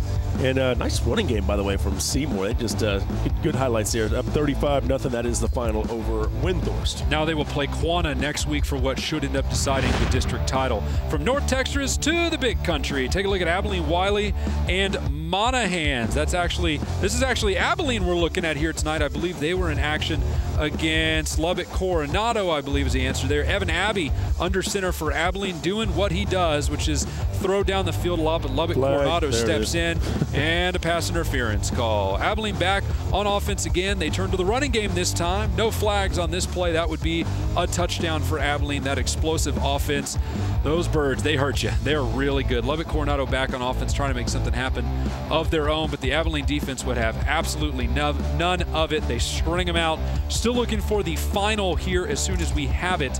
We will bring that to you, but Abilene was a big favorite tonight. I believe they did go on to win. Yeah, Abilene known for that defense this year, returned so many players back on the defensive side of the ball. 49-0, Abilene your winner over Lubbock Coronado. 49-0. Can we put it on the board? 49-0, Abilene over Lubbock Coronado. There it is. All right, how about the Dallas-Fort Worth area now? More highlights rolling in. We've talked about some big games up there. Well, this is Rockwall and Tyler Lee here. And Rockwall on the move here in the orange helmets. Look at that little move right there. Tyler Lee in the all-red uniforms here, making that drive all the way over to Rockwall. Back and forth this game goes. And look at Rockwall on the move here. Actually, this game was played in Tyler, looks like, in the all-red there. Well, we knew that Tyler Lee, with their new coach Daryl Piskey, was going through what he called a culture change, trying to change a culture of what have been average play to great play. And against Rockwall tonight, that would not be the case, but it was always going to be a process. Running back LaQuintus Wallace, I believe that's LaQuintus Wallace, doing some big damage there on the ground. The Rockwall defense tracking him down. In the end, though, it would not matter. Rockwall a big winner, and this puts Tyler Lee's playoff hopes in severe jeopardy, if not just on the eyesight right. Alrighty, Rick Rhodes now joining us from Cameron Yo, and Rick Rhodes with a big win tonight. Give us your thoughts, Coach, about your game and how things developed. Rick, how are you? I'm good. How are you doing? I appreciate you having me on the show. No problem. Jeff Power and Travis Stewart with you. Coming in this game, we thought it was going to be a very hard-fought game, and it certainly was. McGregor's a good football team. We had to come to McGregor. I was real pleased with our kids. I thought that we overcame some big obstacles tonight. We had 2 turnovers in the first half that when we were inside the red zone and came away with no points. And then late in the ball game, we're about to, they've got the ball on probably the 10-yard line, and they're about to kick a field goal and tie it up, or even score a touchdown and go ahead. And our defense came up big. Had a big fumble recovery. Down the stretch, our defense, I think, had 3 turnovers, and it really came through for us and really helped us win the ball game. Coach, only got you a few more seconds, but real quick, you guys played a brutal non-district schedule. Your district's tough. How ready are you guys going to be for the postseason when y'all get through this tough schedule? You've seen so many great teams. Hopefully we'll be very, very ready because, that's when it really counts is when you get into the playoffs. And so playing good people and playing in games like this where it's really tough, those help you, in the playoffs. So hopefully it'll come through and pay dividends for us. All right, Rick Rhodes, we do appreciate it. And again, Cameron Yo, big winners tonight over McGregor. Fox Football Friday, we'll be continuing with 15 more highlights rolling around. Don't go anywhere, folks. We'll be right back with much more, including that big upset. Overtime is presented by your Texas Ford dealers. It's the Built Ford Tough Truck event at your Texas Ford dealer. Enjoy huge savings on America's best-selling truck for 35 years running.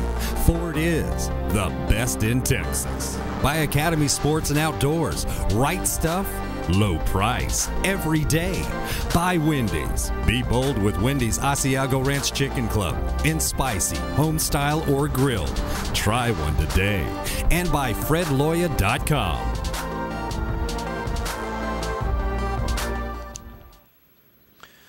Yeah, we're just going to do Jake Oliver, the wide receiver who broke the record. Did they win?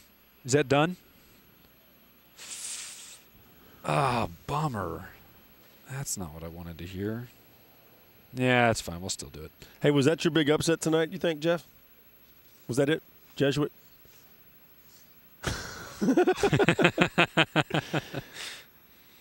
That's pretty funny.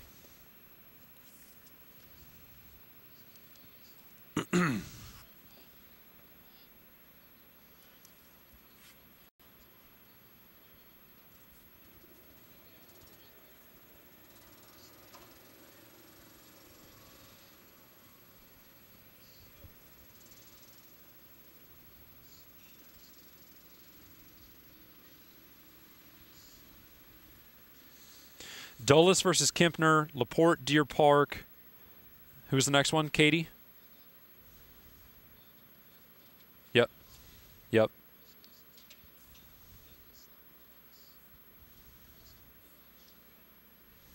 Leander. Cedar Park. Thank you, sir. Okay, so let's not show that field goal for Lake Anderson or for Lake Trevor. Good deal. Okay, so Jesuit, Lake Highlands, Player of the Night, Ford, LaPorte, Deer Park, Dulles, Kempner, Centennial and Wakeland, Katy and Seven Lakes, Vista Ridge and Leander, Rouse and Cedar Park, Lake Travis and Anderson. LaPorte won. What was the final in the Jesuit Lake Highlands game? Who won? I don't know. I mean, I know Lake Highlands won, but I don't know what the...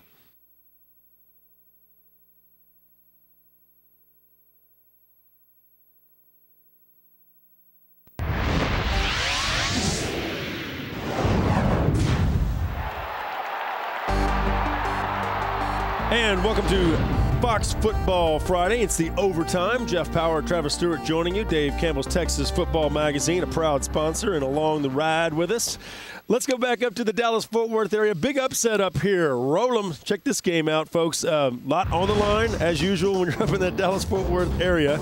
And one of the games that we were kind of talking about was Dallas-Jesuit. Take it away, Travis. Against Lake Highlands, and we saw that Jake Oliver, the wide receiver for Jesuit, broke the career receptions record earlier, but there was still a game to be played, folks, and Lake Highlands in the white jerseys came charging back. Good offense there, throwing the ball. A great zone read there. Run on the left sideline, cuts it back to the middle of the field. Defense can't catch him in time. He would score as well with a personal foul at the end there, I bet, for a horse collar. Lake Highlands, this is going to be, folks, a winning or tying pass. Bang! Way down the field, and a great layout catch. That would put Lake Highlands in position to win it with a field goal as time went away, and they do. 20-17, Lake Highlands a winner over Dallas Jesuit on the night that Jake Oliver broke the state's career reception records. But the most important thing was win, and Lake Highlands got that. Congratulations, Highlands. Taking a look at Jake Oliver now, he will be, folks, our Built Ford Tough Player of the Week nominee. I don't get a vote, but if I did, this would be the guy who did it, because the record he broke is pretty incredible, held by Jordan Shipley. That was the record. That was the tying reception there, and almost the exact same route would break it a few moments later. Receptions 5 and 6. Not sure where he ended up on the night and as far as receptions goes, but he did set the record on that catch right there. So Jake Oliver, you'd be my nominee, but I bet he wishes he could trade it all for a win tonight. Yeah, LaPorte taking on Deer Park in the greater Houston area. I got one word for you, 2 words technically. Hosa Scott. Yep, he was definitely a big player tonight. He is tall, and he can make some plays, but let's break this game down for you. Deer Park was actually looking pretty good in the first half, running the ball on the ground, making some things happen. Here comes LaPorte on the move. You might remember last year, LaPorte was the team that knocked out Katy in the postseason. This team, when it gets to this time of the year, they start putting things together, and look at this. They win it 20-16 over Deer Park. And they got lifted by a big touchdown catch from Hosa Scott, who's a linebacker, folks, in the first half. Keeping it in the Houston area, let's take a look at Fort Bend ISD, where Dulles took on Kempner, and this was points a million. No whammies, no defense at all. Kempner charging down the middle of the field with that bruising run game. They would push it into the end zone, back and forth all night, but Dulles would end up with the fourth. 40-28 over Kempner tonight. Kempner that more or less knocks them out of the playoff hunt. Dulles now very much alive. All right, the Dallas-Fort Worth area again. Frisco Centennial and taking on Wakeland. Wakeland on the move right here. Nice pass, but it's intercepted. That's right, by Centennial. That's Wakeland quarterback Jackson Lamb, who was picked off back or right there by the Centennial defense. Lamb again throws a pass into the flat. I do too, because he gets a great block from his wide receiver downfield. How did he get through there? I don't know, but the wide receiver gets kudos because he didn't hold either. But in the end, Centennial came back and snatched this one right at the brink, 24-20. Centennial won. You know, Katy was trailing Seven Lakes early on in this one. People were kind of wondering what is going on with Katy, but they bounced back in a big way. Had a huge second half. They can move the ball on the ground as well. If you haven't had a chance to see Katy yet this year, they are as good as advertised. They just got off to a little bit of a slow start, but they were moving up and down the field here against Seven Lakes, who hung tough. And there's Adam Taylor right up the gut for a touchdown. He's headed to LSU. Katy wins it 38-13 over Seven Lakes. All right, how about the Hill Country region?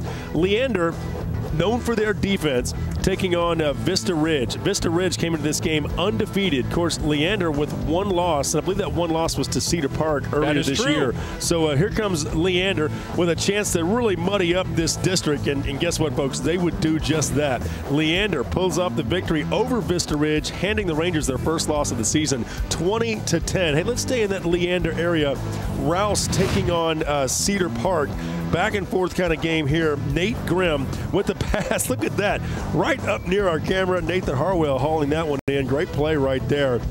This is another one of those games that was kind of low scoring, but if you get to know Cedar Park, you know they like to play defense. They win this one over Rouse by a final of 27-7. Let's make it a trio of Hill Country games. It's Lake Travis against Austin Anderson. Lake Travis in your white with your red pants. Screen pass there, a little tunnel screen from quarterback Baker Mayfield.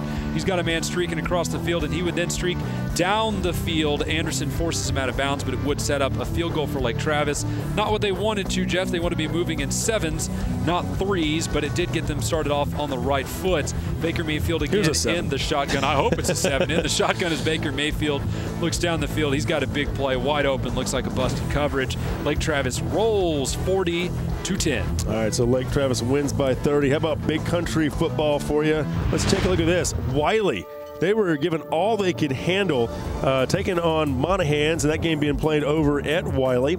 And Wiley, coming off that big win over Big Spring that was undefeated, they can move the ball on the ground. A nice touch with the pink there, I might add, for, of course, October Breast Cancer Awareness Month. And but this game was just tight throughout. I mean, nothing more than about a touchdown separated these teams throughout the night. And a little physicality going on right there. Hey, man, Hugh Sandefur doesn't coach for jokers. He coaches for keeps. And the Wiley offense, they do so much with the run game that it opens up the pass. They go on to win tonight 20-17. Real quick before we close this segment, Cleburne, we talked about they were trailing to Burleson Centennial.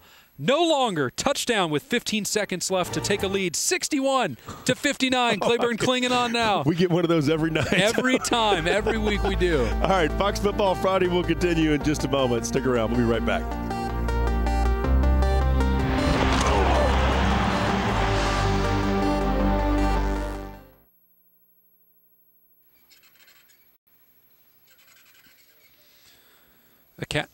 Let's go to LaPorte and Deer Park. It was a jump ball touchdown by a LaPorte kid right before the half in the left corner of the end zone. Good call. Good call. Changed the total game for them. Yeah, that was a great play. It was a jump ball touchdown, left corner of the end zone. You'll notice he's a huge kid, like 6'6", 6'7", right? Linebacker. No, he's not that big. No, he's not that big. He looks it on this play. Yeah, he looks like it, but he's not that big. Okay. Good job on the highlights. A lot of them tonight. Yeah, good ones too. A lot of big games. A lot of games that people wanted to know about. So that means the only element we have left is Wendy's. So good. Where are we next week? I forgot. I wrote it down. Pearland, Dawson, and Friendswood. Friendswood, yeah, that's right. Which is going to be a lot of fun. There it is, right there, my next page. Yeah, we need to check out Dawson. They're still undefeated, right? Yeah. How'd they do tonight? They won, right? I don't have a final, but I mean, they're up big, right? I can say they won, or they're undefeated. They are, yeah. Friendswood's kind of not, well, they have all that offense, but not as good on defense. They're not good defensively. Yep.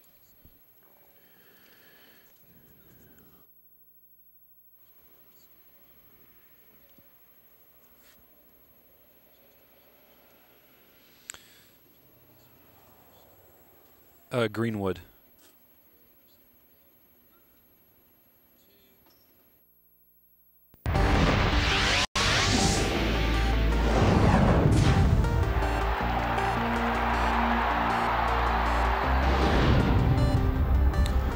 Alrighty, welcome back to D.W. Rutledge Stadium. We're here in Converse, where final score here was 45-14, Smithson Valley over Converse Judson. This is our overtime segment. We get a lot of highlights, but let's break down the play of the night. And that came down in Houston for LaPorte against Deer Park, and it was a surprising source. It was LaPorte linebacker Jose Scott who makes this jump ball touchdown catch. Bang! Oh. Right before halftime. That would tie it up at 13 and springboard them into a big win for the Academy. Right stuff. Play of the night. Congratulations, Jose. Congratulations, LaPorte, on a much-needed district win. I bet he plays basketball, too. I bet you he plays pretty much everything. He is one of the best recruits. He may be the best overall recruit in Texas next year. he can really get up, no doubt about it. Hey, more highlights. How about the Permian Basin? Big rivalry out there, Midland and, of course, Midland-Lee. These two teams getting together over at Grande Stadium. And Lee on the move right here. Lee's got such a good ground game. They play nice defense, too. I think Lee is definitely one of the top teams in that area for sure in Midland. And here they are. This is Midland actually on the move. Ball being brought out of bounds right there. And it is Lee who does win. But, God, it got tight late. 41-38. Sure Lee hangs on but win by 3. Nice little comeback there by Midland. Taking a look at Sweetwater versus Midland Greenwood. We talked about this game a little bit earlier on in the night. Sweetwater here in the red. It's Greenwood in the baby blues and whites. And the Greenwood defense was a constant force all throughout the evening. This Greenwood team's kind of gotten overlooked a lot, I think, throughout the season. But they can score the ball, too. Little play fake there. Got a man in the flat. But the ball pops out. Sweetwater is all over it. So defense dominating this game early on, but in the end, it's Midland Greenwood. Their offense got on track, and they win big, 31-7. How about the Coastal Bend? We've talked about Refugio, one of those teams, of course, the defending state champions in Class 2A. They can score with the best of them, and here they are on the move. Nice blocking effort right there, man, crossing into the plane for the touchdown right there for Refugio. The Bobcats, of course, as I mentioned, the defending champs. They've had a lot of great players that have played there through the years. Toya Jones comes to mind, and Willie Mack Garza, and but look at this, 77-0 over Hebronville. How about Ben Bolt and Lavia? Another game along that kind of Coastal Bend area, if you will. And Ben Bolt in the blue and white. It's Lavia, the Cardinals, in the red. But the Ben Bolt defense trying to make a play, but Lavia's just fighting for all they can get. And defense is not a term we've tossed around a lot with Ben Bolt as of late, because typically they have been a big-time passing offense. And, that is as unlucky as it gets. That's what I'm saying. That's unlucky. But in the end, it is Lavia that comes away with a 19-18 win. A little bit of surprise. I think a lot of people liked Ben Bolt there. Yeah, how about Corpus Christi Ray taking on Laredo Martin? This game being played down in, I think this is in the Corpus Christi area. Yeah, the Texans right there at home. And they got some, I like the helmets. What do you think of those helmets by Ray? Got the kind of the Cincinnati Bengals look. Sorry, that is Laredo. Ray here with the stripes on the shoulders. There you go. They don't put them on the helmet. They put them on the shoulders. I love those jerseys, by the way. Corpus Christi Ray, their big-time offense, making do early on in this one. Laredo Martin, not a match for them tonight. Good-looking Ray wins big, 60-7. Rolling through that district right now. Yeah, Ray looks good. They look playoff bound, I might add. So, thoughts? It's been a good night. And in Corpus Christi Ray, I mean, that's what we said earlier. There's been a lot of blowouts all the way across the state tonight. Corpus Christi Ray, proving my point. Thank you, Ray. Thank you, Ray. Hey, we'll put a bow on it when we return. Fox Football Friday continues in a moment.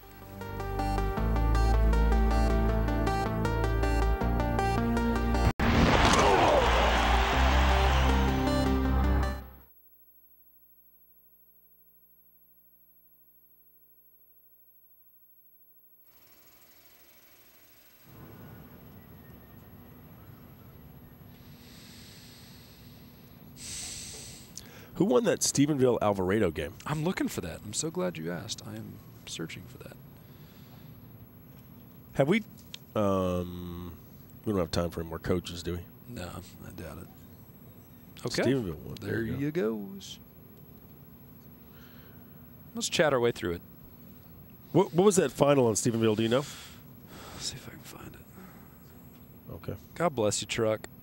God bless you. I wanted highlights of that game tonight. Just nobody ever wants to go shoot Stephenville. Of course, that game was in Alvarado. No, we do need to do Wendy's, though. Yeah, just we're going to go through those keys of the game. We'll do it real quick and then bounce. Without my big scoreboard in front of me, I keep forgetting. 45? We already did Ford. 45? 45-14. 14, yeah. We already did Ford. We're good on Ford. Remember Friendswood at Pearland Dawson next week?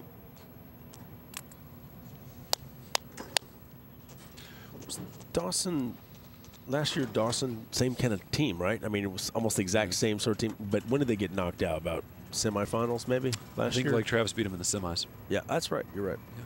I should know that.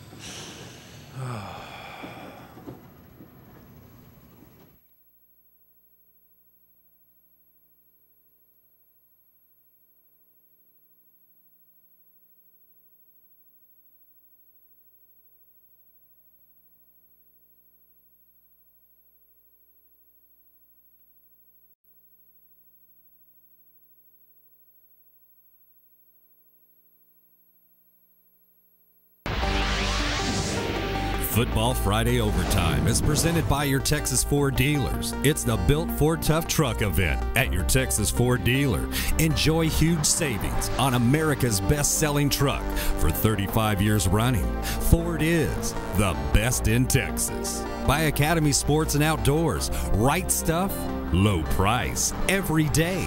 By Wendy's. Be bold with Wendy's Asiago Ranch Chicken Club. In spicy, home style, or grilled. Try one today. And by FredLoya.com.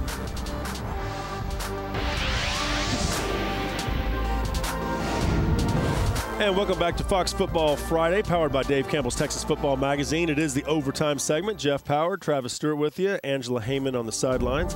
Larry Hill gets it done again. Smithson Valley wins it. Of course, he's made, 16 consecutive playoff appearances, and they look just I think it's 15 out of 16, legit. But either way, it's still ridiculous. Take a look at our Wendy's keys to the game and recap them for you. Depth of the front seven was all Smithson Valley. They held that Judson run game in check all night. Valley offensive line, shoot, they were good too. Comfort level wasn't there for Judson with the new coaching staff. It's going to be fine in the long run, but tonight it didn't show. And then the big bang, well, I wrote that expecting big plays from the running game from one of these two teams, but it all came from the defensive side of the ball from Smithson Valley, ripping out fumble after fumble, and then it snowballed for Judson. They couldn't plug it up, and Smithson Valley walked away a 45-14 winner. They were really good tonight, every bit as good as we expected they would be. Yeah, Smithson Valley and, Cibolo Steel, another top team out of this San Antonio area. Again, there is your final score. Smithson Valley improving to 7-0, 2-0 in district play. Converse Judson falling to 1-1 in district play, 3 overall. Don't forget, next week we're going to be at Pearland Dawson, number 1 team in Class 4A. They are taking on Friendswood. Friendswood really known for their offense. That's just going to be a big shootout next week. With Jordan Wood, the quarterback at Friendswood, who is just slashing and gashing everybody right now.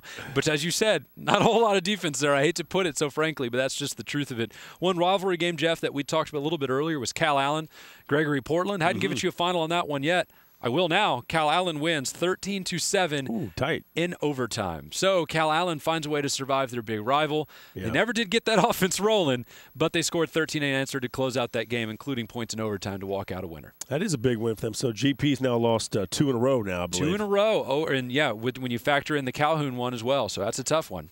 All right, so we're getting closer and closer to the postseason, if you will, and we've got basically about, 2 or 3 more weeks of regular season. We get into postseason when we get into November, and this show, we're going to take it all the way through Thanksgiving. So, hey, we're going to be with you for the long haul here. 6 more shows for us, right. We have weeks 8, 9, and 10 of the regular season, weeks 1, 2, and 3 of the postseason. So that's when things are going to get really dicey. Next week, folks, we're going to talk a lot about playoff matchups specific to districts. We won't talk as much about key players, but we will be talking a lot about key games and how the outcomes will shift the landscape of the state heading into the postseason. Hey, and speaking of, Stephenville did beat Alvarado 32-20. Final score. Good find. And don't forget, you can check out all the highlights. High school scoreboard coming up at midnight, a little bit later on tonight. Rick Renner and DW Rutledge, thank you for being out here tonight, of course. And all the folks here at Converse Judson, you'll do a great job, and we look forward to coming back down here in the near future. Big win for Smithson Valley. Congratulations to them.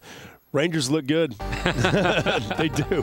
All right, Fox Football Friday. Appreciate you being with us, folks. We will see you next week again. Pearland Dawson hosting Friendswood. Stick around. More high school football for you over the next couple of hours right here on this channel.